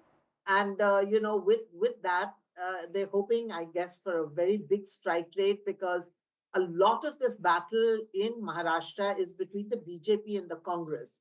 And they seem to be hoping for a repeat of Haryana, where everybody thought the Congress was ahead, but the BJP pipped them to the post very handsomely. So I think they're hoping for a similar kind of, situation in Maharashtra, which will put the BJP in the driver's seat, possibly as the single largest party. And I think that is really what they're hoping for. And that must be what Fadnavis is hoping for too. And then, of course, the inner politics of the BJP will start kicking in, whether Fadnavis actually makes it or whether they choose somebody else. I mean, I'm not going to speculate on that right now. But, I wanted to say earlier that for me, the really interesting thing in the elections, both in Maharashtra and Jharkhand, is the battle between the Congress and the BJP. Yes. Because I think the outcome of the battle in both the states will really determine the shape of the next government in both the states. And, whether it will be a repeat of Haryana or whether this time the Congress has managed to get its act together, I don't know. We know on result day.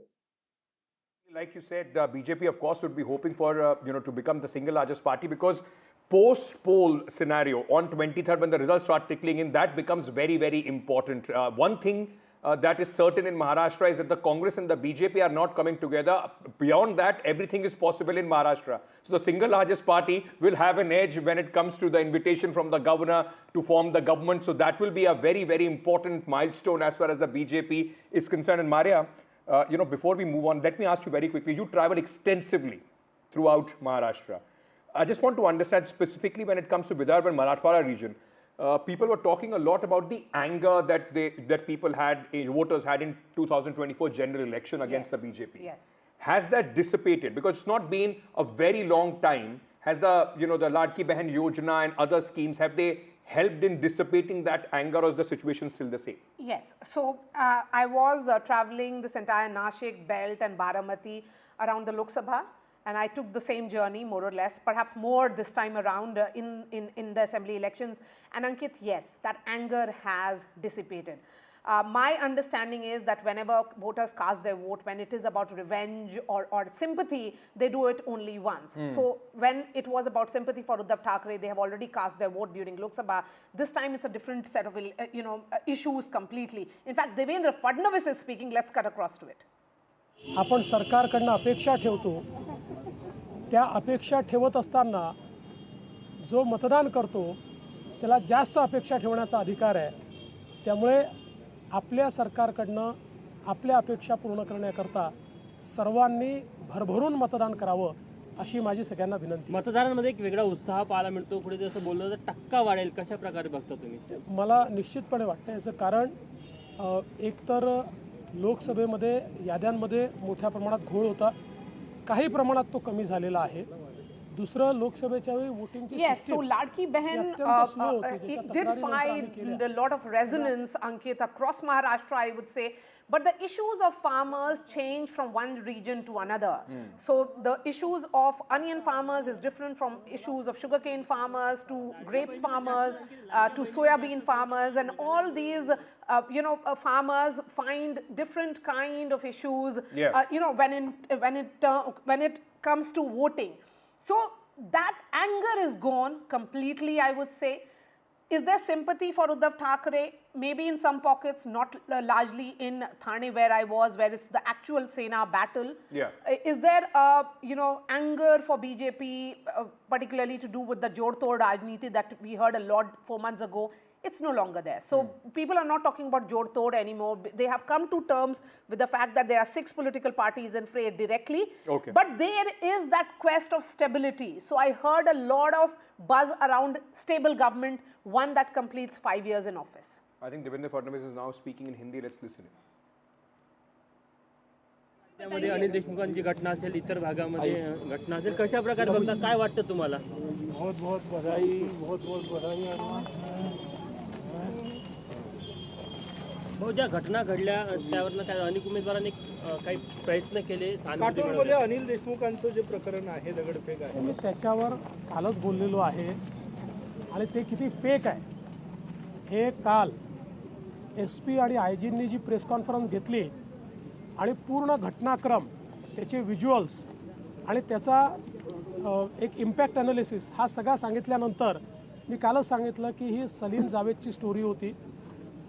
त्याच्यामध्ये रजनीकांतसारखा असा मागून गोटा समोर येऊन लागलेला होता आणि तरी देखील फक्त स्क्रॅच आली होती. त्याच्यामुळे त्यात काय होतं आता सगळ्यांना समजलेलं. बिटकॉईनमध्ये नाना पटोले आणि सुप्रिया सुळे यांच्यावर आरोप आहे. काही ऑडिओ क्लिप सुद्धा दाखवण्यात आले. मी देखील मीडियामध्ये हे सर्व बघितलेलं आहे. माझं स्पष्ट मत आहे की या संदर्भात योग्य इन्क्वायरी झाली पाहिजे. काय यात खरं आहे हे सर्वांसमोर आलं पाहिजे, कारण आरोप गंभीर आहेत. अशा गंभीर आरोपांची सखोल चौकशी होऊन त्यातलं सत्य बाहेर येणं हा जनतेचा अधिकार आहे.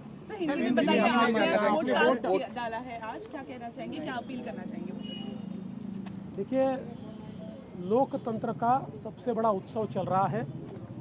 महाराष्ट्र में हमने हमारे परिवार के साथ अभी वोट दिया है और मैं सभी महाराष्ट्र के बहनों भाइयों को और विशेष रूप से हमारी लाडली बहनों को ये अपील करना चाहता हूं कि बहुत बड़े पैमाने पर वो वोट करें, क्योंकि मतदान ये केवल हमारा अधिकार नहीं है, ये हमारा कर्तव्य भी है. और लोकतंत्र में हम सरकार चुनते हैं और जिसको हम चुनते हैं उनसे ही हम अपेक्षा रखते हैं. तो अगर हम सरकार से अपेक्षा रखते हैं तो वोट करना ये बहुत महत्वपूर्ण है. इसलिए बढ़ चढ़कर सब लोग वोट करें, ऐसी मेरी सबको प्रार्थना है. Serious allegations were raised against Vinod Tawade yesterday. Then later, timing has been very interesting. Supriya Sule and Nana Patole, their audios were circulated by BJP itself. Top BJP spokesperson has also taken the press conference. How do you look at the timing as well as the allegations raised by BJP? जहाँ तक विनोद तावड़े जी का सवाल है, मैंने कल भी स्पष्ट कर दिया, न उन्होंने कोई पैसा बांटा, न उनके पास कोई पैसा मिला. जानबूझकर एक बवाल खड़ा करने का प्रयास किया गया, एक इकोसिस्टम को यूज़ किया गया. जहाँ तक सुप्रिया सुळे जी पर और नाना पटोले जी पर जो आरोप लगे हैं, जिस प्रकार से एक पूर्व IPS अधिकारी ने कुछ आरोप लगाए हैं, कुछ क्लिप्स उन्होंने जारी की है, मुझे ऐसा लगता है कि ये बहुत गंभीर इस प्रकार का प्रकरण है. और मैं आज इतना ही कहूँगा, इस प्रकरण की सिरे से जांच होनी चाहिए, क्योंकि इस प्रकार के एलिगेशन लगने के बाद वास्तविकता क्या है ये दुनिया के सामने आना बहुत ज़रूरी है. एलिगेशन बहुत सीरियस है, तो इसकी पूरी तफ्तीश हो, इसका पूरा इन्वेस्टिगेशन हो और इन्वेस्टिगेशन करके एक फेयर रिपोर्ट लोगों के सामने आए, ऐसा मुझे लगता है. Ajit Pawar has confirmed that particular audio of Supriya Sule, wherein he has said that I have worked with Supriya Sule for years and I can understand her voice. Supriya Sule has said that this is forged and my voice is not there in that particular audio. देखिए, पहली बात तो यह है कि voice जो है वो सुप्रिया ताई जैसा हमको ध्यान में आता है, हम उसको कह सकते हैं कि सुप्रिया ताई का वॉइस है. लेकिन with all fairness,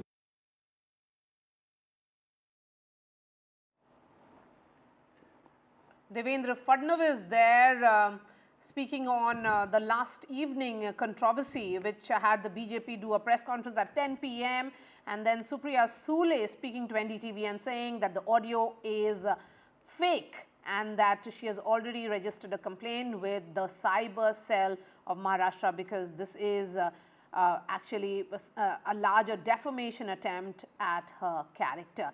Shifting focus now to Jharkhand, the other state which is going to polls. Remember, this is the second and the final phase in a tribal-dominated Jharkhand, where most of the seats today are in the tribal belt. In fray is also the Chief Minister, Hemant Soren. One of the battles being fought is also of the former Chief Minister and BJP Supremo in the state, that is Babulal Marandi. His wife, the rising star of JMM, Yes. Hemant Soren, his wife is also in the fray in this election. Kalpana Soren held the party together when Chief Minister was, behind bars as soon as he came out. We knew that what happened at that point of time. But very, very interesting what is taking place in Jharkhand as well. And Aarti, if I may bring you in at this moment very quickly, for Jharkhand, 38 seats in this phase of polling. This will also establish whether Hemant Soren is the biggest tribal leader possibly across the country. And number two, I think the who forms the government hinges on the performance of the Congress party, which got 30 seats from the JMM in this alliance. Really in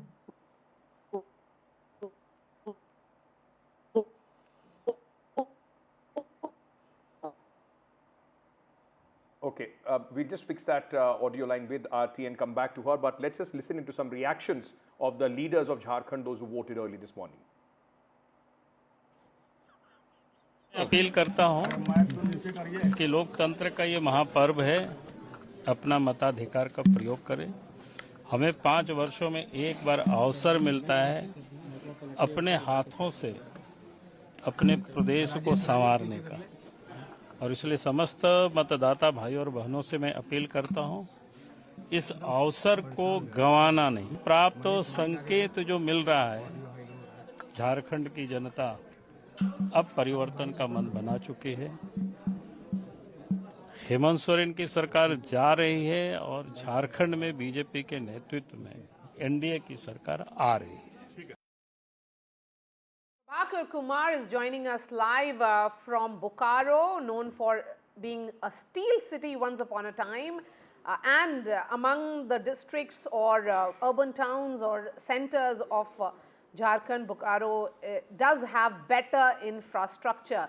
Prabhakar, has it become a little better now because it's almost going to be 11 a.m. in terms of voting? Not really, Maria. Not really. That is not a very encouraging picture coming from Bokaro. We are in the urban center. And it's still by the way, Maria is still a steel city. Bokaro still happens to be a steel city. You have a SAIL steel plant, that is Steel Authority of India Limited plant out here. So I can show you 3 booths. None of the voters are here. In morning we saw a stream of crowd here, but now it's almost 11 and the people are slowly trickling in. So we are told that this is how the voting pattern always remains in the urban centers.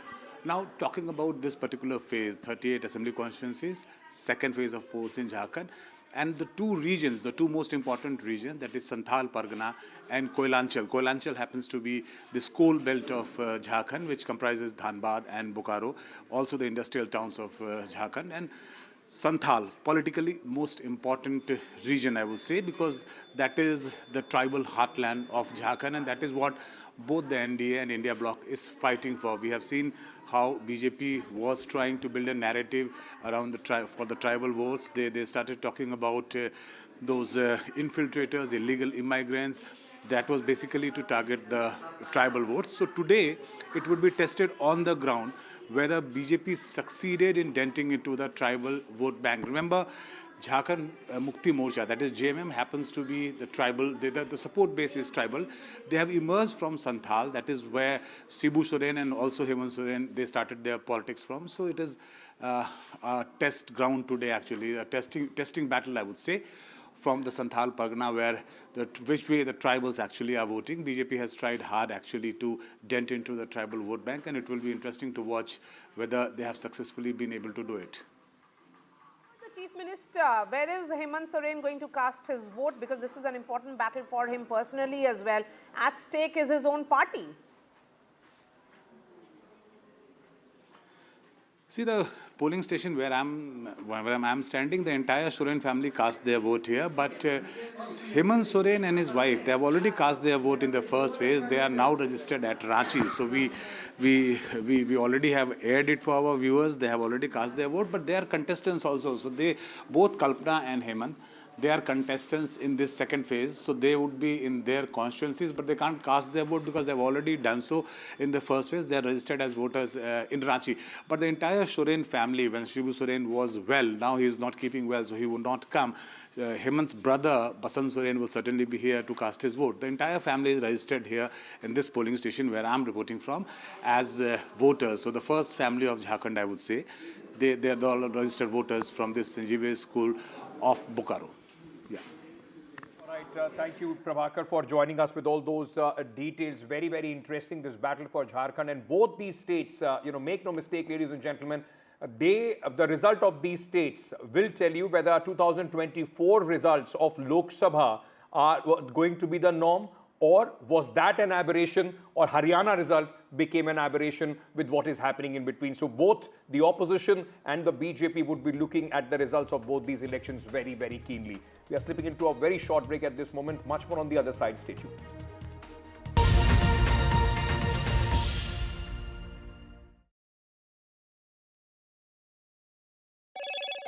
Hello, Moto. Motorola Edge 50 Pro, world's first AI-powered pro-grade camera.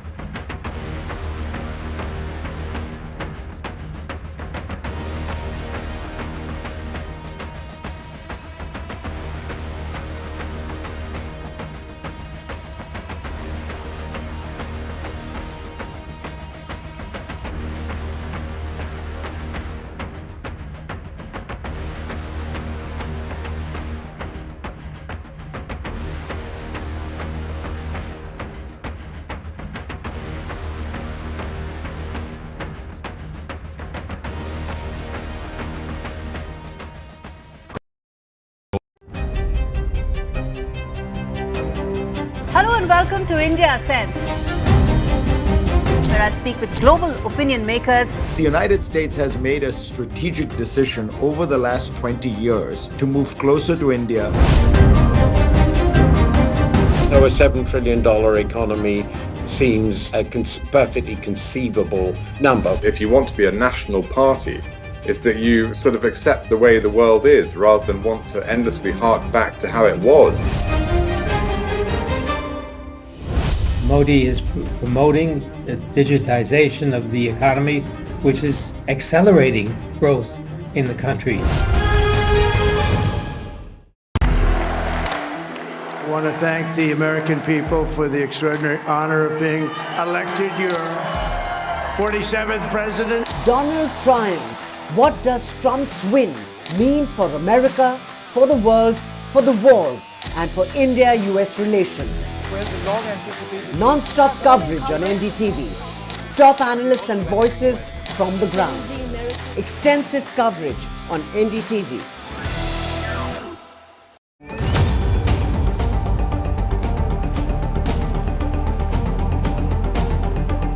This week on India Ascends. All eyes on upcoming Rio G20. India poised to mend emerging economies, G7 divisions. Trump 2.0. Is it time up Trudeau? Ottawa stares at fresh turmoil. Chinese security personnel in Pakistan. Is it Beijing's bid to colonize Islamabad? And in Bangladesh, why does Attorney General want secular removed from the constitution? All this and more only on India Sense with me, Gauri Dwivedi, at these timings on the NDTV network.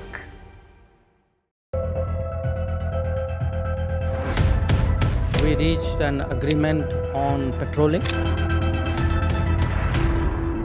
We have gone back to where the situation was in 2020, and we can say with that the disengagement process with China, you can say, has been completed. The understanding, to my knowledge, is that we will be able to do the patrolling which we were doing in 2020.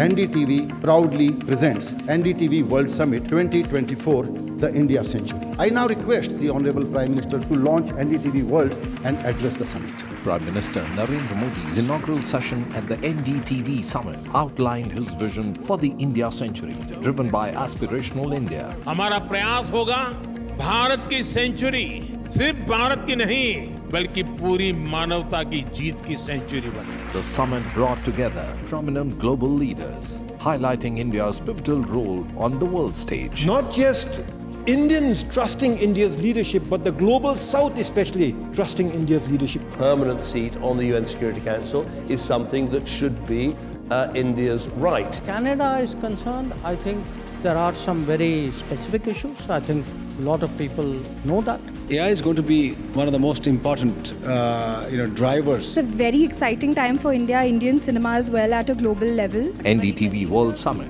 was more than just a conversation. It was a confluence of ideas poised to shape our global future.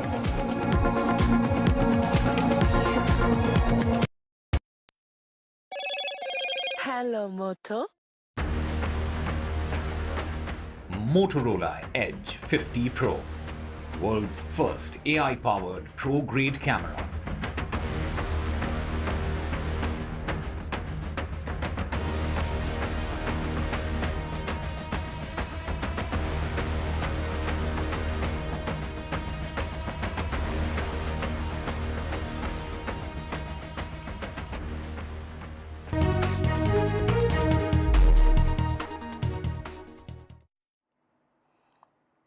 Welcome back. The US Immigration and Customs Enforcement has detained Anmol Bishnoi, the brother of gangster Lawrence Bishnoi. Anmol is currently being held in a jail in the state of Iowa.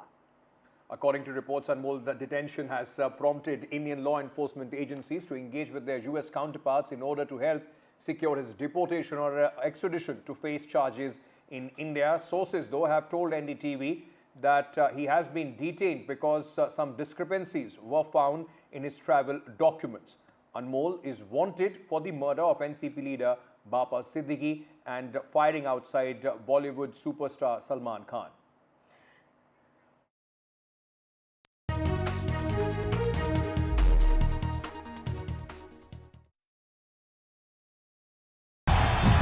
तालियों के साथ हम स्वागत करेंगे आदरणीय मोदी जी का. छत्रपति शिवाजी महाराज की.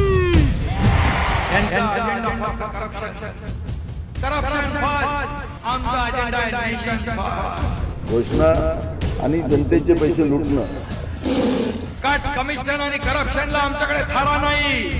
त्यांचा परिवारवाद आमचा महाराष्ट्रवाद. महाराष्ट्रामध्ये 1,75,000 जागा रिक्त आहेत. पण का भरत नाही? राज्याची जनतेच्या घमाच्या पैशाची तिजोरी लुटण्यासाठी हे सरकार आहे. पूर्वीच्या सरकारच्या काळामध्ये निधी देताना त्यांना असं वाटायचं की त्यांच्याच खिशातले पैसे चालले. शेतकऱ्यांना मोफत वीज देण्याचं काम आपल्या सरकारने सुरू केलं.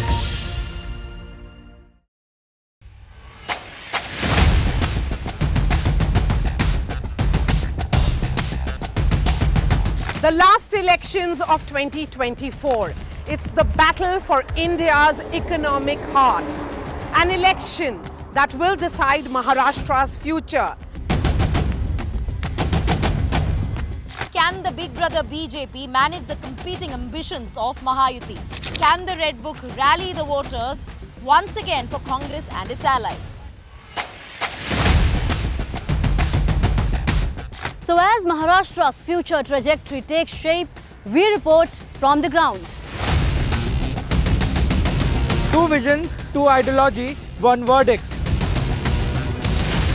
An election where no caste chemistry can yield a perfect formula. It's a state that is splintered with power battles. The big question, will Maharashtra poll outcome unify parties or divide them further? And who will emerge as Maharashtra's undisputed leader?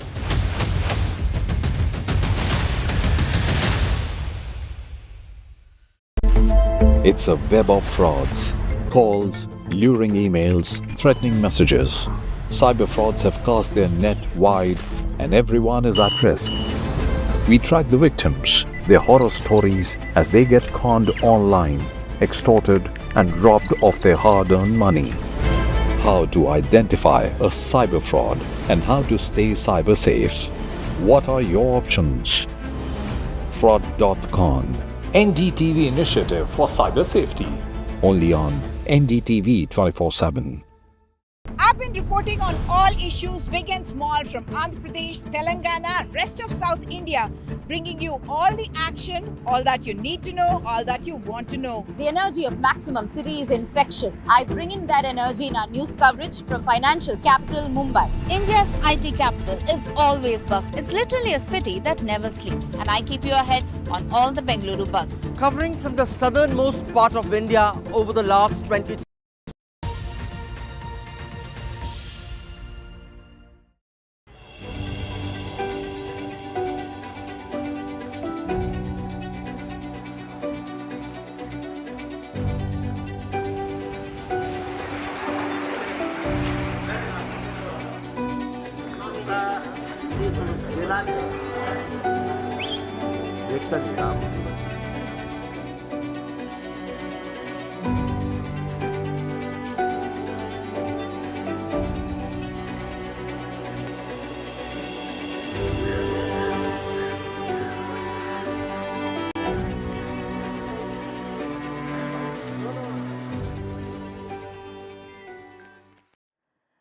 It's a battle of two states, 288 constituencies in Maharashtra, and the final phase in Jharkhand in 38 constituencies.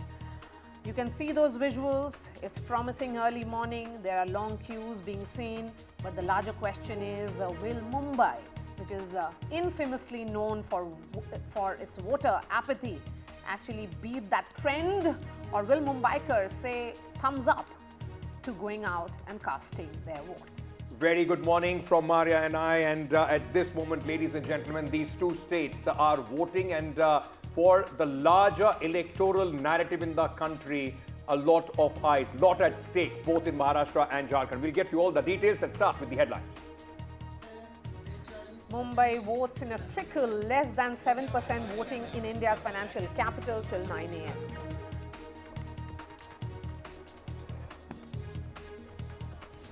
Celebs are out in good numbers in Mumbai to vote. Sachin Tendulkar, Sunil Shetty, Farhan Akhtar among the early voters. Akshay Kumar, Rajkumar Rao also join in.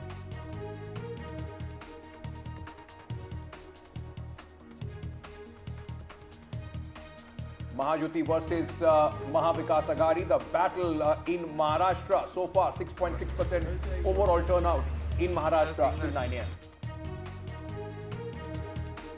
Final phase of voting in Jharkhand polls amidst infiltration politics.